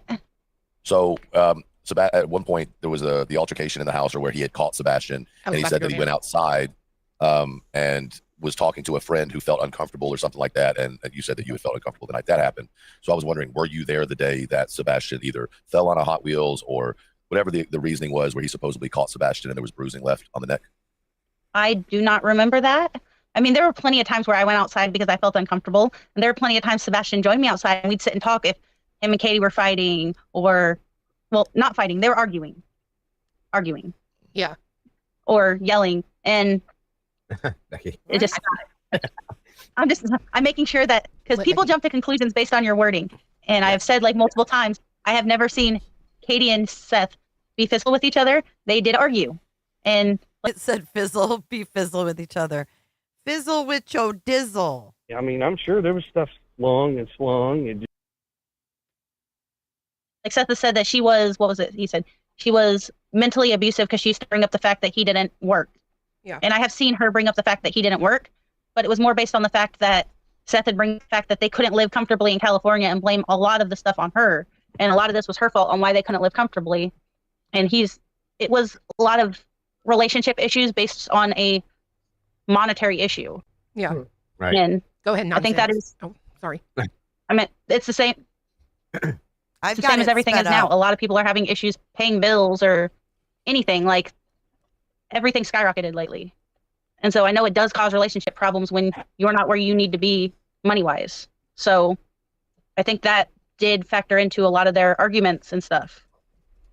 And have you ever witnessed Seth putting his hands on Sebastian? Were you ever present for anything like that? I was present when he grabbed Sebastian out of the pool and hit him upside the back of the head. Okay. He did not hit him hard. He bopped him. Like, you know, when he was little, he had fluid on his head, and I think that's a lot of concern for many of us, is that it seems like that he would know that that's probably not the best idea. I mean, it's not a good idea to do that to your child anyway. In my personal opinion, that's not the way that I parent. But with someone that's dealing with his particular condition, that's just not. I mean, people have vilified Chris because he got one lick with the belt.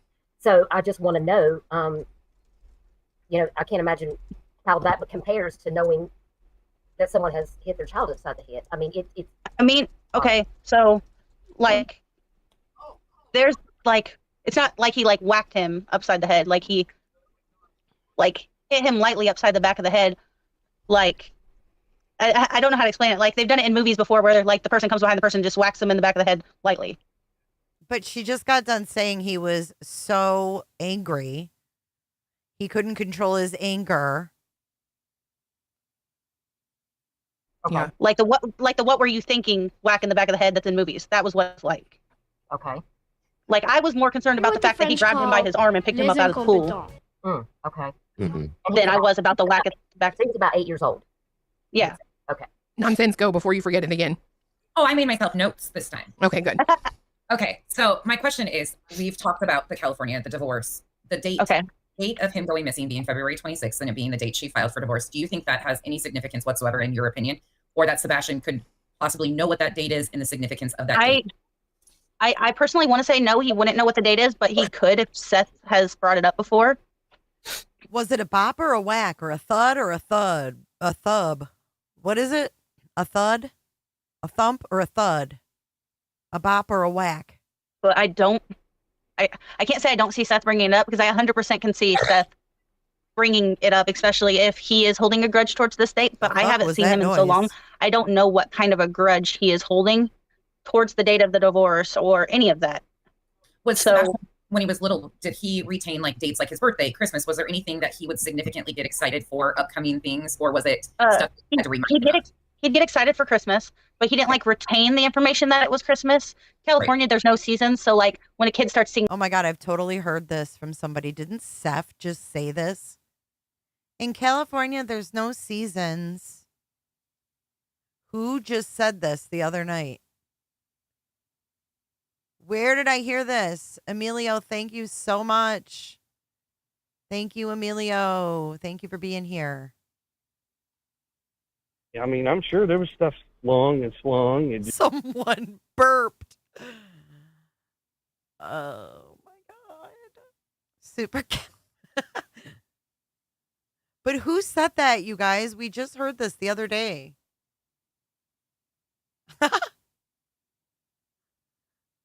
Snow, they're like, it's Christmas time, whether it's Christmas or not. I think Sebastian, the main reason he knew it was Christmas is because they had the countdown calendar, and now he knows there's 13 days till Christmas because he just opened number 13 and stuff like that. I don't think he like really retained dates as much as he just get excited when you told him it was near that date. Oh, but Seth said that he waited in the driveway and told the neighbor, "Hi, ma'am. My dad gets home in 7 minutes." That's what I was wondering, if he needed to be verbally prompted to remember significant dates or not. I don't think most kids remember dates. I mean, They don't. Typical teenagers. Look, I'm an adult and I have to go on Facebook just to figure out when my mom's birthday is. So yeah, and it's a couple days before mine, so that's really bad. Do you think? I feel like Do you think? I feel like I'm like on a hallucinogenic right now, and I've never even done a hallucinogenic, but I feel like if I did a hallucinogenic, this is what it would feel like. Holy shit. I mean, I'm sure there was stuff long and swung. And I will. You think it's possible that he would possibly leave the house without shoes, all of that, going out for like a walk alone? Would he walk a long way, like trying to be adventurous, like you said? I remember him not wearing shoes a lot when he was younger, but I have heard that he didn't like to be outside barefoot now. I can't even believe she's commenting on this. Brown-eyed gal, thank you. I got your text on the hotline. I hope you have a wonderful Friday, and I love you too. Thank you, Brown Eyed. As a teenager, I mean, weird. Yeah. I mean, my nephew is like very, very high on the spectrum. He's nonverbal. He's like, so my sister's son, he is the type of kid who he does not like clothes at all. He definitely doesn't like shoes. If you get him in a car seat on his way anywhere, you will have to go and dig for his shoes around the whole car before you find them. So it really does depend per child based on if they like shoes or not. And then sometimes they do get certain shoes where they like, so maybe he just doesn't like certain shoes when he was younger, and then he's found ones, or Katie and Seth have found ones that he has liked, because like when they're younger, he tries one shoe on and decides, well, I don't like shoes. Now when he's older, he's had to spend more time in them. He hasn't had much of a choice. So he's like, okay, I like these shoes, because they have said he has favorite shoes. So right. That could be the difference. My question was, when you were around Sebastian, Katie, and Seth, did Sebastian ever not just walk off, but did he ever go and hide where he couldn't be found, or hide under people's cars, or have any odd behaviors like that where he would hide and he couldn't be found that you can remember? I know he liked to play hide and seek. He played in the house a lot. He would hide in closets in that little house we built him. I remember us going outside, and we had to watch him carefully because he would go and hide behind flower beds and stuff like that. But I don't remember us ever really taking our eyes off of him long enough for him to go hide anywhere else. Because when we were outside with him, we were usually watching him like a hawk, because they did have a swimming pool in the apartments that they lived in. Mm-hmm. And even if he can swim, like, I personally don't, like, I know Katie and all of us, we used to watch him, and he'd usually be around a lot of other kids outside in the apartments. So we'd be watching him most of the time. So he didn't have a chance to go hide underneath. Hide underneath what? Okay. Anything. Well, thank you for answering that. Becky, were you done? No problem. You have another question? No, the only thing I was going to follow up with on that was, I know it's been a while since she has seen him, but where she is familiar with another child on the spectrum, she knows what stemming is. Did he have any stemming behaviors, like pacing, things like that stood out to you? Any type of thing with his hands, anything that you remarkable? I can't with these new terms, and no offense to anybody that uses them, but stimming, fuck. Why do they have to use these weird terms and act like we're all professionals? What does that even mean? Can someone just put it in layman's terms for those of us that don't try to act like we're doctors? In your memory. He liked to run, and that is like another thing that my nephew does. Is she liked to twirl. He does not sit still. He runs everywhere, and that was how Sebastian was. Is he's always running. The hands, yeah. Sebastian, no, he does keep his hands and arms close to him. Like I said, like he has the gangly teenager thing going on right now. So on top of that, like you can tell a lot better. Gangly? Gangly is not a nice word. That is not a good adjective. Gangly. Then when he was younger, stemming. Oh, does he do stemming or anything like that? Because I'm like super important. Like, answer my question. Is he into stemming? But he likes to keep his hands and stuff close to. Why can't we just say fidgeting then? Why can't they just say fidgeting? I mean, what the fuck? Pretty much his facial area or his chest area. I know he used to shake his hand sometimes, but I do that. And it was mostly when he got excited or nervous. That's what I was hoping for, was to pick up characteristics. Like if somebody comes up on him, what are things that are going to be noticeable? And you said he likes to run. He likes to keep his hands and arms close to him. That's called anxiety. I don't have autism, and I do those things. I've never heard it referred to as stimming or whatever the fuck she's saying. Oh, it's short for stimulating? For God's sakes.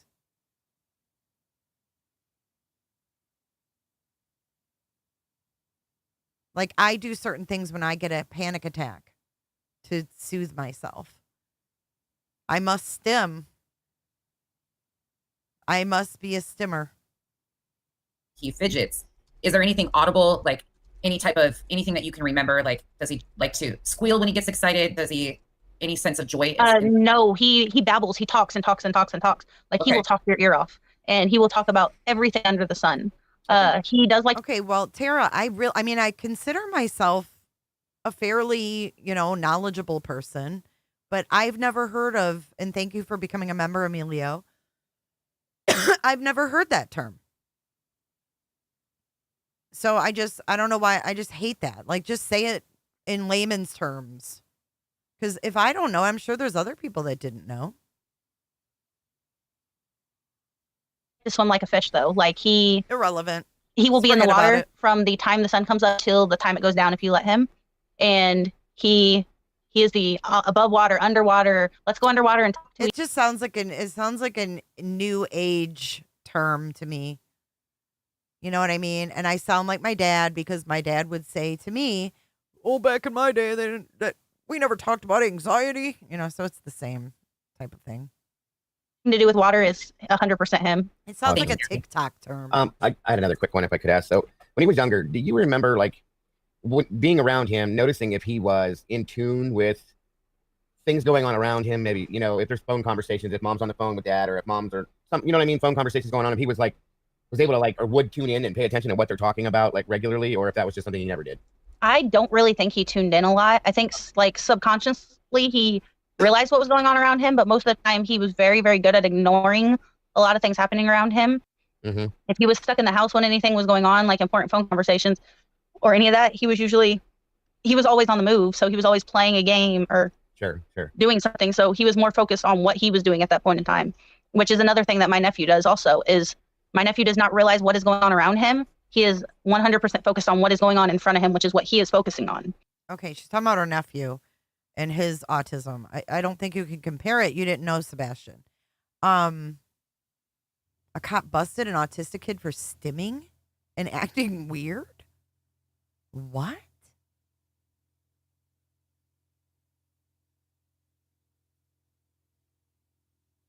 Yes, she did have braces. Why do you ask, Merge? That's like a motion, a repetitive motion is what it is. It just sounds like a new age term. I've never heard that.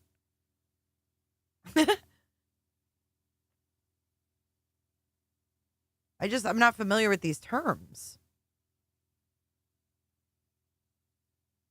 I can't believe how many kids have autism these days. Like when my children are in their 20s, and when they were little, it was not this widespread. Do you think it was just they brought in the spectrum, and that's why? I mean, I'm not trying to be ignorant here. I truly don't know. I've never had experience with it. Oh, why he didn't have braces. Gotcha. I get it. Yeah. It's not a tick. I think it's a voluntary movement, right? How did she afford braces? Probably insurance, right? Or maybe paid for. I mean, her and Chris both work.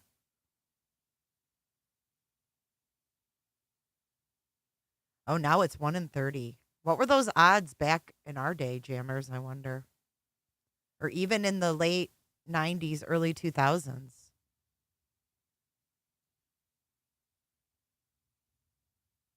Maybe because they have brought in the spectrum. Do you know what I'm saying?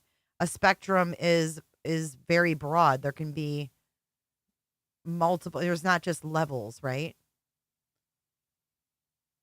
It's not like you're 1, 2, 3, 4, 5 in severity. It's a spectrum where different kids have different, I don't want to say symptoms, but whatever you'd call it. It was 1 in 200,000. Wow, that's nuts.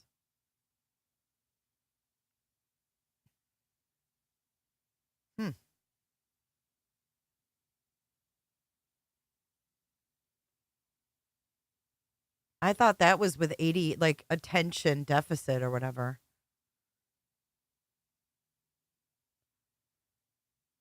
Like when I went to school, nobody took drugs because they were hyper. That didn't exist. Oh, you were joking. High on the spectrum are usually unnoticeable. Those are probably the ones that were not diagnosed.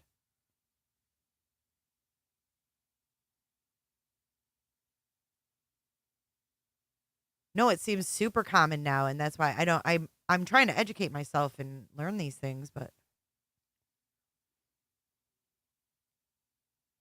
yeah, I don't like the Adderall.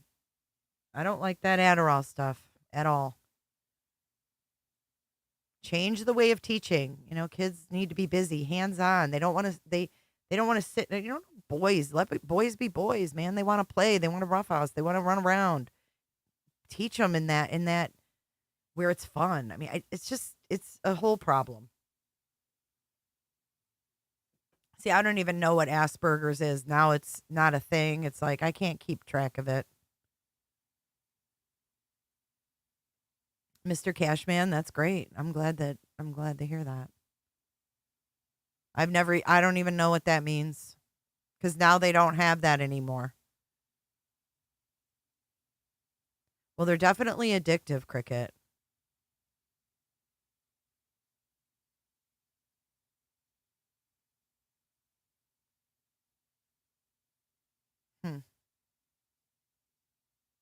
It's odd. It's really crazy. All right, back to this. Sure. So I don't think he realized what goes on around him a lot of the time. Gotcha. Thank you. No problem. So I did want to say that I think everyone's making way too big a deal about Sebastian leaving barefoot allegedly, because this last month in Florida, we had a young man similar in age to Sebastian, went missing in the middle of the night just like Sebastian, and when he left, he was wearing nothing but his boxer shorts, and he ended up being found neck deep in swamp water. Mm-hmm. So it's not unusual for kids to go missing. That's barefoot. true. It's just, it happens all the time. Yeah. And one thing I did want to ask, now, given some of the allegations that Seth has made against Katie, did you know her as a heavy drinker at all during your time that you knew her? No, I know we did drink on occasion together, but Not a heavy 98% drinker, of she the says. time we were 100% sober, and the only time we would actually drink would be 98% of the time. Listen to this percentages. 98% of the time we were 100% sober. like, I remember at one point, me, Katie, and Seth all had drank together. There were a couple other times where we'd mostly just have a glass of wine, or I'd have a beer, and Katie'd have a beer or a mixed drink or something, and we would just sit by the pool while Sebastian swam and drink. And it wasn't like I've never actually, I've seen her drink a couple of times. I mean, we were overseas together and we bought drinks. But other than like that, when she is in family mode, she doesn't, at least when I knew her, she never really used to drink. So I can't say she doesn't drink now or what she does drink. That I'm not privy to. But she has never been, in my eyes, a drunk. Okay, thank you. I just wanted to clarify that because it is something that's been making its way through social media. And so I wanted to get your perspective on that. Yes, thank you, Gabby. I was asked to pass a message on to you. If there's another creator in the chat that is watching and she goes by the name Mind of Monsters, she just wanted me to let you know that she really appreciates you and thank you for your service. So I said, thank you for thanking me. Absolutely. I keep turning my camera back on so you don't feel lonely. I have a question. I'll turn mine on. I have a question. I don't mind either. Up here. So I think it's only fair, right? We ask about Katie's drinking. Did you ever see any recreational drug use, any drinking from Seth, both of them, right? I mean, I think it might be hard to do that type of stuff in the Navy, but Look, I'm gonna be real.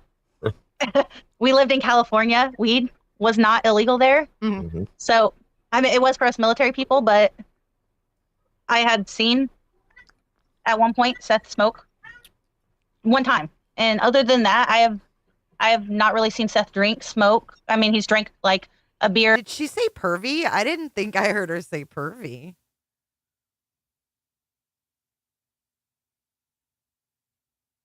Can't say she doesn't drink now or what she does drink. That I'm not privy to. But she has never been in. Wait, let's listen to it. Y'all are fucking crazy. Y'all are crazy as hell. Okay, thank you. I just wanted to clarify that because it is something that's been making its way through social media. Katie'd have a beer or a mixed drink or something, and we would just sit by the pool while Sebastian swam and drink. And it wasn't like I've never actually, I've seen her drink a couple of times. I mean, we were overseas together and we bought drinks. But other than like that, when she is in family mode, she doesn't at least when I knew her, she never really used to drink. So I can't say she doesn't drink now or what she does drink. That I am not privy to. But she has never been, in my eyes, a drunk. She said privy. She said privy. Or is it pretty much like watching the same person? It depends on the interview, because right now I do think he is on medication for his shoulder. However, I broke my neck not so long ago, and I was on medication for that, and I acted about the same. Like, I was a little bit daisy and droopy, and so if they have put him on medication for it, he is probably not abusing it. I know for my shoulder, I was on gabapentin, and that stuff highly affects me. She's saying that Seth is probably not abusing his meds.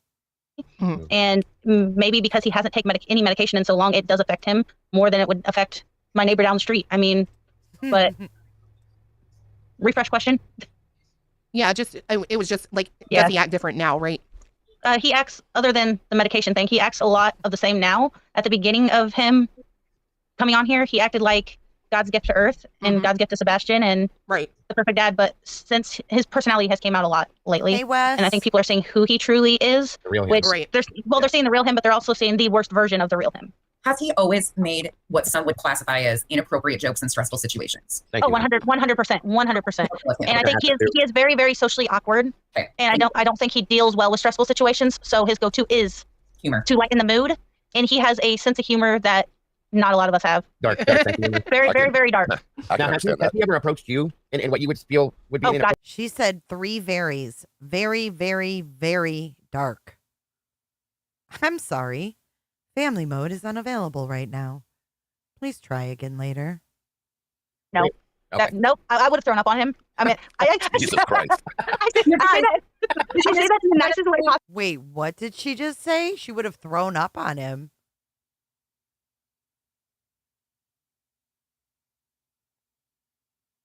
That not a lot of us have. Dark sense of humor. Very, I very, can- very dark. I can Now, has understand that. he ever approached you and what you would feel would be Oh, God, no. inappropriate? Okay. Nope. I would have thrown up on him. I mean, Jesus Christ. I say that. Anything inappropriate. I say that in the nicest way possible. I'm sorry. I'm not even. None of you men are nope. her type, okay? No. You know what? Imagine that. That's fine. Okay. He's known that since the beginning. Like when he met me, it was me and my ex together that he met that same exact day. So like from the beginning, he's known who I am and how I am. So I don't think he would ever try anything so dumb. Plus, like I had said, like even after the divorce, he was 100% in love with Katie. Yeah. So After the divorce, he was 100% in love with Katie. and he knows I would have laughed at him if he tried. Did you ever? And then see I would have went and told Katie, and she would have laughed at him. So Right. Yeah. Gabby, I'm so confused. just so anybody so that you sorry. can see it. I'm not outing Did I anything that ask Gabby him didn't to say. do no, that? I'm 100% gay. You sure? 99%? You're 100%? Well, 98.5. Okay, I hear you. So Dago, you still have a chance, brother. Oh my God. So hot and Oh wow. I'm just kidding. I'm joking. I don't know about that, bud. Well, you both weren't up here, Dago and Truth Not Feelings, when Gabriella was. No, I heard that part of it. My son Okay. kept talking to me, and I wasn't able to focus on everything. So I'm sorry about that. I did Well, I find it odd, though, that he would even say that to you, though, Gabrielle. I mean, but you just told us Yeah. once again, like, he would say inappropriate things, like accusing you Yeah. of wanting to But he, intimate from, relations with Katie and things like that. And but you have to remember, from like the time I met her, he was 100% set on the fact that she was cheating on him, no matter what. She was cheating on him. So him saying that is him just like being like, "This is my wife." 100%. Like, I hope you know that I can get her and you can't. And I'm it's more of. surprised he didn't blatantly accuse you and her of doing that. You know what I mean? It sounds I mean, like that's I'm how pretty it- sure he probably accused her at one point or the other after their divorce. Wow. But Do you think he still talks like, or feels like maybe she is still his? Like a possession. Yeah, like no, I think the only person that he talks like, I think he talks Sebastian. like and feel like she's his first love. Yeah. And all of that. But the only person he actually like thinks of as a possession or views as a possession is Sebastian in this fact, because that is his son, that's his heir, that's his name. Like Sebastian will always be a Rogers. And I think like that's the one person who he a little bit views ownership over. A little And bit. saying that, do you think that he feels that he has more rights to Sebastian than Katie does in his mind, maybe? Yes and no in that aspect. I mean, I think that he feels he has more rights not because Sebastian's his son, but more because he has raised him since he was a baby and Katie joined the military, and he liked to throw that in her face that, oh, I'm stuck here with him and you're just out doing this and this and this. And she was on deployment or she was doing that, and he'd throw it in her face that she wasn't around, and she'd be upset about it, but there wasn't really anything she could do. And I think like he probably still views himself as the better parent because of that fact. I mean, a lot of people online have viewed him as the better parent because she wasn't around when Sebastian was little, but like younger, but that wasn't her fault. Like nobody in the family was working except her. So she joined the military to pay the bills, to make sure Sebastian got medical care he needed with his disabilities, and herself the medical care, and Seth the medical care he had needed. And so he did try and apply for disability at some point way back when, right? I do remember him talking about fighting for disability, and I remember him talking about going to the Navy lawyers for it, but I do not ever remember him getting disability or being approved. Right. But I don't think he ever followed through with the medical stuff he needed to get approved if he was going to get it. I mean, even so, you have doctor's appointments on doctor's appointments, and you have to be able to prove that you cannot work without a shadow of a doubt, I mean. That's why you have to go to the doctor, right? It's tough for people to get on disability, and, you know, even after they get on it, they get reviewed every so often in order for them to stay on it. So it's not like you can just say, oh, well, I've got this wrong with me, and get that stamp that you're going to get your disability check. My dad had multiple sclerosis, and he fought for years to get his disability check. You know, and finally, I think on the third appeal, he finally got it, but it was a fight. I mean, my father has a double knee replacement, can't really walk very well at all. And on top of that, he's a big disability doesn't matter because it's paid disability, short-term disability through his job. It's not SSI from what I've heard. Because California has like really weird gun laws, so I'm not 100% sure, because we used to get in these talks about California's gun laws, and he's definitely one of those who are, I want my guns. Yeah. And yeah, I'm really sure he used to be able to carry a gun with his security job. One more question for me about Sebastian. Do you have any, like when he gets excited or overwhelmed, does he have any change in speech pattern? I think when he gets excited, he does talk faster. And like, you just have to be like, slow down. Like, I can't understand you. But besides that. You guys, I think this came from Clue, right? We're going to wrap this up here in a second. I'm getting some storms rolling through, and only 58% of y'all believe her. You guys have to see this. And I believe she might be, look at that girl's face. We'll pause it there for a second. But I want to show you guys this because I think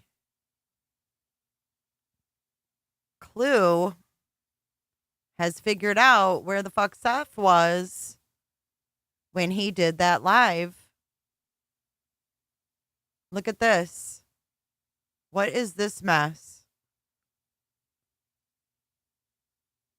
Let's watch this and see what it is.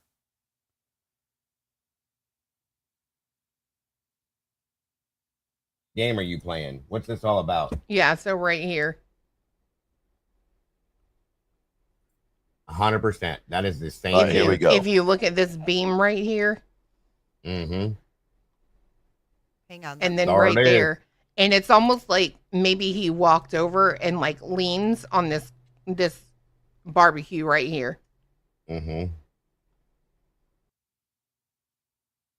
That's T-Rev's girlfriend Michaela's house.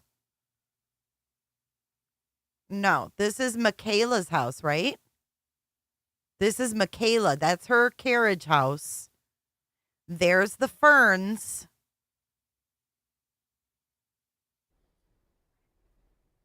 What game are you playing? What's this all about? Yeah, so right here. What's up with that? 100%. That is the same. Here we go. If you look at this beam right here. It's not T-Rev? And then right there. And it's almost like maybe he walked over and like leans on this barbecue right There's here. ferns. I mean.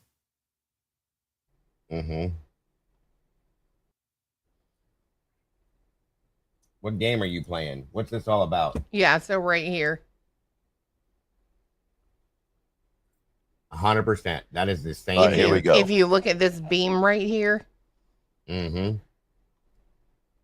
and then There right it is. there, and it's almost like maybe he walked over and like leans on this barbecue right here.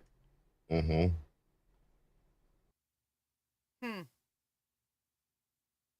I guess that's at Michaela's house, from what I was told. Anyways, let's go back to our interview. I don't know. I mean, it looks like it could be the same. It's interesting nonetheless. I don't like all this. And I just checked. There is no updates.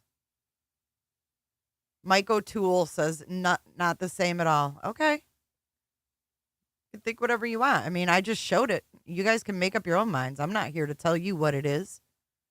I'm never here to tell you what anything is. You guys are free thinkers. All right, let's get this back up and finish this off. She's still holding this. She's still holding the same face.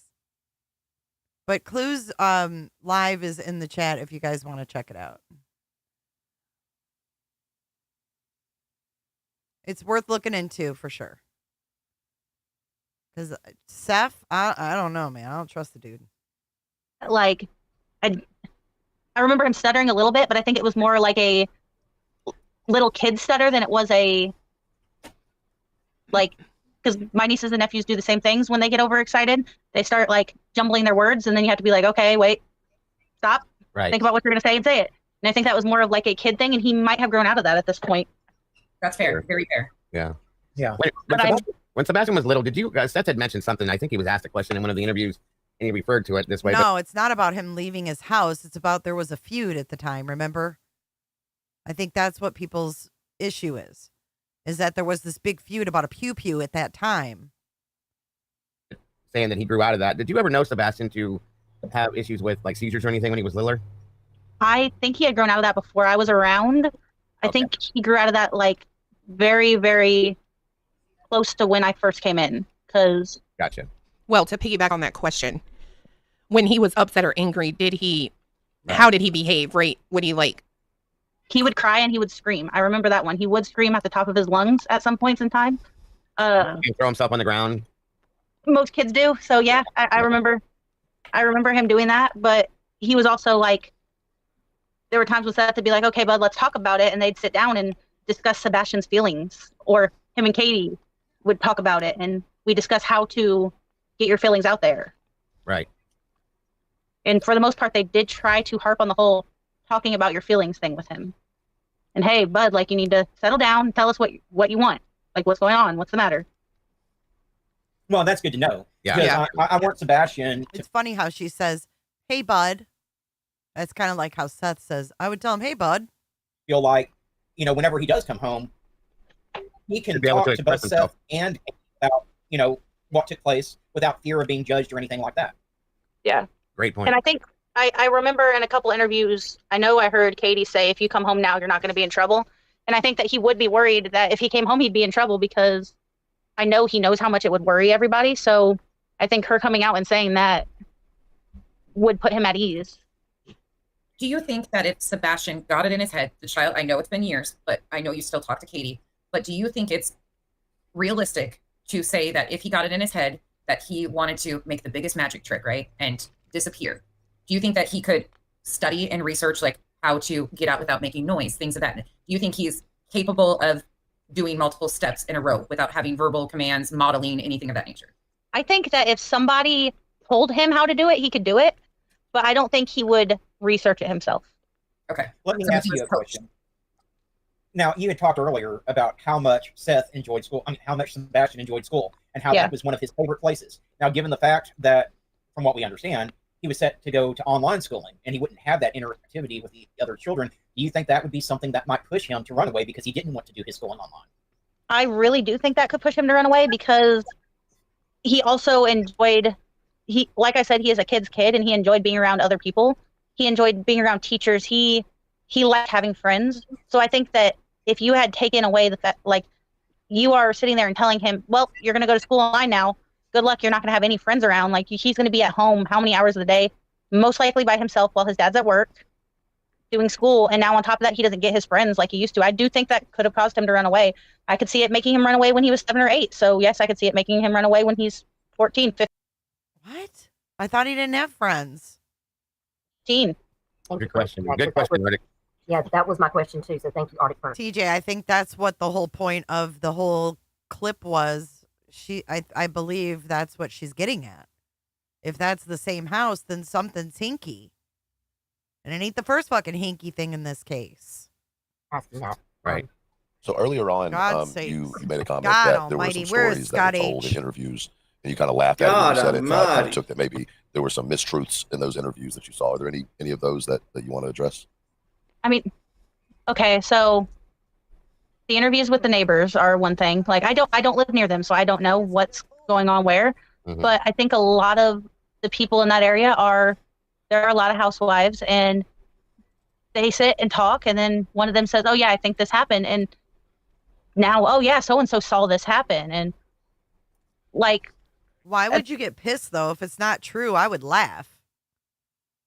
When people get pissed, that's when I think they're defensive. I don't like that. I would laugh if it truly wasn't. If the people thought that was the house and it wasn't, I'd be like, y'all are idiots. I wouldn't even address it. I definitely wouldn't get mad. at this point in time, my neighbors could tell the whole neighborhood that I sprayed my nephew with a power washer because I sprayed it in the air and they all played underneath the water coming down like it was raining because it was funny because I was power washing my deck. Show me what park has ferns hanging around the pavilion. Show me. Sharon, if it's a park, show me what park. I'll go on Google and I'll find it.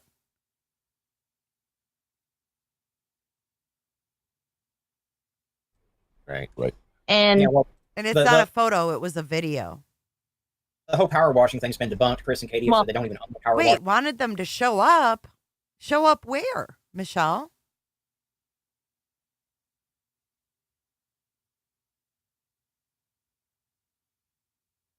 Show up where?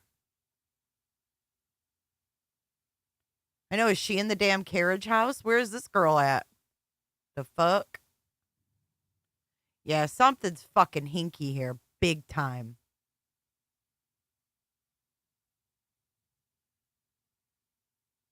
That looks like it could be a carriage house.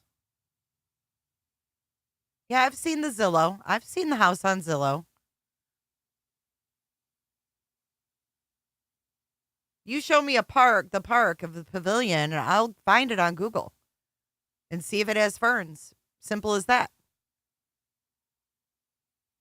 I've never, ever seen ferns that need to be watered constantly in the summer in the middle of a fucking park on a pavilion. I'm sorry. I don't believe it. I don't believe it. Something's hinky. Like, what the fuck is this? And everybody's like, what the fuck is this? And if you were to literally point a power washer at a kid, it would go through skin and bone. Yeah, Or it would go down through skin and bone? What? What?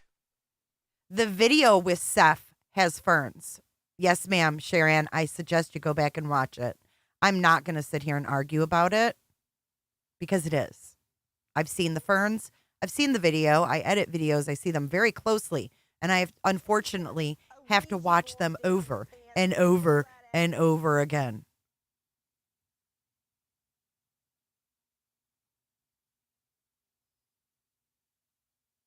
Oh my God. We need more Scott H.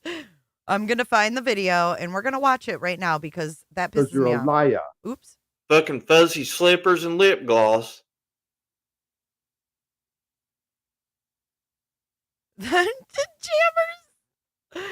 Jammers. Is that a snide remark? Jeepers. Look at her. Queen Bee. Did Seth use his $25K GoFundMe to help Michaela pay $12K for foreclosure? There's a lot going on, you guys. Okay. Where is that damn video? Let's go to. I'm telling you, there's ferns all around this motherfucker. Because I edited the video. I remember. I freaking remember things. When you have to watch them over and over and over, you tend to remember them. So let's go find. Isn't that where he wanted everybody's address? Is that the same one? Where Seth wants your address? Yeah, because he wanted to send shit out, remember? Let's find that one. Ooh, we got thunderstorms and everything. Dude, I got people gaslighting me left and right behind the scenes on this case. I can't. They want me to go with some fucking narratives, and I can't. Threatening shit.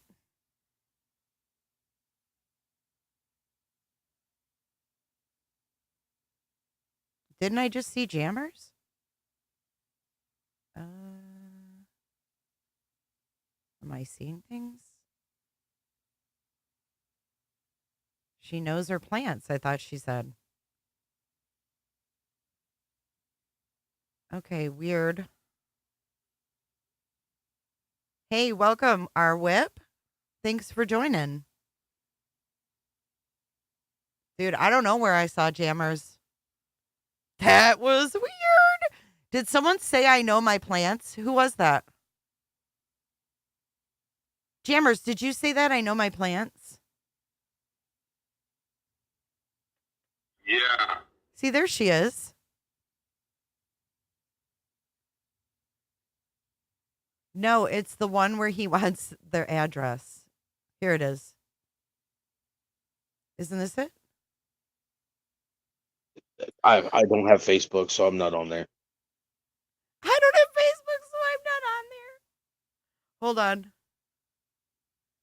Damn it.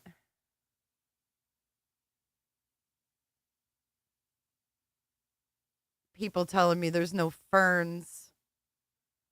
I remember specks on fucking arms and people telling me there's no fern. This is sketchy as fuck. I'm sorry. I can't just ignore things that I find that are sketchy. Do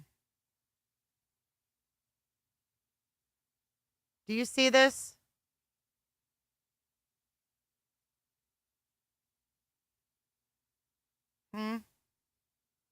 What does that look like? Does that look like a fern? Potato, I see you. Oh, it was you? Jesus, why did I see it as jammers? Weird. I don't have my glasses on. I'm sorry. Yeah, I mean, I didn't even have to play the video for more than 3 seconds. And ferns, we got ferns. So there's a lot of butt joints that we have to cover. And I'm like, Dudley, let's do. We came home, we planted flowers on the side of the house.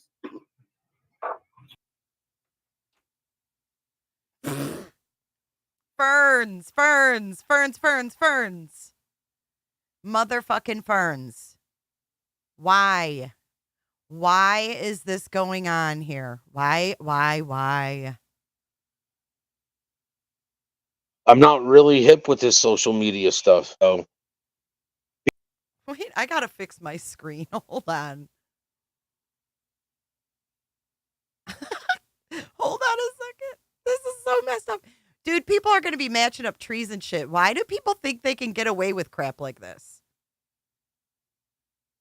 People are going to be matching up trees. People need to understand that this is my son. I'm going to do whatever I can to find my son. What I'd like people to do is join the Facebook page. I don't have Facebook, so I'm not on there. This There isn't should the be full a video. post going out there so I can find out where people are, what states you're in. Who's he keep looking at? Look at how he's looking over towards the house. Oh my God. Wow. Fucking wow. What? Watch again. Post going out there so I can find out where people are, what states you're in. I don't have Facebook, so I'm not on there. I have a YouTube. I put a video on there today. put a video on there today. I don't Okay. have the whole video. This is Yeah. all I have. Let me grab Small it. little video. It's only like 50 seconds long. It was Sebastian at the park playing tag. Yeah, I think I've seen that video. I didn't see it. California. Yeah, I posted it earlier today. How I don't have Facebook, so I'm not on there. how it was he in that video, Seth? See, that was, I want to say 2018. So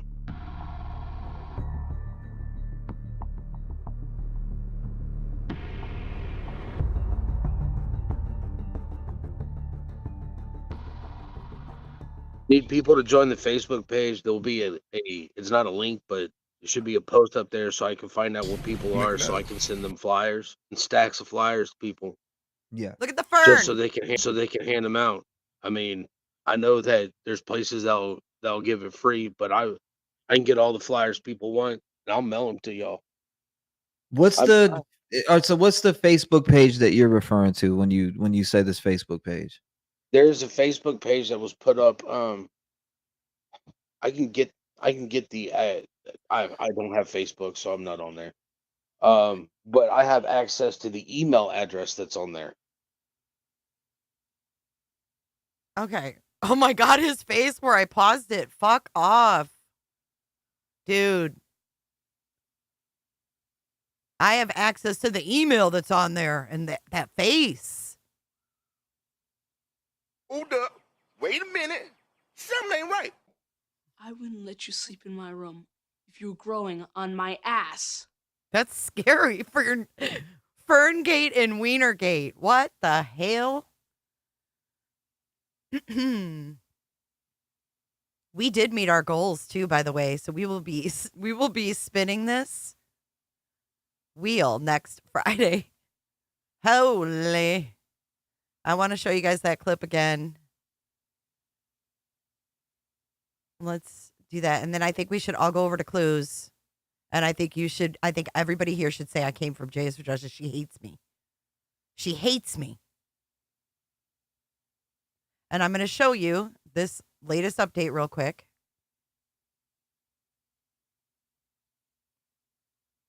Eight hours ago, we've got a video. We've got a video update. Here we go. Since 2004, this is on the Window body World of found Jackson has today. sold over 100,000 windows in West Tennessee. Our custom windows are made right here in the USA. This is a short video clip on the body found 8 hours ago. It was reported on WBBJ TV. A strange discovery of a body found in a cemetery poses a lot of questions. WBBJ 7 Eyewitness News reporter Brian Brooks has that story. A tragic discovery in southern Henderson County as investigators are trying to uncover the details as to what happened. The sheriff's office is reserving comment at this time. The Henderson County Sheriff's Office is currently investigating a 16-year-old boy found deceased at the Spring Hill Cemetery in Sardis. 16-year-old boy. The fuck? 16?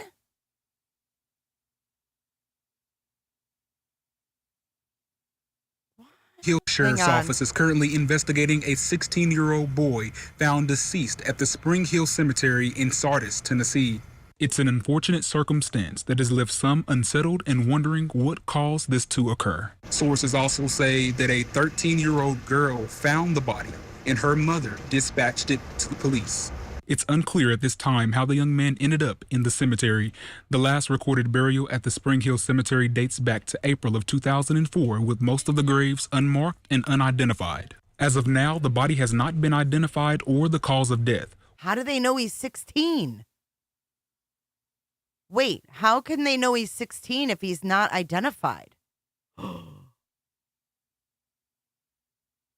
We'll share more details about this incident as they become available. In Henderson County, Ryan Brooks, WBBJ 7 Eyewitness News. We don't know who it is. They're not saying. We'll continue to follow this story, so stay up to date with us on air and online as we learn more about this ongoing investigation. This location is between Memphis and Nashville. A 13-year-old found this 16-year-old boy.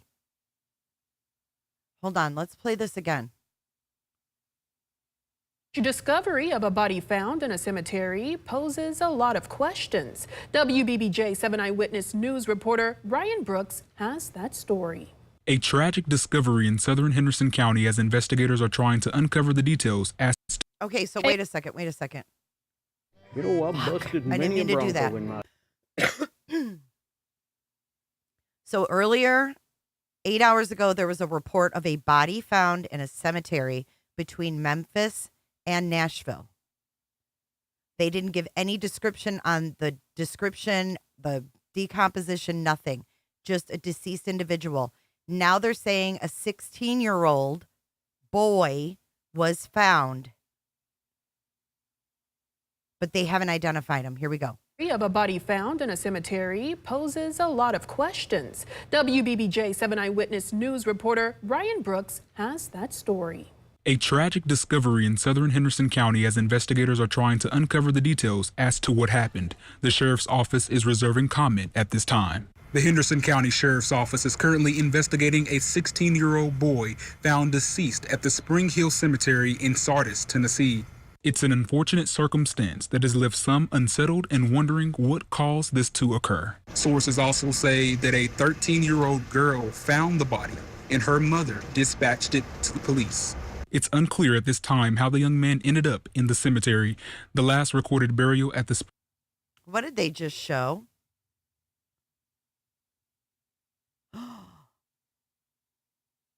Was someone buried there? Behind this stone? Look at the size of that grasshopper. No, they said he's 16, but he's not identified. Sebastian's 15. Did they lie about his year of birth? For fuck's sake, who knows? What if they gave the wrong birth date? Poses a lot of questions. WBBJ 7 Eyewitness News reporter Ryan Brooks has that story. A tragic discovery in southern Henderson County as investigators are trying to uncover the details as to what happened. The sheriff's office is reserving comment at this time. The Henderson County Sheriff, southern Henderson County as investigators... That's that road we looked on Google earlier. Now look at this grave.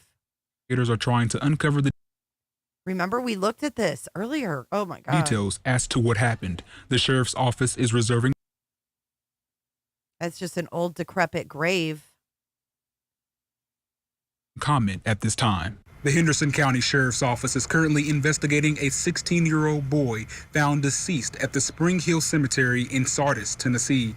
It's an unfortunate circumstance that has left some unsettled and wondering what caused this to occur. Sources also say that a 13-year-old girl found the body and her mother dispatched it to the police. It's unclear at this time how the young man ended up in the cemetery. The last recorded burial at the Spring Hill Cemetery dates back to April of 2004, with most of the graves unmarked and unidentified. As of now, the body has not been identified or the cause of death. We'll share more details about this incident as they become available. The body has not been identified or the cause of death. Exactly.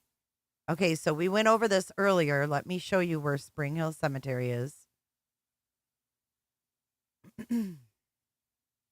Y'all, this is going a lot later than I thought. So I hope you appreciate it. Because I got to go back and watch some other stuff now. Spring Hill Cemetery right here. Oops.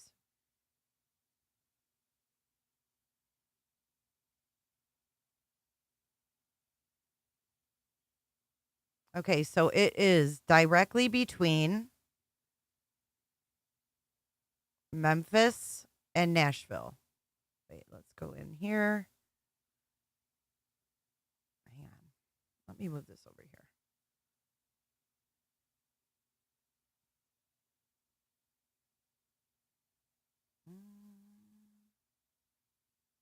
Okay. All right, I'm going to show you exactly where it is. Let me get my shit in order here.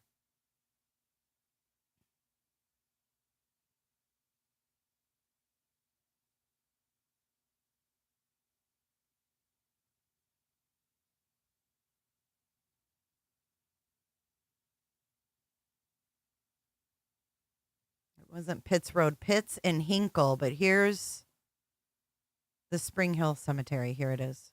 This is Spring Hill Road.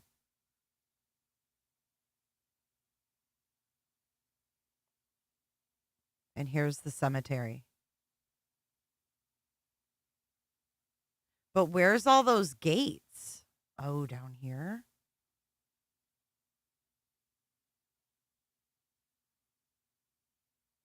Where's all those gates they were showing? Are we sure that's the same cemetery? This is Sardis. Oh, it must be back in there. I can't zoom in any further than this. This is weird. Because all I see is that thing. And this is from February of 2024.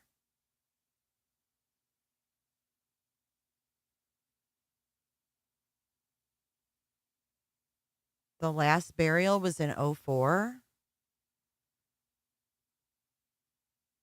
What does that say? I can't read that one. Can you guys read that? Shit, I didn't mean to do that. Can you read the dates on that? Because I can't.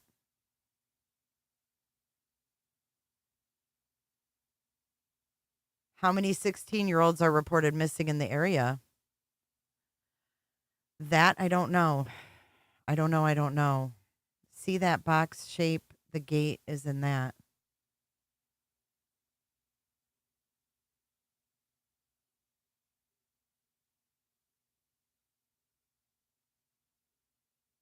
And it's very desolate. We went over this earlier. There's nothing around here. But if you zoom out and you see where Spring Hill Cemetery is,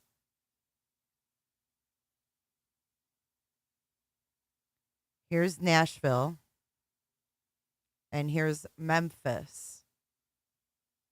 Hendersonville is right here. So we have Hendersonville, Nashville, Spring Hill Cemetery, Memphis. So it's just about, 2.5 hours from Hendersonville. But it's right between Nashville and Memphis. And there's a lot of back roads.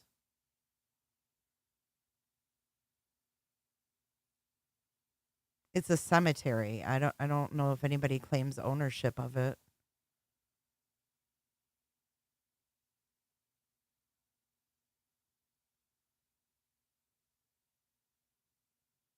But even if you go down to, if you go here to the intersection, you'll see it's like gravel road.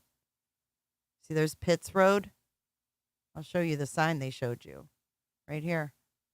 That's what we just saw in that video. See? It's the same cemetery.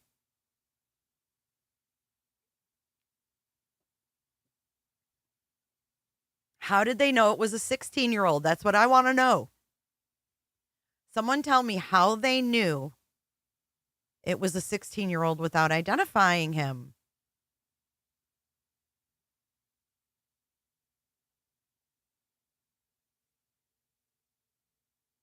Why would they say definitively 16? Not approximately. How far is it from his work? No, those are ferns, dude. Those are ferns, and it looks like her house. I'm just gonna say it like it is. I hate that that's the truth, but it looks like that's the truth. Spring Hill Cemetery. Let's see if there's any reviews.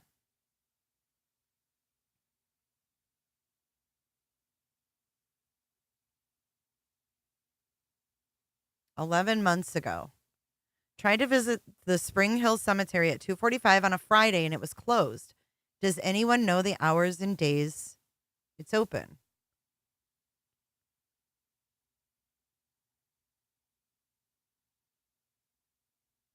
Okay.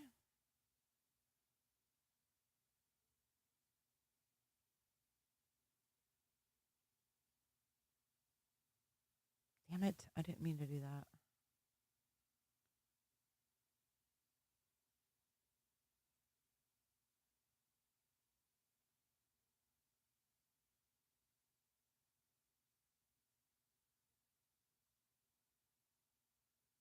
November 2022. This is from. How do I just open up the reviews? Oh, I guess I have to go like this. Okay. Beautiful place and staff was very friendly. But locking up a place is not the answer. What does that mean? 3 months ago, Susan Bostic didn't go, but they don't allow anyone in unless you make an appointment. Never heard of that before, but I guess they have had problems. But locking up a place is not the answer. Susan Bostic. Bart says a year ago, you can walk the whole driveway, but at the end you come to the actual gate of the cemetery and there's a no trespassing sign. Bummer.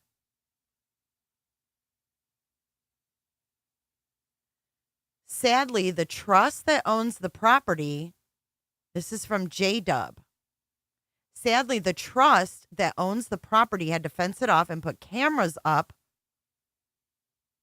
due to the disrespectful locals who treat it as a party spot and worse. And if I were a betting man, I'd say the only people complaining about the new gates and cameras are those disrespectful yokels with no business being there to begin with.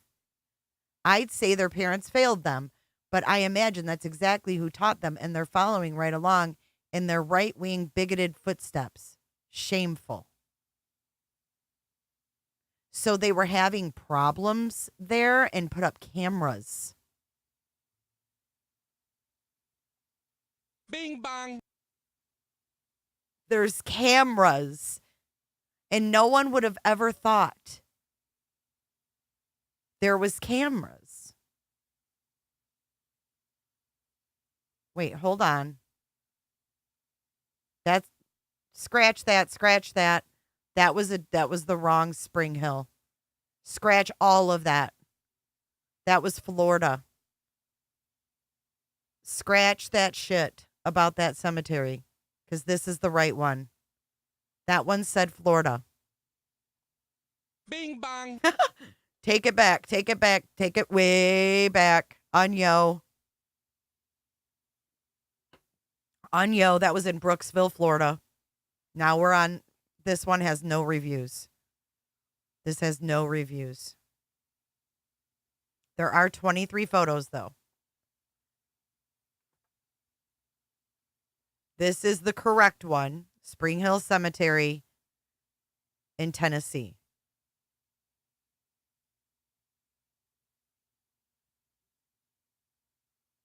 Yeah, that's Florida. But this is the Spring Hill one in Tennessee.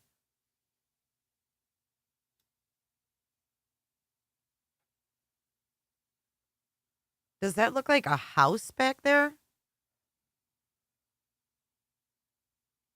In that tree line? Or is that just me? It looks like some kind of building or something. It's very old.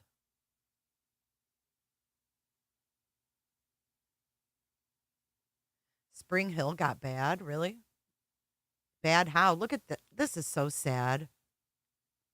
This is from 2020. You know, this makes me sad when I see this. Like, it's been there since 1840. Edna Sanders Gentry. I mean, why would a 16-year-old be here unless he maybe drugs? I don't know.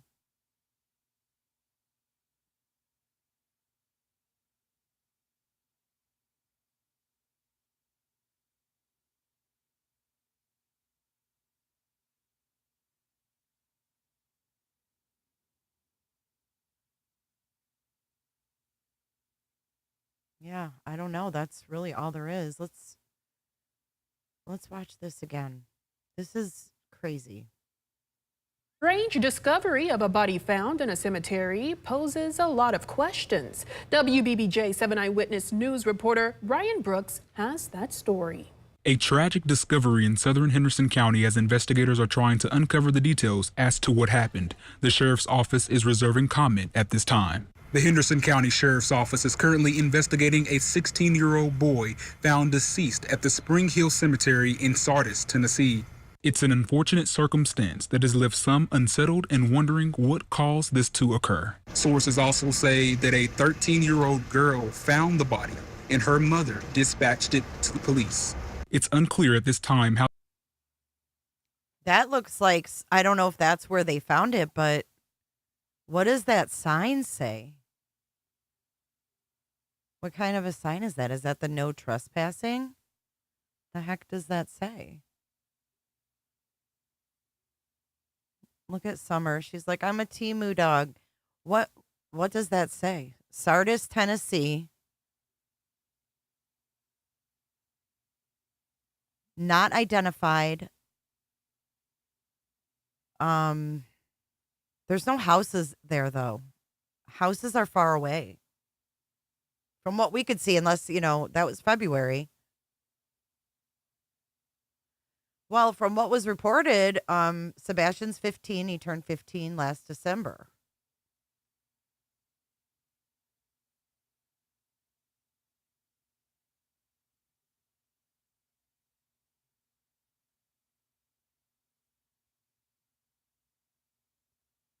B Twix says they know the body is a 16-year-old because they know who this deceased person is.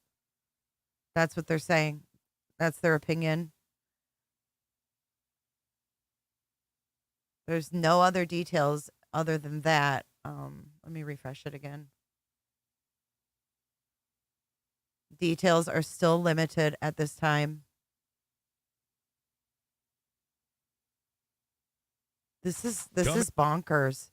Let's do a poll really quick. I don't know. I don't see the fences, but they're saying they're back further, Cricket. That's what I was thinking too. Like, so nobody goes to the area type thing? Or are they trying to see who goes to the area?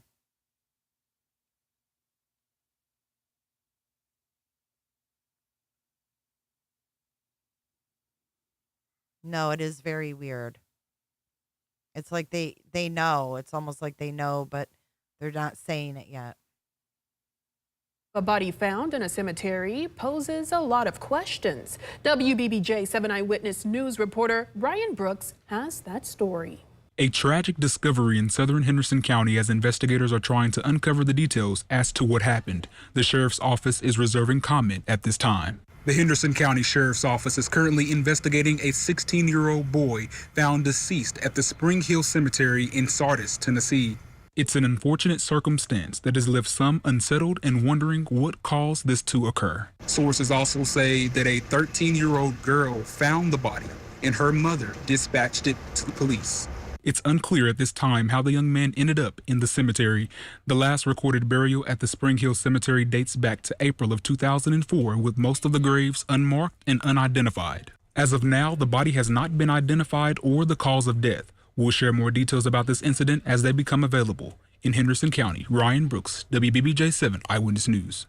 We'll continue to follow this story, so stay up to date with us on air and online as we learn more about this ongoing investigation. You know, I've busted many a Bronco in. So there is the latest, guys. Who was the 13-year-old? This is the screenshot we got from Facebook earlier. Right here.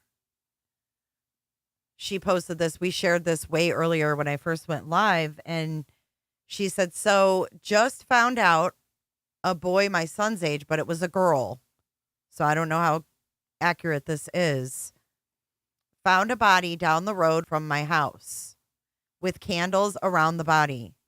Sardis, keep your kids inside.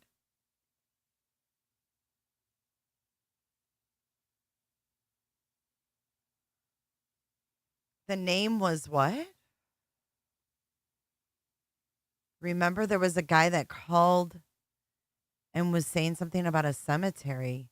Vaguely. When was that? Who was that?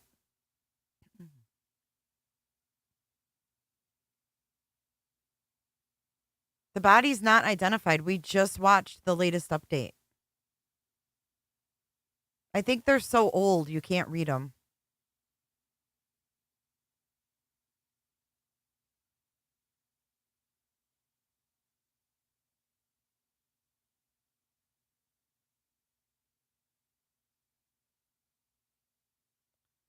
Sardis, Tennessee. I mean, it's rural, totally rural.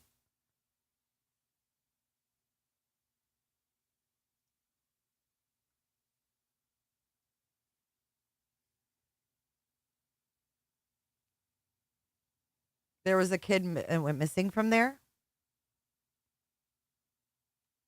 Hmm.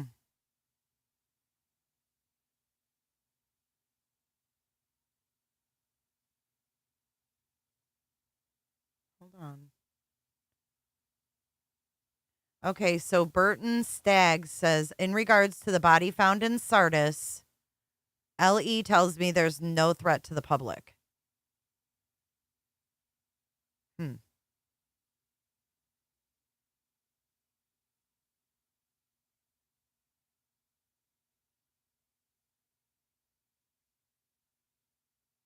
Father's Day coming. Oh. Okay, let me look up missing. Went missing where though? It's Sardis, not Spring Hill. Spring Hill is the name of the cemetery.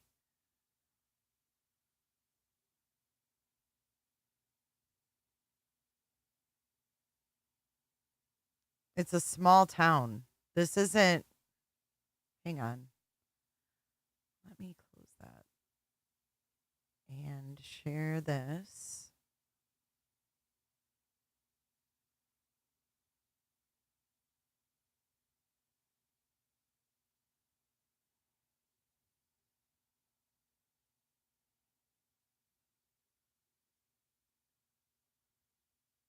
This is what I get when I put missing Sardis, Tennessee. Search continues for missing Sardis couple.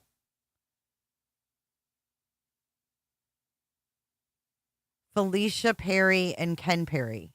That's far from a 16-year-old boy. Isaiah Alvarez. Where's Spring Hill, Tennessee?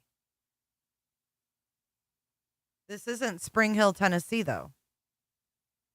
Spring Hill, Tennessee. Let's see how far that is from there.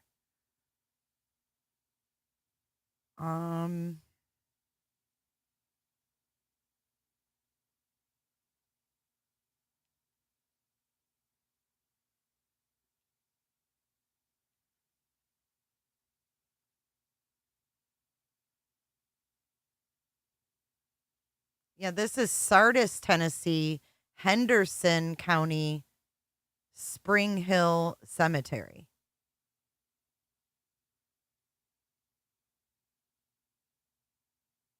Okay, this place is 30 miles south of Nashville.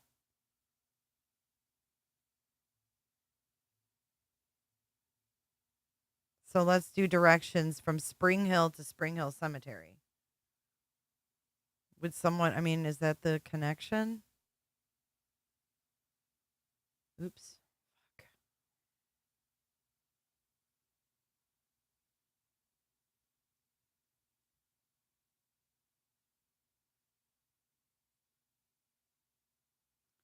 It's a little over 2 hours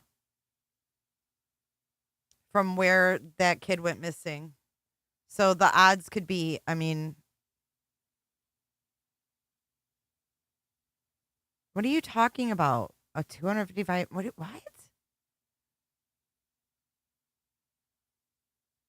Listen, that's the latest update is what we just saw. It's not this. It's not.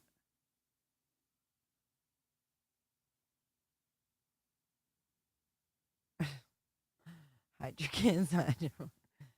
Here, I'll show you this Facebook. Sardis. See? Updates. Regards to the body found in Sardis. Officials tell me there's no threat to the public. Details are limited, but Henderson County Sheriff Brian Duke tells me that a body was located near a cemetery in Sardis.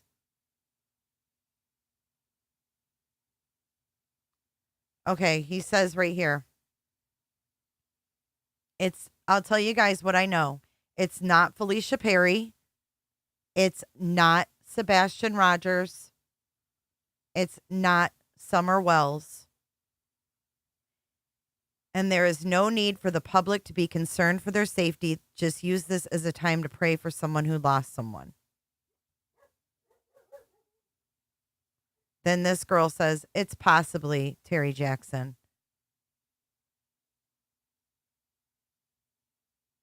What? Who is Burton Staggs anyway? Is this a reporter? I've never heard of him before. She says, I have family buried at both cemeteries in Sardis.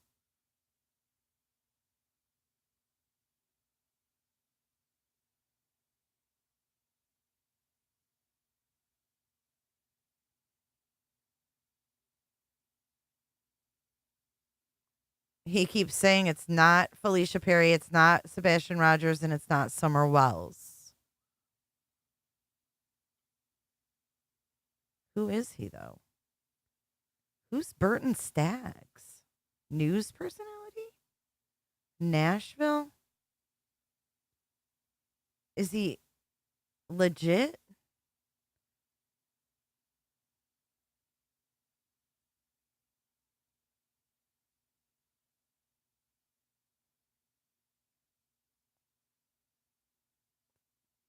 He's reporting on how appeal today from Zach Adams down in Savannah. We had a. I don't know who this guy is. He's celebrating Trump's birthday. What's this? Kentucky. Okay. Burton Staggs.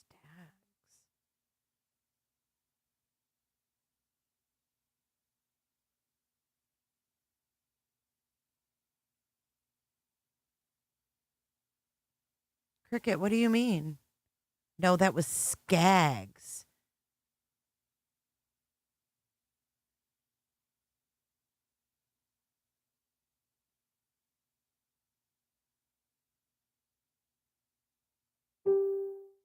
Well, he says, join our staff photographer, Noah Smith, and be a part of this Father's Day video.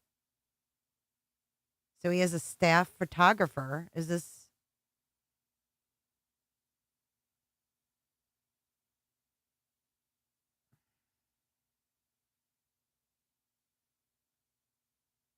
works at Tennessee River Valley News. So that must be, yep, right here. Look it. We need to follow them. Tennessee River Valley News. But is it legitimate?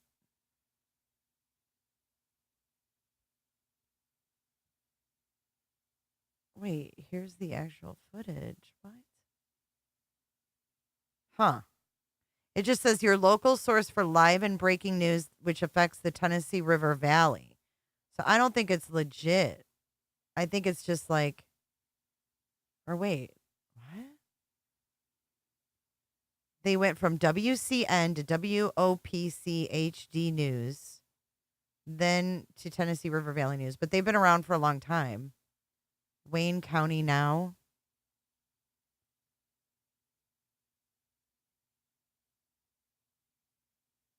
I don't know, maybe they moved or something.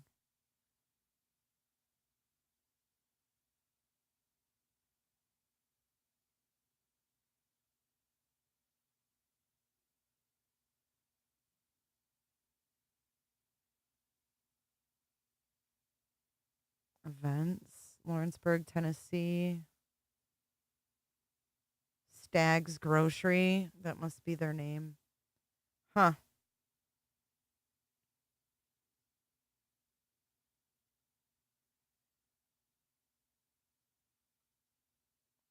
That's all their likes. I mean, it's not. Interesting. Bert Staggs News About. This is what the. I don't know who this guy is. I don't know. I've never seen him before, so I can't vouch one way or the other. But this is what it says on Facebook. Here's the link. See you later, Daphne. Tess, I'm sorry that happened. Yeah, I saw the report on. I don't believe anything that comes from TikTok, Tony. I'm waiting to see it in the actual news myself. I don't believe anything that comes from him. I'm sorry. It's just a small town news station, guys. This is man-made. I'm talking about that other one. This is the one we're going to follow. Okay, we're going to follow.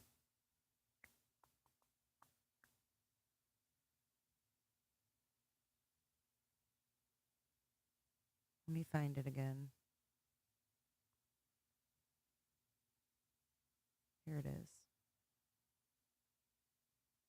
This is 9 hours ago now. I got to get off here.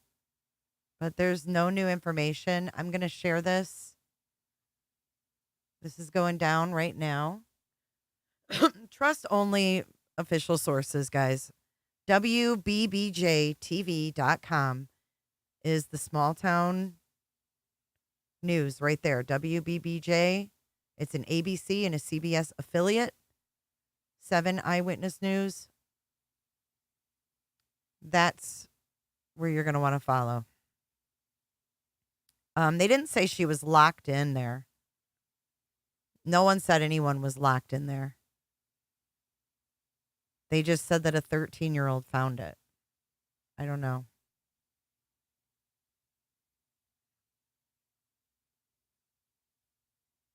All right, we're going to wrap this up. No, they haven't said it's... I mean, this guy, Bert, is saying it. I don't know who he is, though. So I'm not going off that. And Cricket, I don't know why you're confused. This is Spring Hill, Tennessee, right here, okay? This is 30 minutes south of Nashville. And then Spring Hill Cemetery is way the fuck over here in Henderson County. It's 2 hours away from Spring Hill, Tennessee. There's Living Word Church, Sardis Cemetery, Hurricane Church Cemetery, Marl Bluff Cemetery, Benson Cemetery. Don't you remember? And if you were here, we went through this and I was like, why are there so many cemeteries? Shady Grove, Newman, Corinth Cemetery, Prospect, Liberty Church, Patterson, Cornerstone Church, Scotts Hill Pentecostal Church, Austin Chapel Church of Christ. Is this like the Bible Belt here in Tennessee? Crawford Church. You want to find your son? Go to church. Mount Zion Baptist Church. Smith Chapel Cemetery. Hensley Cemetery. I mean, what the fuck? You want to find your son? Go to church. Austin Chapel Church of Christ. Scotts Hill Pentecostal. Cedar Grove. Doe Creek. You want to find your son? Go to church.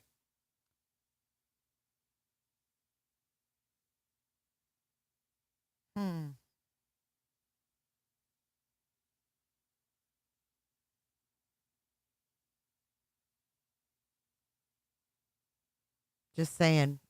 There's a lot of churches around there. Who told Seth, if you want to find your child, go to church? Grace Chapel.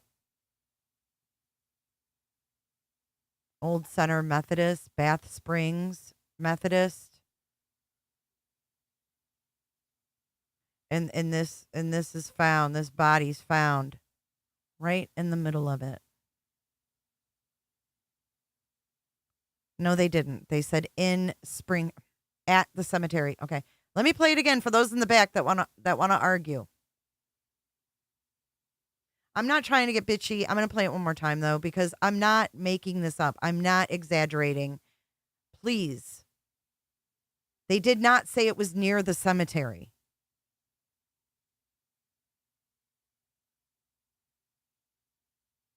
Found in a cemetery. Discovery. In a cemetery. Since 2004, Oh my God. The world of Jackson. Oh my God. Oh my God. Oh my God. Yeah, it's right in the middle of all the churches.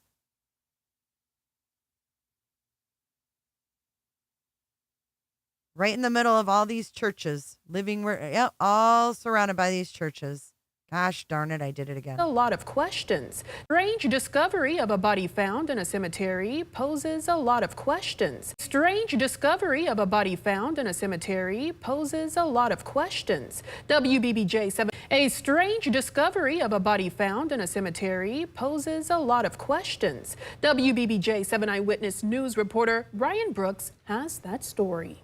A tragic discovery in southern Henderson County as investigators are trying to uncover the details as to what happened. The sheriff's office is reserving comment at this time. The Henderson County Sheriff's Office is currently investigating a 16-year-old boy found deceased at the Spring Hill Cemetery in Sardis, Tennessee.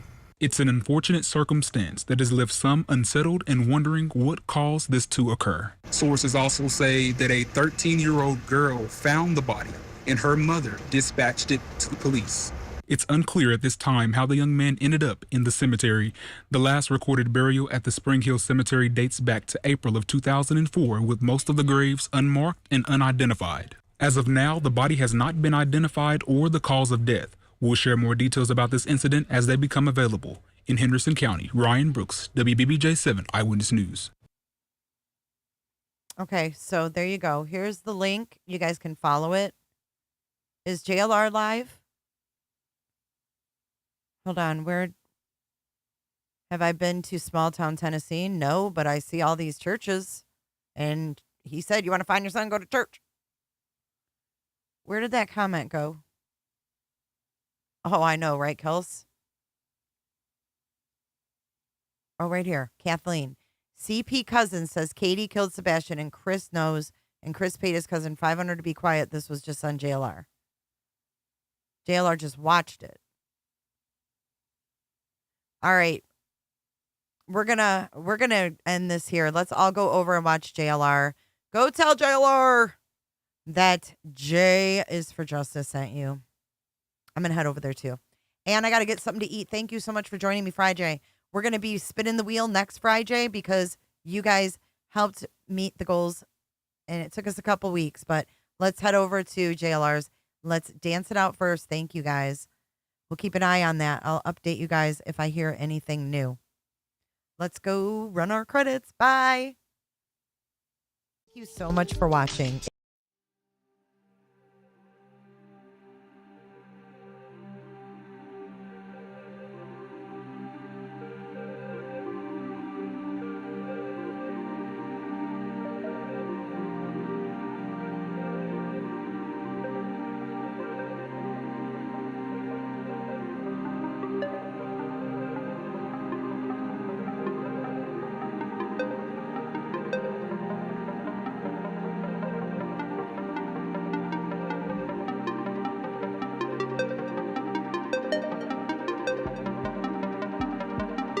So much for watching. If you enjoyed this live stream or video, make sure to give it a thumbs up and hit that subscribe button so you don't miss out on my latest content. Want to take it a step further? Bring it all in. And join our community clickers by becoming a Patreon or a YouTube member. You'll get exclusive access to our Discord server, special channel perks, and much more. Until then, I'll see you in the next one. Click, click, click, click, click, click, click. It's real easy, man.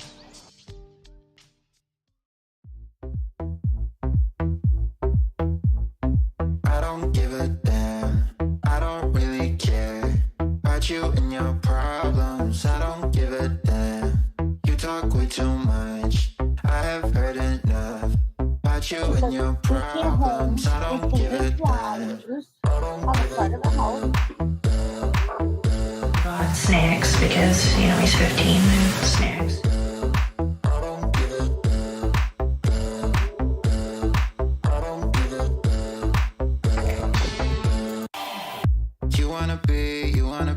I'm sexy and I know it. I work out. Feel something real, but I'm feeling differently.